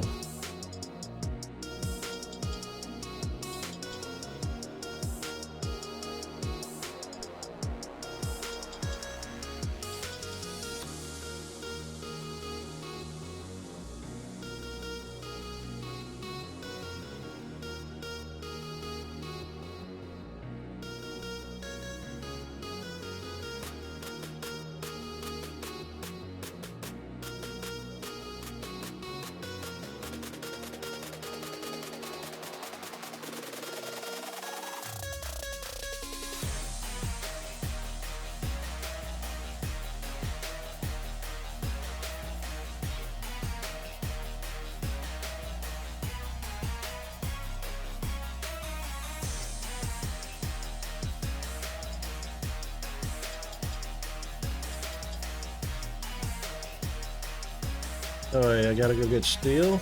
No. Just haven't made any.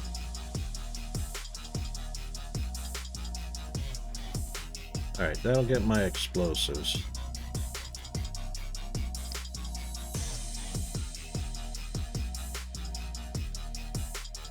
And of course, we'll use one of these. And drop some coal into it.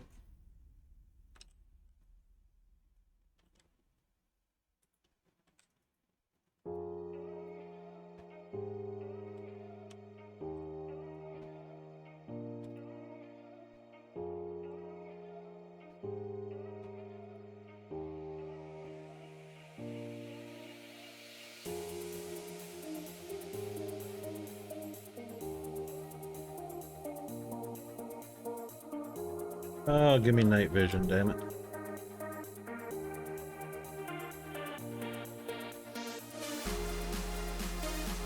Right, in the car. And you can't jump. That's another thing I hate. Oh my god, I hate you cannot jump.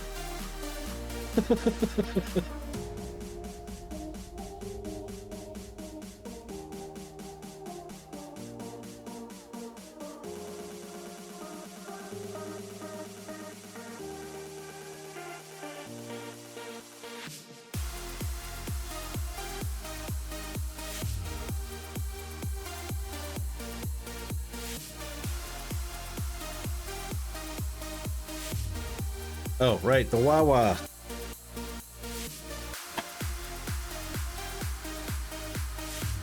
That brings it up. This brings it down.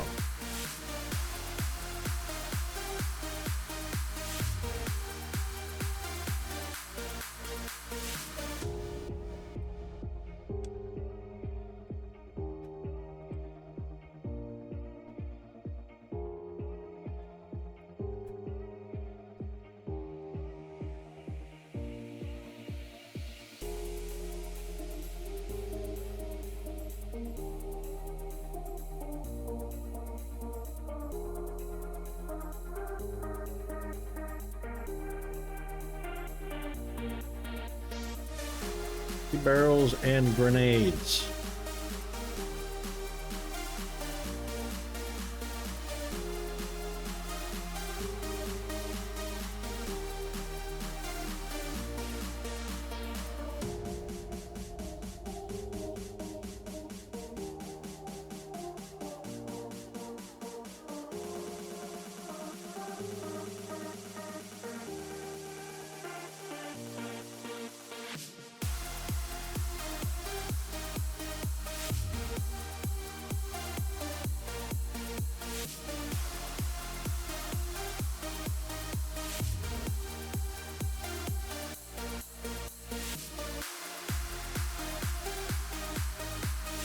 I just want to blow up some damn cliffs. Get them out of the way.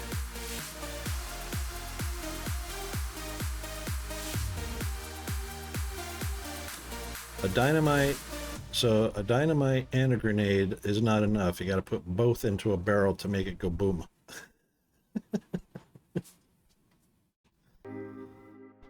Right?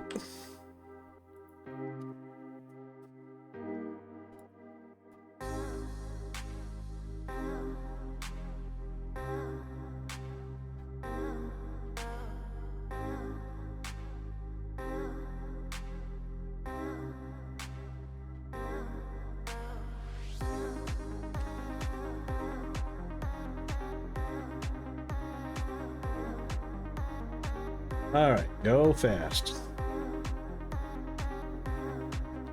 Let's get rid of that because we're making barrels now. We don't have to make barrels twice. There we go. Yeah, now we can make things go boom. I don't even know how to throw them. They don't go in the ammo slots. They don't go in the weapons slots. Oh, research. What are we doing here? Hello? Modular.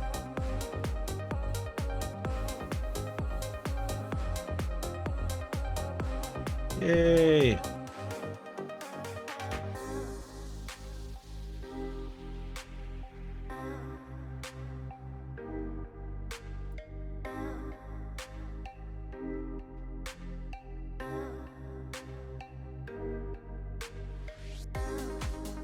However, I still need to figure out how do I want to throw those? Left click.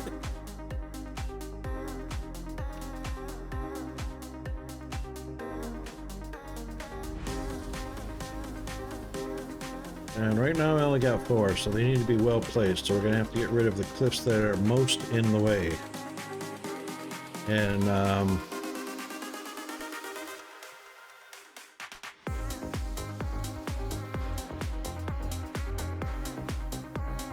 ones that were the most in the way are the ones right at the north end. Oh, yeah, run over those trees.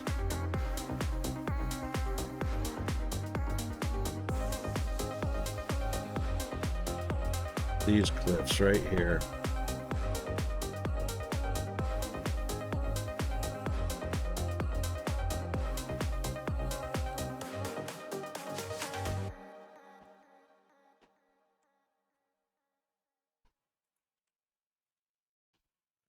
That is going to be probably more than 4 right there.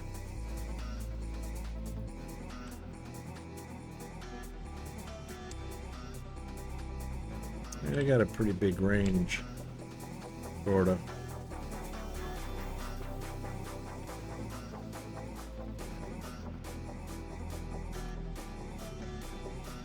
Helped a little bit. I'm gonna drop it back to at least that point right there, so probably 4 more. 6 more would be nice.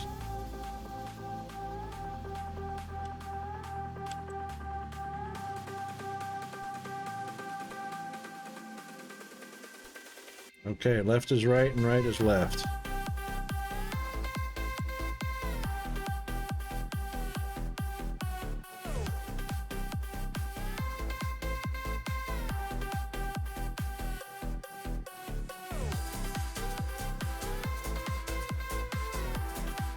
It's still rolling. There we go.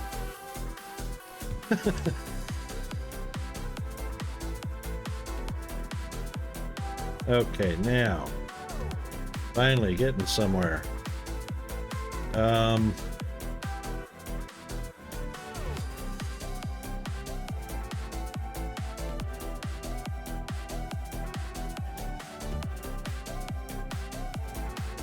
Four more because of not barrels, dynamite, because of grenades.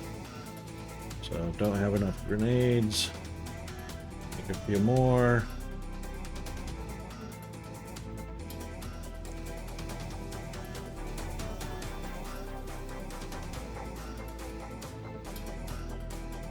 At least we're opening up a little bit of landscape real estate in order to get the factories stretched out.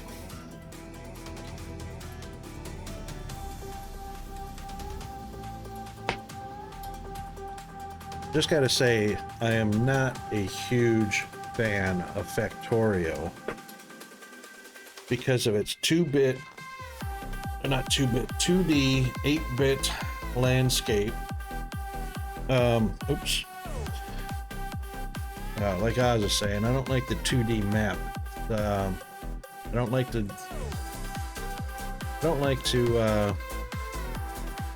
Well, there's almost no sense in that. Everybody came over from Factorio, so that's pretty much what they're interested in right now.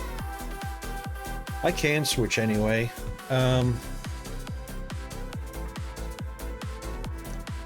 We are on episode 4.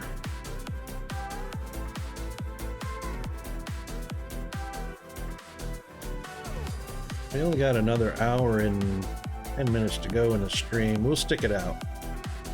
We'll stick it out. A little bit of stick-to-itiveness.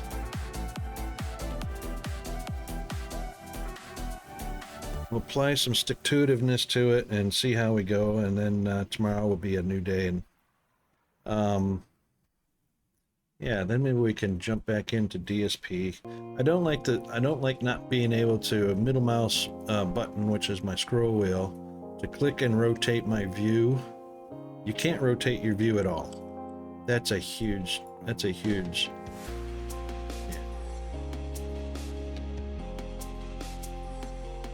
Can't rotate your view or the map.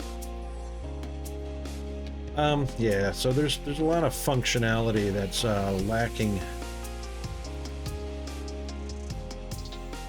for this game. But yeah, if you like Mario Brothers, this is a good Mario Brothers type thing. I do. So I like to have the 360 to be able to rotate and take a look at it because it opens up possibilities. I mean, when you're looking at it in one aspect, one viewpoint, you might be missing something. That changing that viewpoint triggers that, oh yeah, moment. You know, that's what I was missing. That's why I love DSP. Any angle. And same with Satisfactory. Any angle. And Astroneer. And Creativerse. And Minecraft, which I don't play anymore. Vintage Story, yes. You know, Captain of Industry is on a 2D map. but you can rotate your view, you know? Factorio, yeah. Just, again, they've been around too long to not have done more development. I don't know. I think Wooby Studios just kind of got satisfied with their own work and dropped it there. Matter of fact, there hasn't been an update to Factorio of any significance since, well, July 13th, small update, and they added a gamepad controller support. That was it.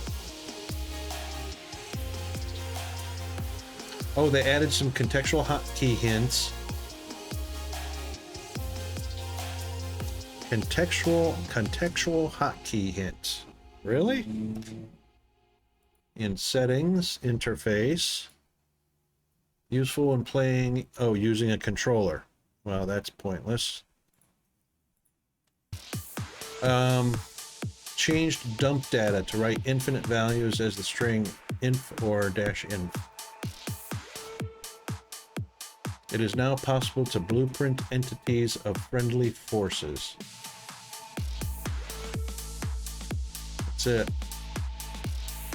They haven't added anything quality of life, feature or functionality changes other than controller support.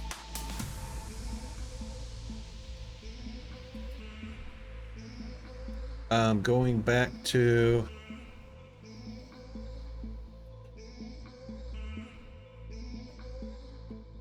April of this year, graphics, music,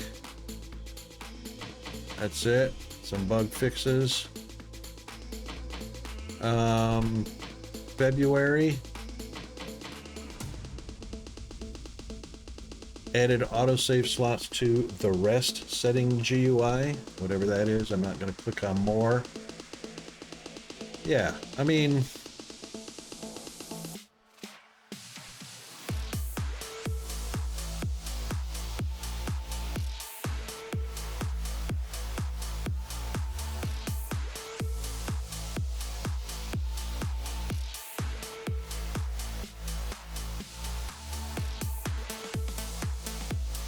so in November of last year, they kind of recapped 2022, but mentioned they were mainly working on expansion content for about a year now.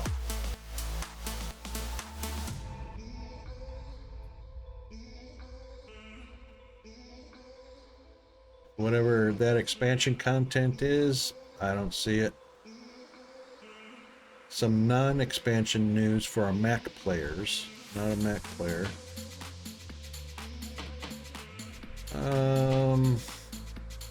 Minor features. Added preferred audio device output settings. Oh yeah, I could see that being a huge priority. Added the current binary architecture to the main menu version string. Improved mod update. Checking for large mod collections. You know, people wouldn't mod your game if you included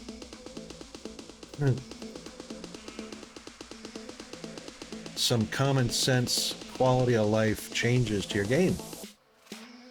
Anyway, yeah. There's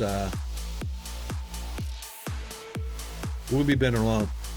I was reading the updates for Factorio. There's literally nothing of any consequence in any of their patches other than adding controller support and expansion packs for whoever, and non-expansion for Mac users. They have never gone back. What I'm saying is they've never gone back to review their own game code and their own features and functionality and said, oh, we need to improve that. They've never gone back to do that. So Right, so now that we've got some Go Boom, the blue Go Boom stuff, let's Go Boom. And try not to hit any trees along the way.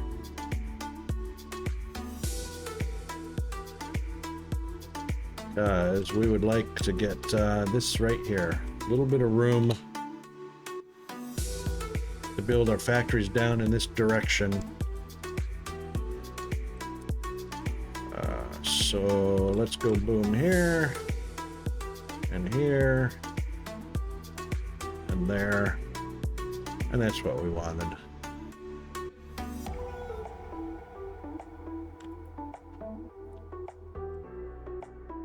Oh, left that one little bit.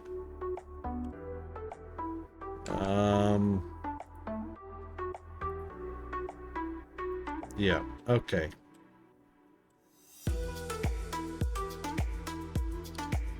That looks better. Is this cliffs up here? Hang on. Let's zoom in.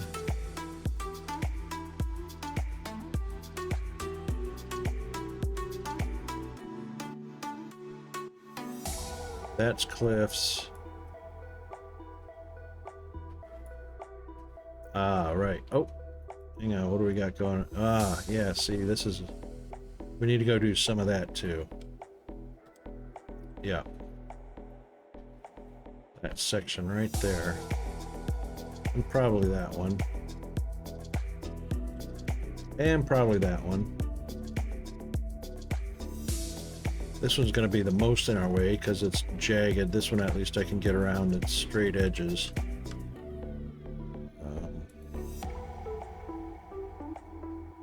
That made it better, didn't it?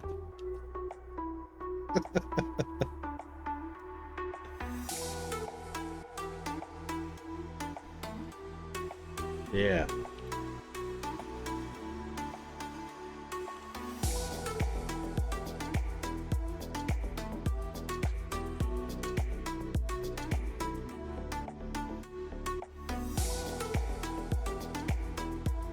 Watch out for that rock. Where are you going, Rocket? Let's not drive through the forest, hey?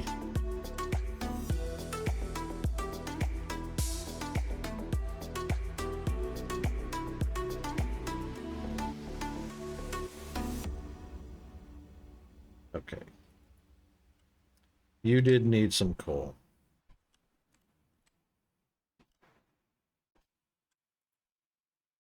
Oh, we got a little bit left of coal. For our plastic explosives. Let's take about half of that and pop that in there. That's a 1-to-1 anyway. Oh, we got 60 in the pocket. Okay, that's enough.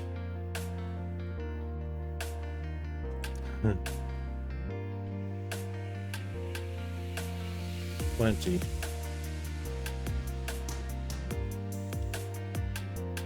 Plenty, and this needs coal, so throw the rest of that in there.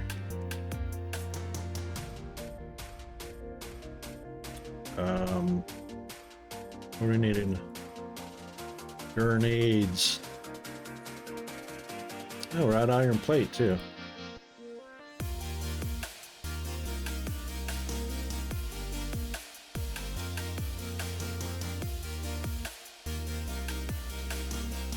Whee! At least this is way more fun.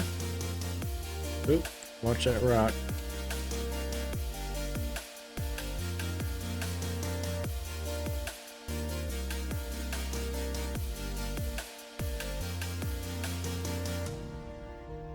Oh! Wow. Watch that sharp left turn, Rocket.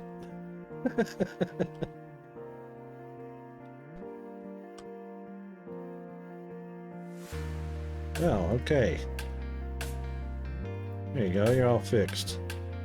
Let's grab ourselves a bit of coal and a bit of iron platage.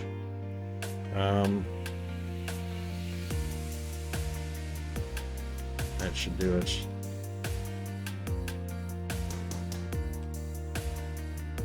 And he's all done.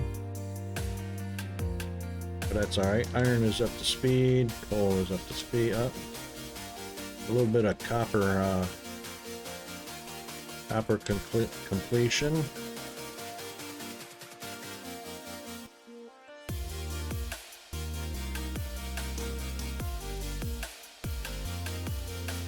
That one should be done. It is. It is. That one's still working. And we'll just pop another one down there.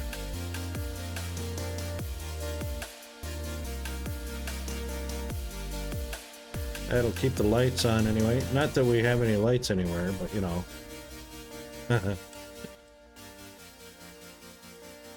Alright, we will grab ourselves a touch of iron.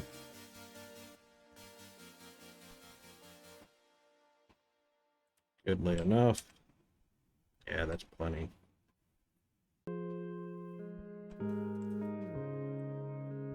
Oh my goodness.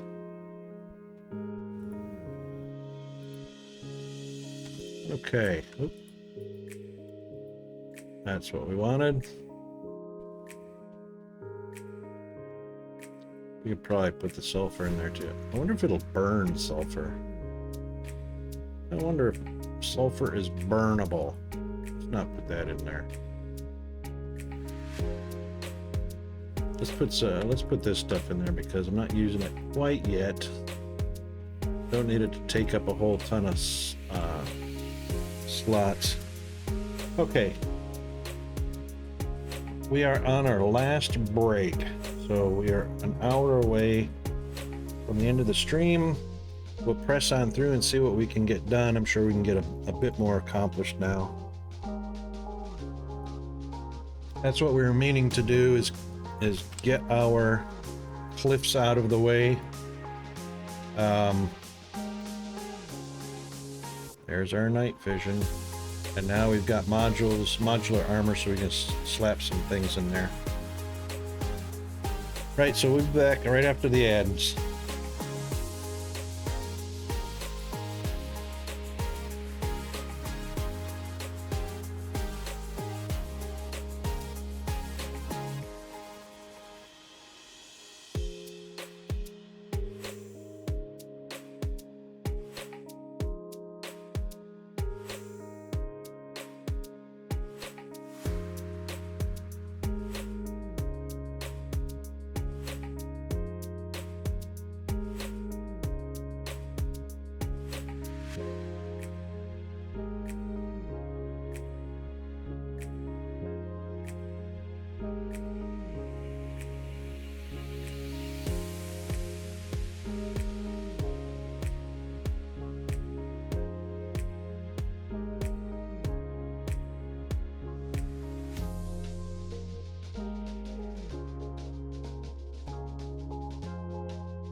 Okay, we're back. So I just had a bit of a brainstorm while we were...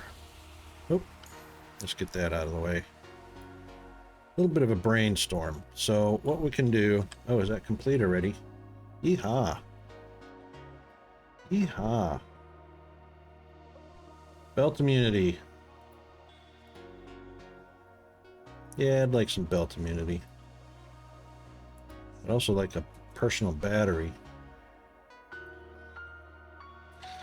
So I had a bit of a brainstorm, so don't get me wrong. Factorio's all right. I mean, I love the trains, I love signaling, I love the exoskeleton, I love the Spidertron, all of that stuff.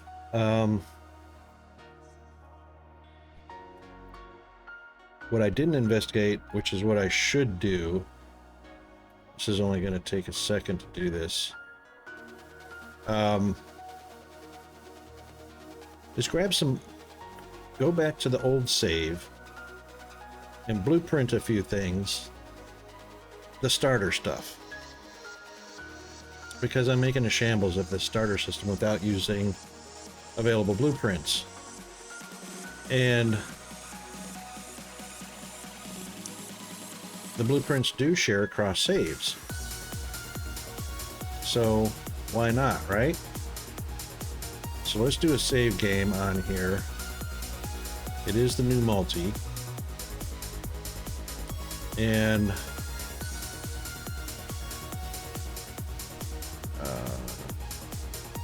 can we load game? Let's load game.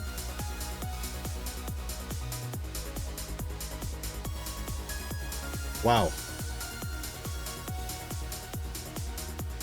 Let's load a game from, oh gosh, let's see what the dates are here. 1.18.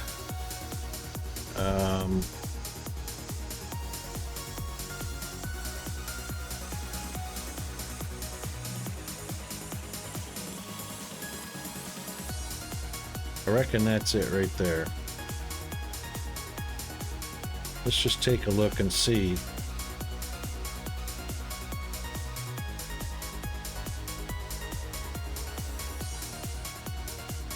Oh my god, look how fast he goes. Whee! Alright, so let's see if we can find... There it is. That was the basic map. But that's oil refining, I believe.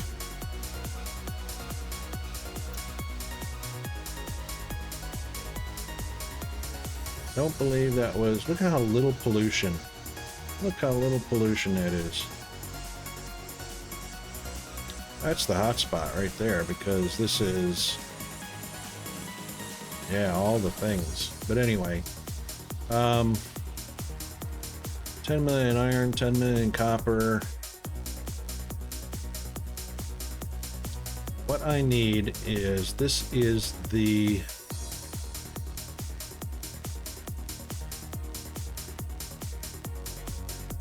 This is trains though. This is not a startup. This is not the fresh startup area. It is now. I mean, yeah.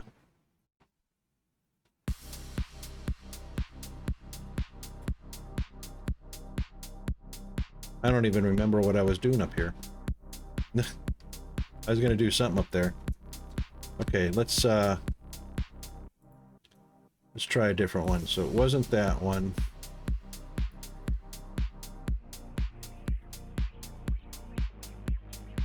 That one's got a Spidertron. Oh, okay, that was probably with Peanut.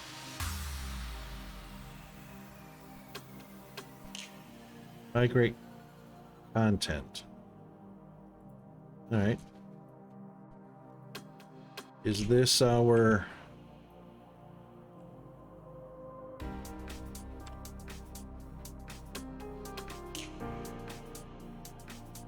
No, this is not, oh, hang on. We had a few Spidertrons in here.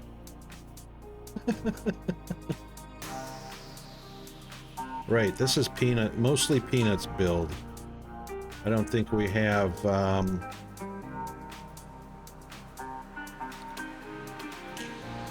we don't have an actual basic setup.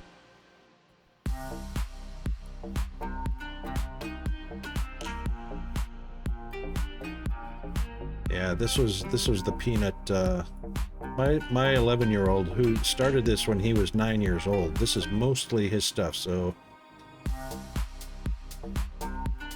he got good at this.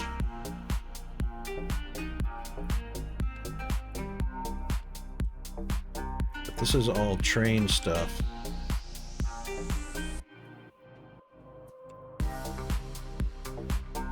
This was the basics. Basic power.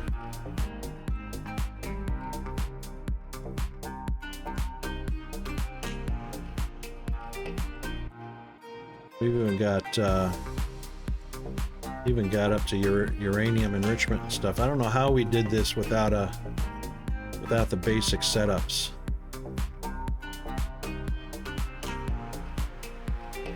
All right, so that's not it. Array of chests? Hang on. In this one or the previous one? I didn't see that question. Oh, this array down here. Yeah. All right, so we have copper coming. It's just copper storage is all it is. So one inserter from one box to another. All it did was keep the iron saturated until it came out here. That's all it was, is storage. It's storage with inserters. Copper on one side, iron on the other. And then this one, obviously uranium enrichment produces two different products. So one of the products comes out here, which is the 235, and the other one is the 238. So 235 comes out, gets split off. 238 goes down one side. And 235 is basically the byproduct.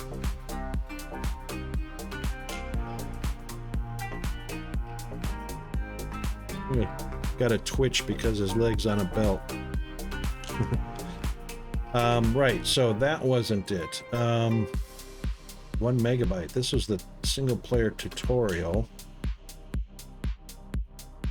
1.1.87-0. It is unnecessary. A lot of it was unnecessary. Because actually a lot of these were because we were teaching Peanut how to do things. He's got a really good engineer's mind. So we looked at some things that worked, some things that didn't work, and these are my autosaves of what I'm doing right now. That's the tutorial. Well, I guess I've got, let's take a look at Peanut's world.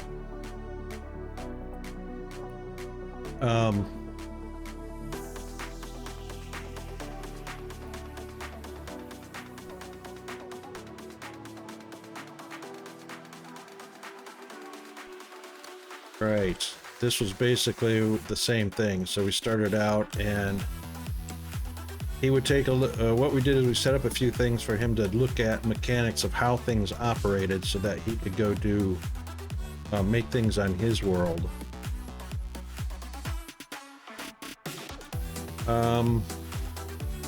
That's just sciences.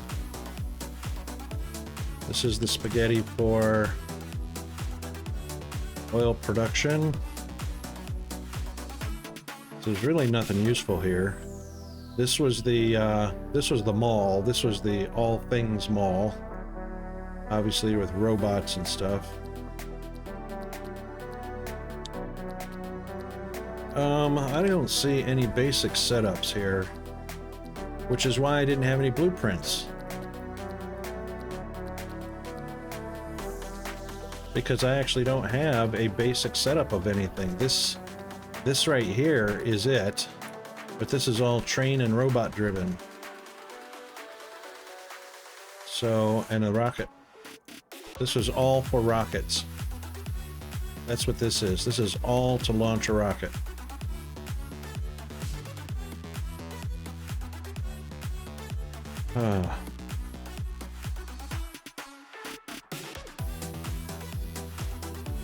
Here we go. Here's some.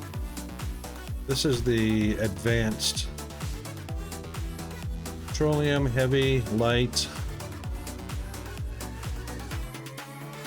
So that was 2, 4, 6, 8, 10, 11.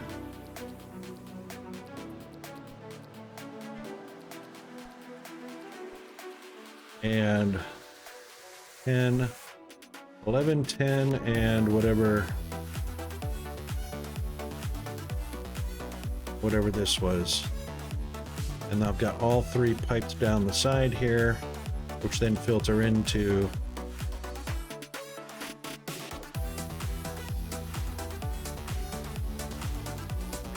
this setup.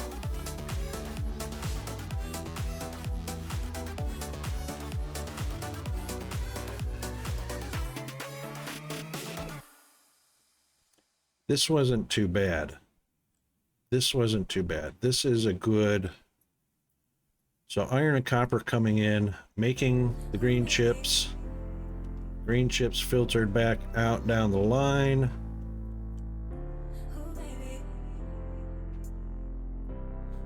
Then red chips were made up here, which filtered down to wherever we made blue at, which was down here. No, that's science. Blue is made, no, that's not it.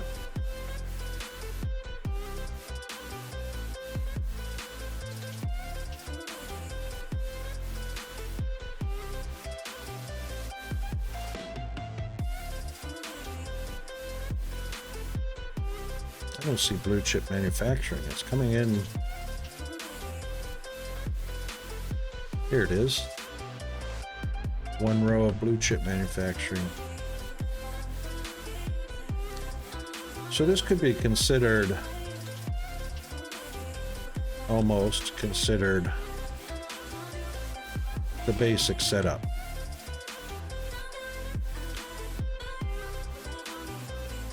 Iron comes in, copper comes in. Steel all made here.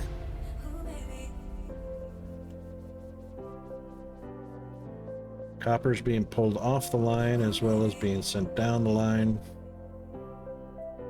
Balancers and feeders into.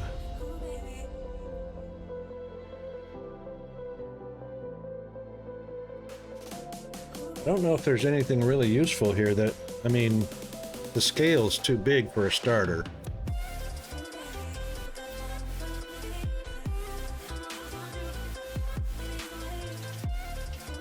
This is right, though. This is right. This is what you were talking about the other day, Oz. So, copper feeds 3 coilers into 2 chip makers making chips.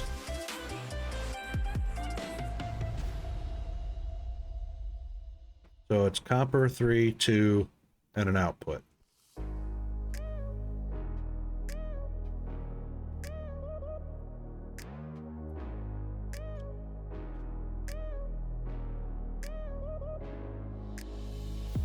So we can actually use, we'll just grab the whole mess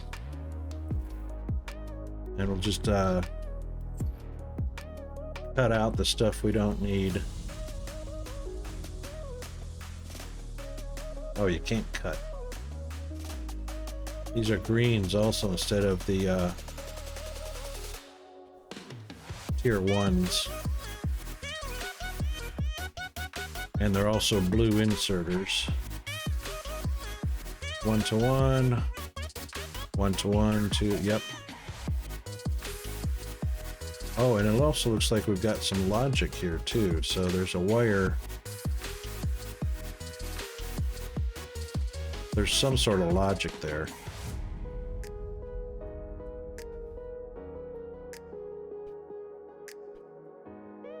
We won't have to worry about that because I don't have robots yet. So this, I can actually throw this down, put in the correct belts, put in the correct machines, put in the correct inserters, and we're good. And I won't even be able to use this logic, whatever the logic is on that inserter. It's a signal. All it is a signal that was only to tell me how many greens were being produced, but only did it on some machines. So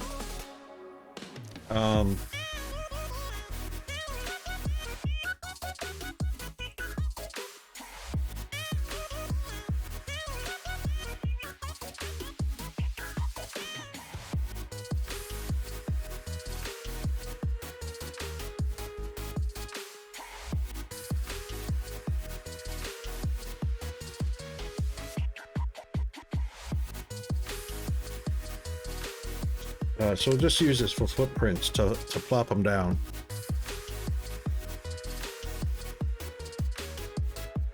And that's the basic green.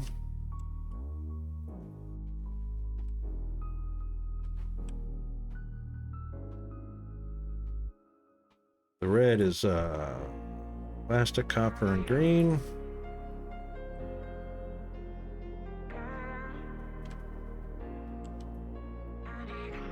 So we got plastic, we got copper coils being sent up the stream to the red chips.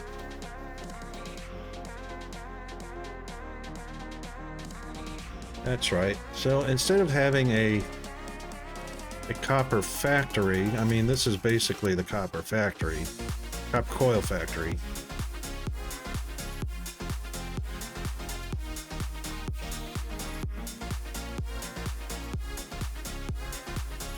Right. Trains are bringing it over. Okay.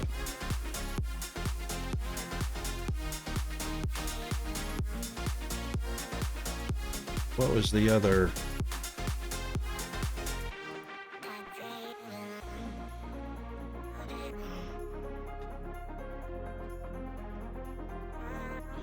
Okay, so there is a section here that I believe is the Everything Mall. This right here, that's what I want to see. Come on. Come on, Rocket, get unstuck. Where are you? Seriously?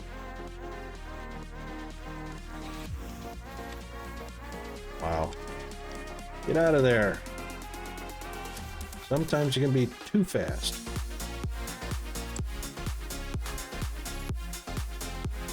This was the Everything. It's also based on Roboport, so can we still use some of it?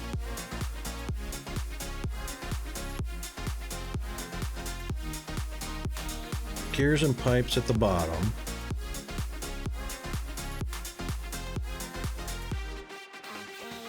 Progressing gears and pipes. Splitters, belts, inserters.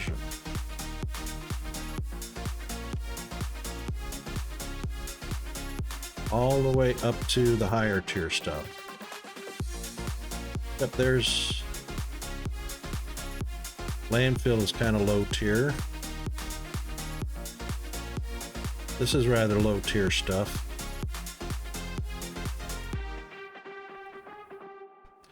This section might be usable. This section might be usable. This kind of this Everything Mall, because it's all based on iron coming in.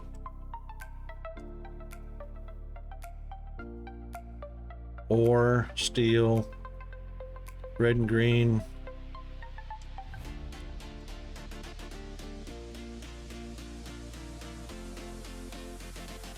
And some basic stuff coming in here for barrels, blue, and grenades.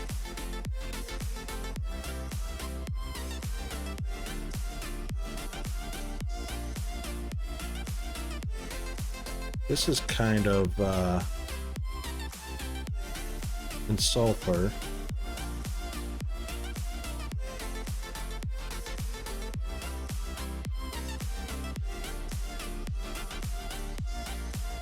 You know what? I don't know if we can do it in. Oop. Way to go. We can't mark. Can we? Network, logistics. No. So like in DSP, we can actually put it on the belt, what's supposed to be there. Can't mark them. That would be really cool.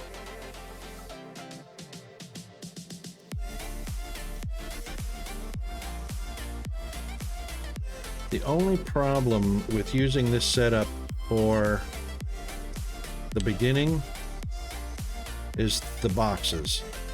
So this is all about requester boxes, provider boxes. So it's not really belted for a fresh start.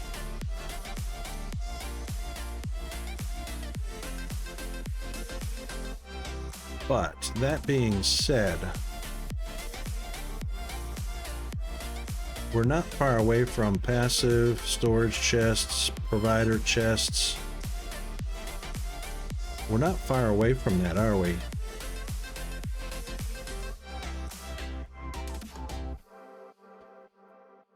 Passive provider chests. So it looks like they're mainly storage and passive providers.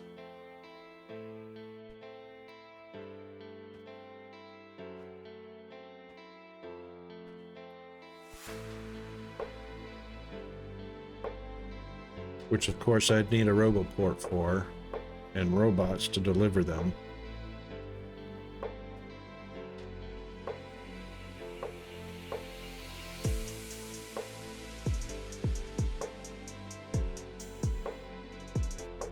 So I'm going to cut. These are plastic getting made. Whole plastic and petroleum coming in.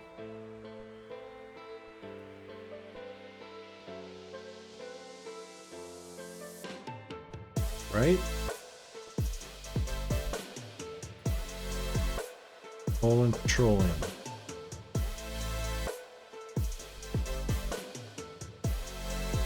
I can use this as well.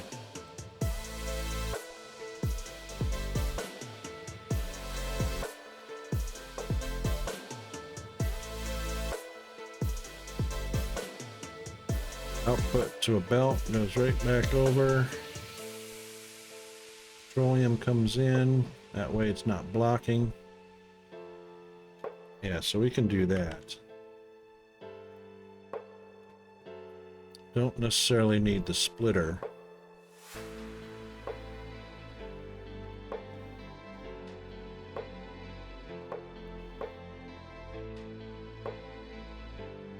Sorry. Whoa.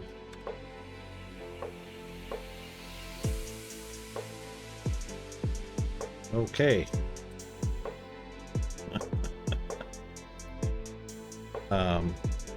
No, this one right here. No.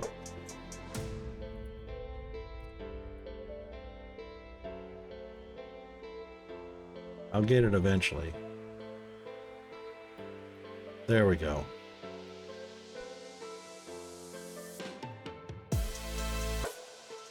Yeah, see, if there's no way to label.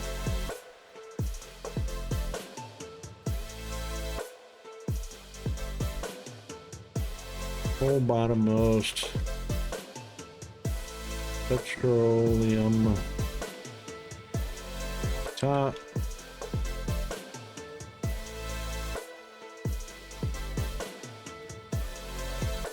Output pass under. Okay.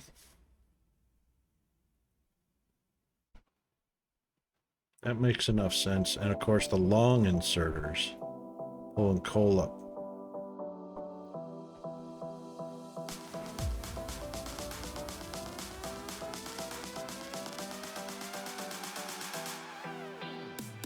Okay. That's the plastic basic.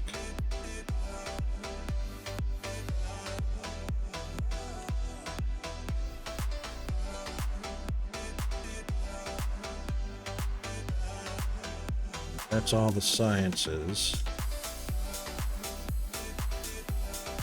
What was first? Red and green.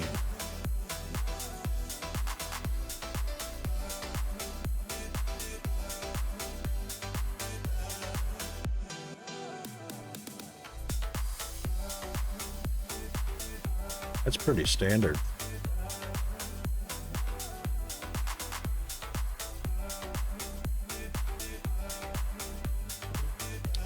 So we're pulling belts and inserters on one side, copper and gears on the other.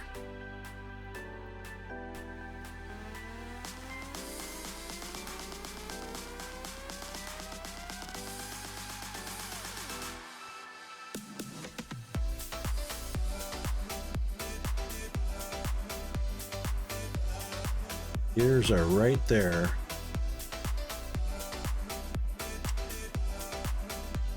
All right, so let's do a little choppy chop.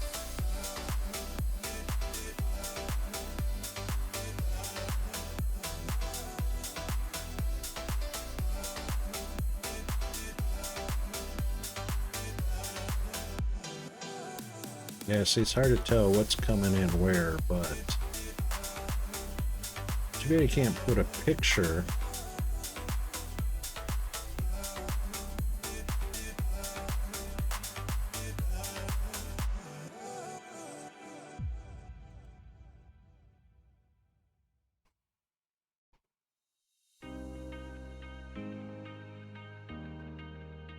Yeah, too bad we can't put pictures in here.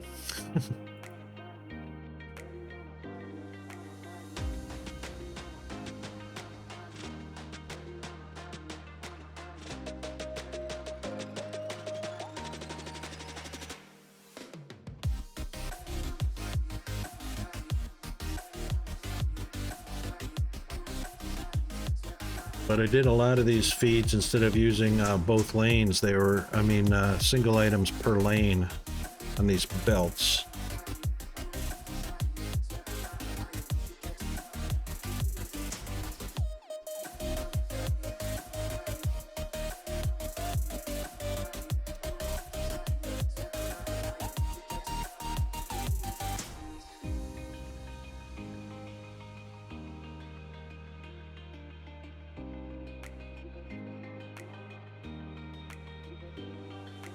Okay, let's do,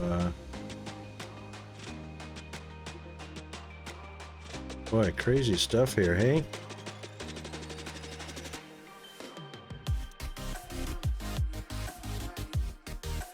So gears output, gears on the belts, gears to box, gears to belt.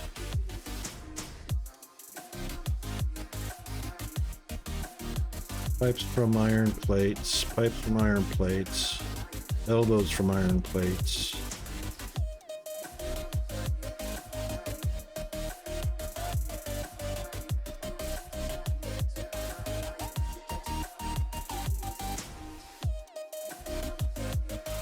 And that's all we needed really, because they had the modules in them.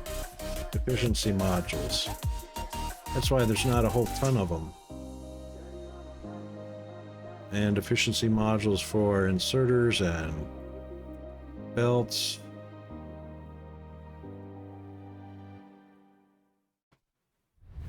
Okay.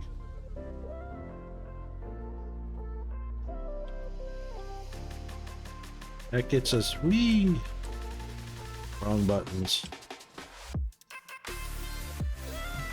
And then the blue, of course, was engines, red, and sulfur. Yep.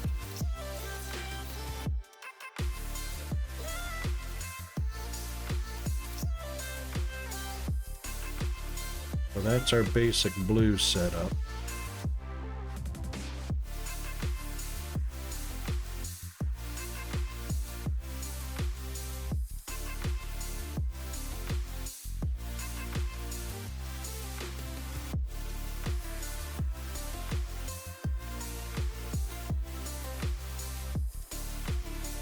So our blueprints in the blueprint menu. Oh my goodness, where have I been putting them? I bet you I've been putting them in the wrong place, haven't I?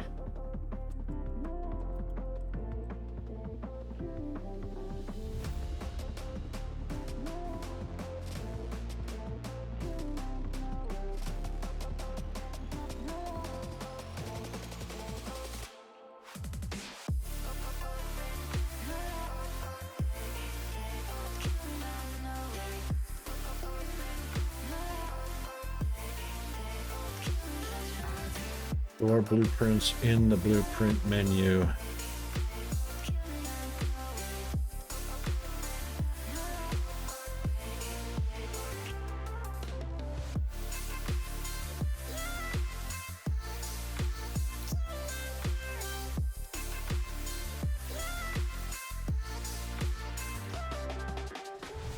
Oh, I see what you're saying. They're going into my character. Gotcha. Basic green. Yep.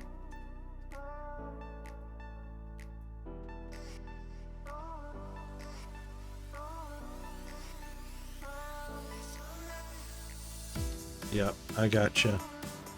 I'll just put them down here for now. Thanks for reminding me. I forgot they were going into my character.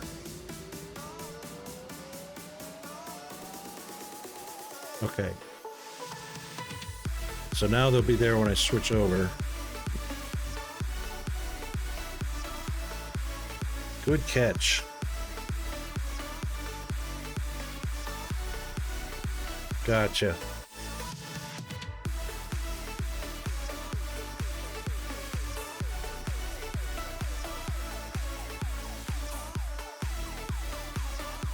Press B when I have the blueprint open.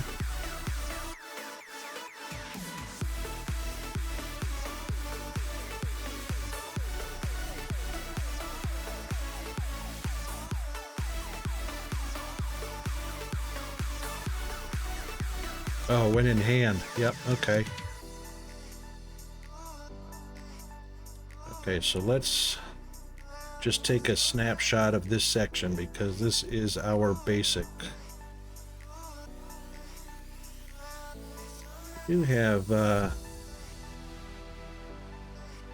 3, 6, 9, 12, 15 gear operations going.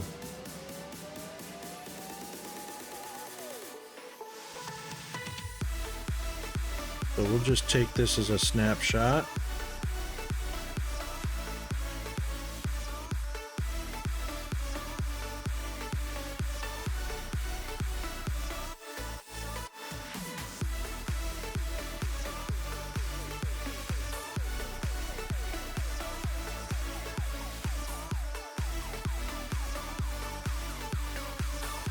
Okay, when you press Q, it drops an info. You could instead press B, drop it.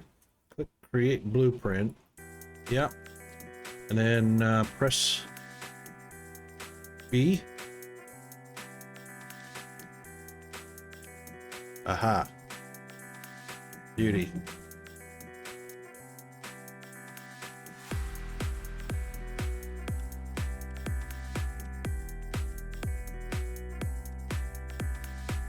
Oh, there we go.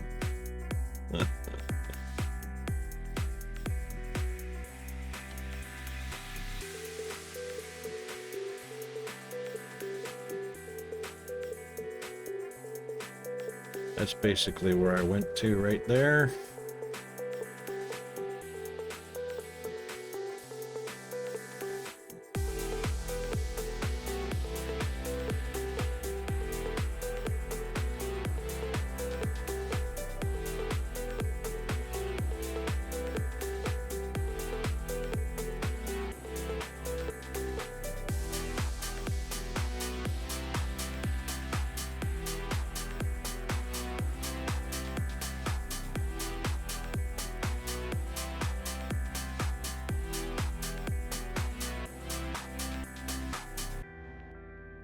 Yeah, you know, because it's a whole lot easier just to put down pieces of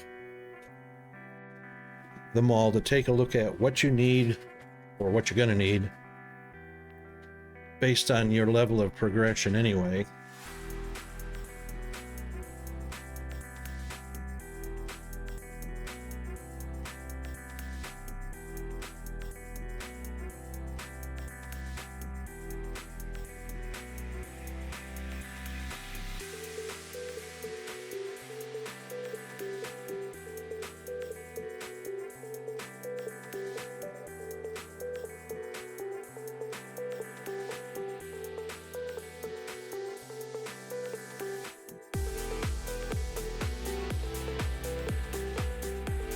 Okay. All right, that looks good enough.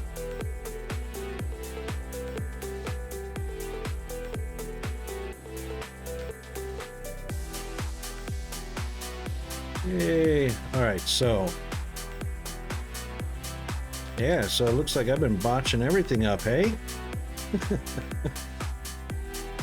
Trying to make a main bus and everything, and yeah.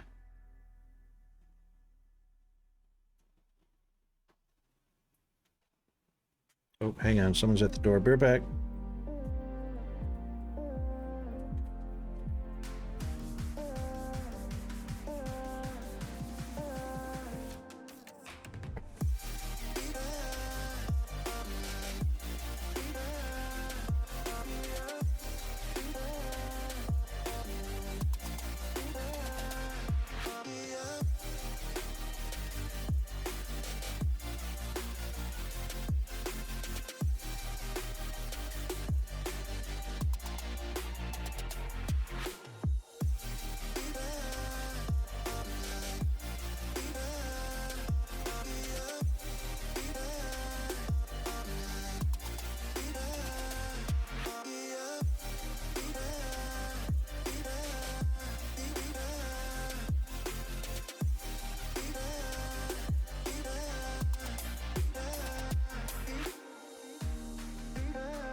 Okay, sorry about that. Some things are unavoidable.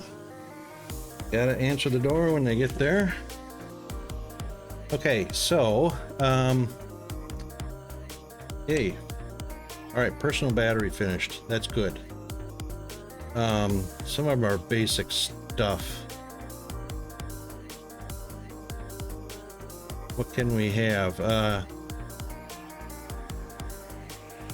we anywhere near? There they are. Per robot. That's going to take blue. Okay, so we are. So the big thing is working toward blue. Hang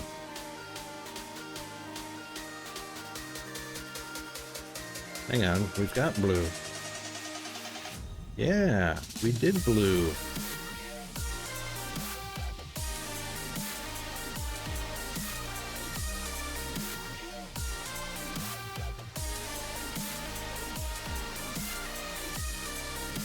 But we can't do that until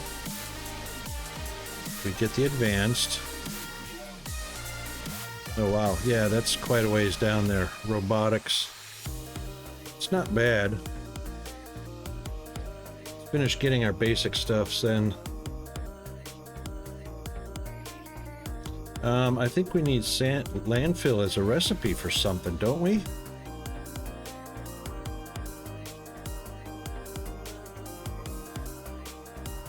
I don't remember.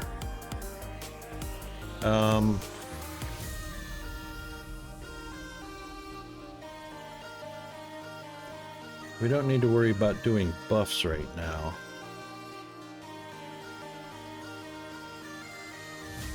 Pretty sure concrete was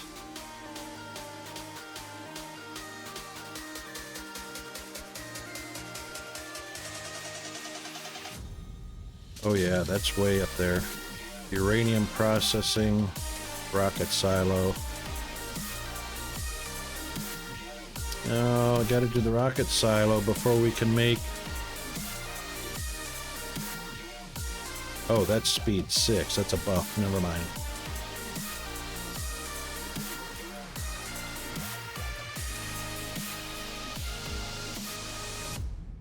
That's just for trains. That's just for buffs. Just for buffs.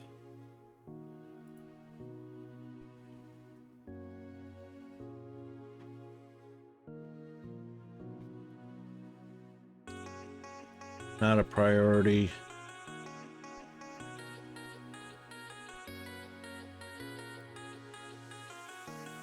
Energy shield equipment.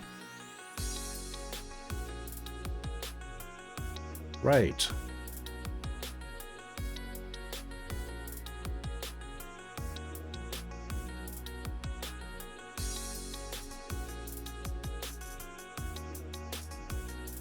This is the one I really want right here.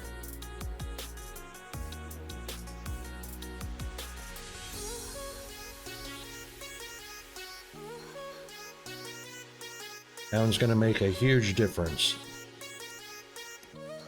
And then the substation that will go with our solar. Laser. I haven't seen laser. Oh yeah. That was for the laser turrets.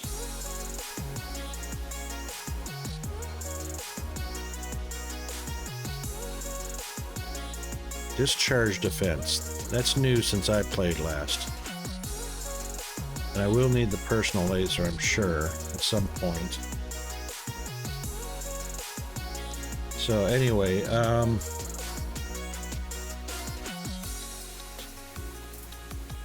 the electric furnace and the substation.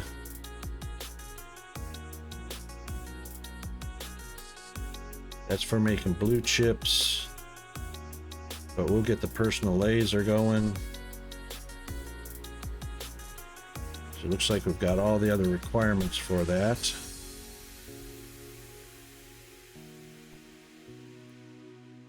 And yep, looks like we're meeting all of those. Okay. All right, so ooh, how slow. That's slow. Poor guy. All right,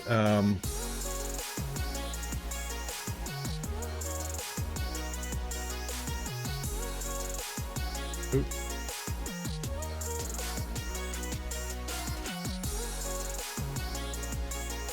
There we go. Yay.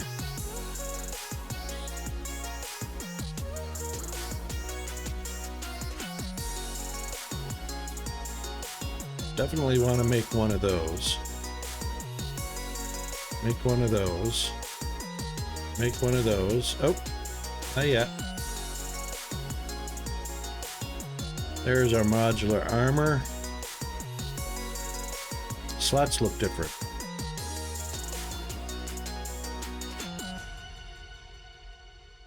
Five by 5, is that what it was before?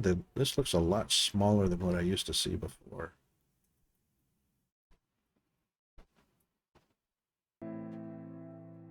Look a lot smaller.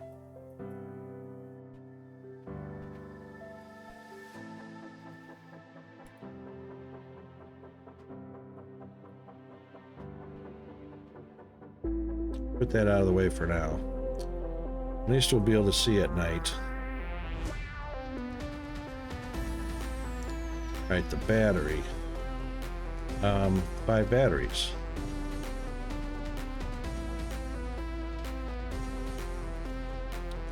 Which takes sulfuric acid. Of course it does. But solar.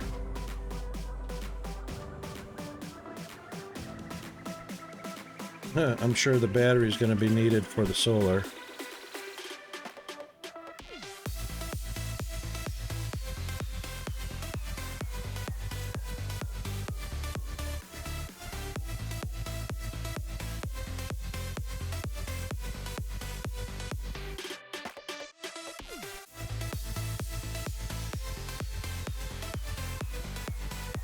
All right, where is our little personal solar?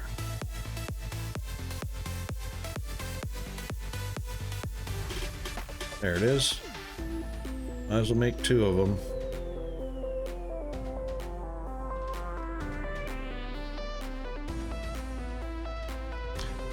Pretty sure, I don't remember if the battery was rechargeable, whether it's provided energy from the solar or some source and then redistributes it, or whether that is just a standalone DC battery. You put it in and you use it up. I can't remember. Might be rechargeable. It's rechargeable, so its energy capacity is 20 megajoules. Stores the electric energy for equipment modules. Yep.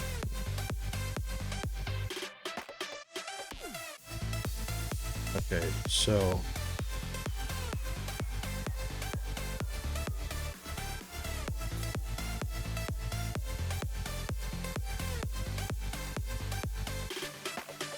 for water and iron.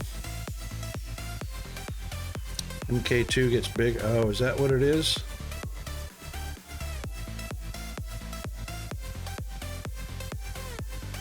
Right, that's right. It was the that's right.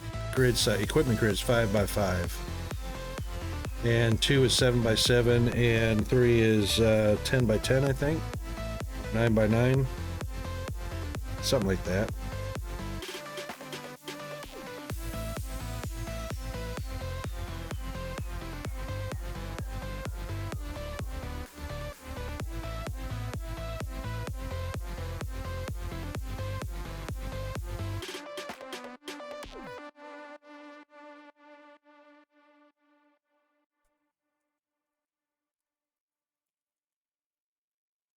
Inventory size bonus 10. Did I actually get that? I guess I did. I guess I got an extra row. I would love the delete slots though.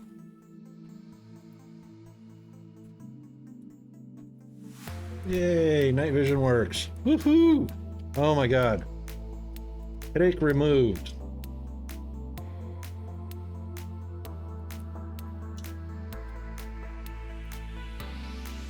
Partially removed.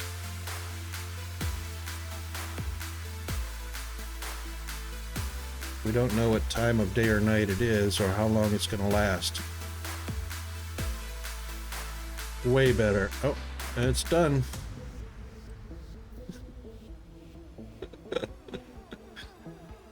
It's either done or it's not nighttime. Not nighttime yet. So it must be done. Okay. Wow.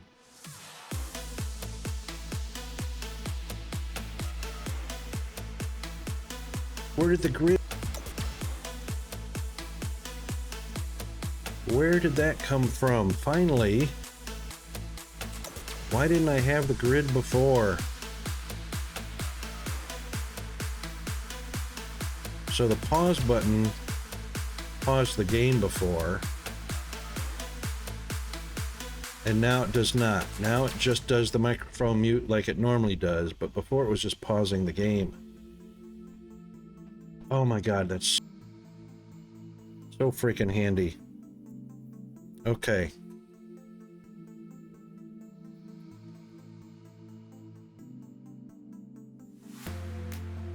Yeah, that's way better for planning factories. Okay, so from grabbing those blueprints, I can see my iron is going to be woefully underproduced. And with only 1 belt of iron, that is not going to get it. So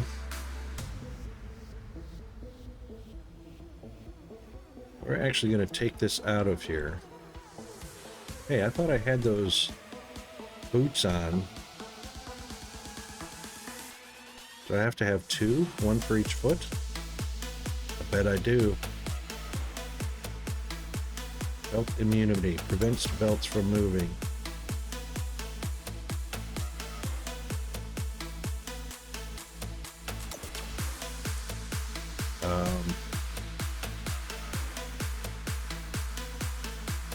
Oh, it just needs power. I don't have power right now because I don't have batteries. It's powered equipment. That's right. Right, so what we're going to do is we're going to get rid of this this belt right here that used to have stone on it.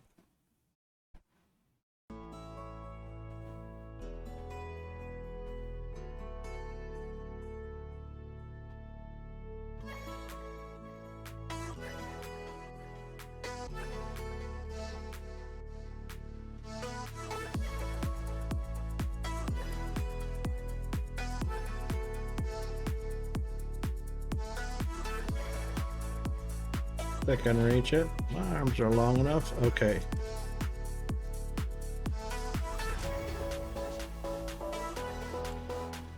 All right, now.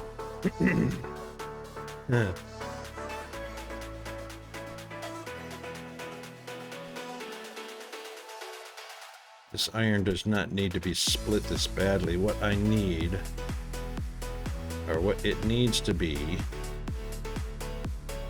Oh, box empty. So what I need is the balancers, and those were, well, like that.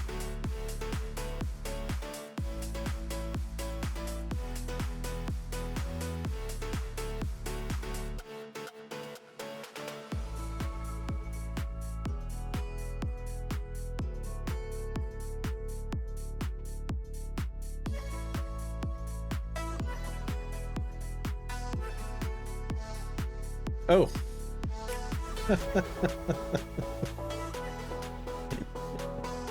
Yeah, that would I forgot I hit the button when the door knock came, and yeah. Okay, you know what? This is a good spot to stop, because what we're going to do is we are definitely going to take our iron production and we're going to put that on a balancer, and then we are going to 4-lane it out of here, which will make it a whole lot easier to get it where we need to get it to. Yeah. So, yay. Now, we should also have all of our goodies available to us. Perfect. Yeah, that's excellent. Okay. That is a good place to stop. No, not that button.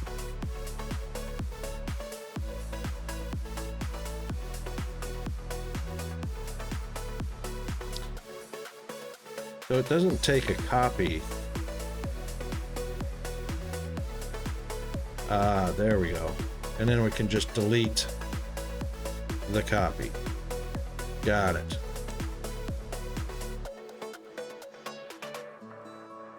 So this is just to remind us. And of course, that will be built out of the normal yellow belts. And that'll get the job done until we start doing the upgradings to the other belts. Yay! Okay. Excellent. Well then, yeah, that's been exciting. Not, but the good thing is,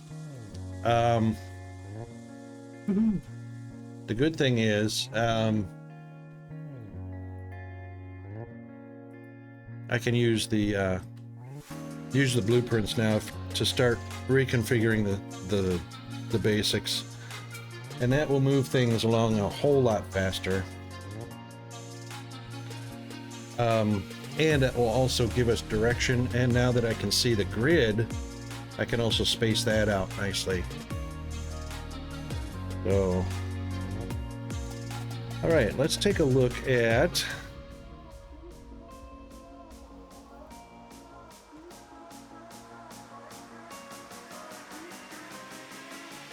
today's activity, Right, so we just started out the stream basically watching some cool stuff about robotic mice and nitinol. Nitinol was the awesome metal developed way back years ago that NASA uses and other industries use.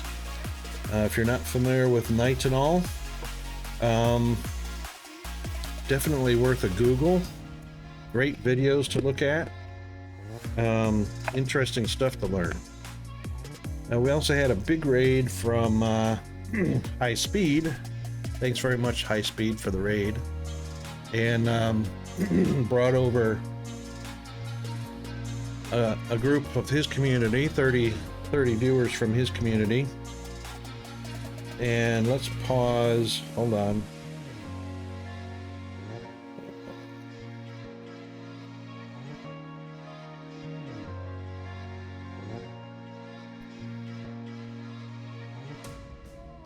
Wow, can't snooze it while it's paused.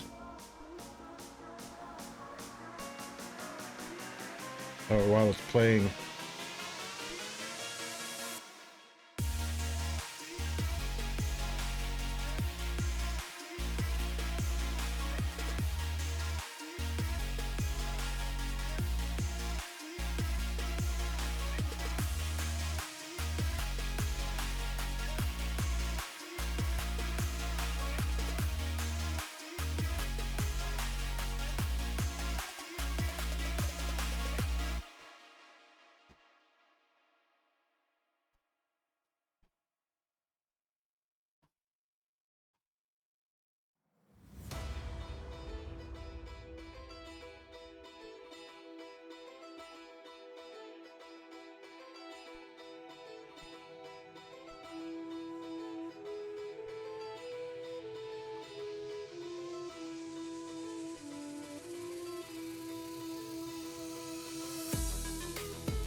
Okay, so sorry about that ad break.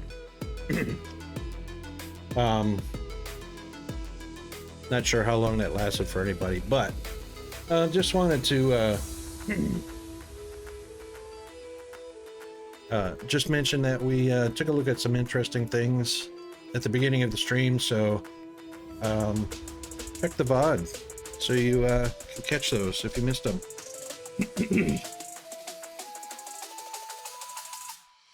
And yeah, so I've got the schedule down below. Check the schedule. You can also check me over on streamelements.com/RocketWolf2. You can check your status on locks and channel points and whatnot. Excuse me. Actually, I think it's the locked, or the rocket fuel. I can't remember, rocket fuel or locks or both, but anyway, there's a little bit of status information for you as the viewer on streamelements.com/RocketWolf2.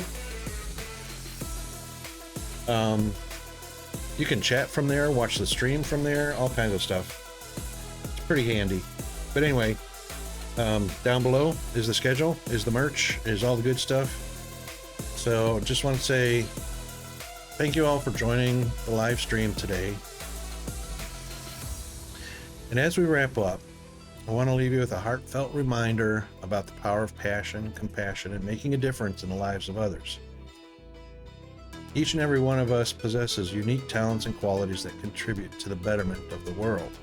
Remember that. And remember to cherish your passions and harness them to create positive change. That's the big thing. Show compassion toward others. It's through empathy and understanding that we can build bridges and uplift those in need. You know, people that need a hand, need some help with something. Makes a big difference. And never underestimate your own value, your self-worth. You have the potential to make a lasting impact, even if you don't realize it. So let us go forth from here committed to making life better for others and striving to leave a legacy of kindness, love, and generosity. Together we can create a brighter future for all. Let us pick our next victim. So our raid victim, here's our tools that you can cut, copy, and paste, well, if I spell it right, that you can copy and paste with Control-C and Control-V after you highlight the text.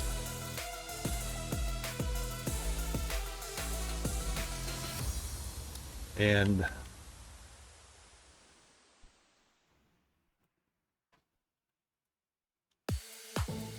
let's give our friend YOLO a raid. We haven't raided YOLO in some time. So let's go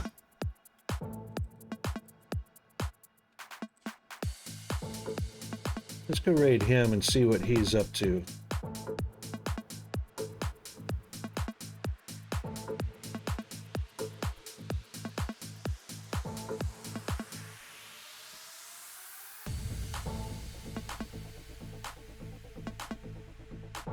All right then, and we will see you all on the next stream.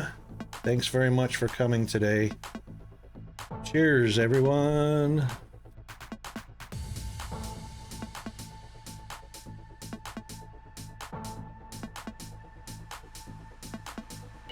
Cheers, Oz. As always, see you next time.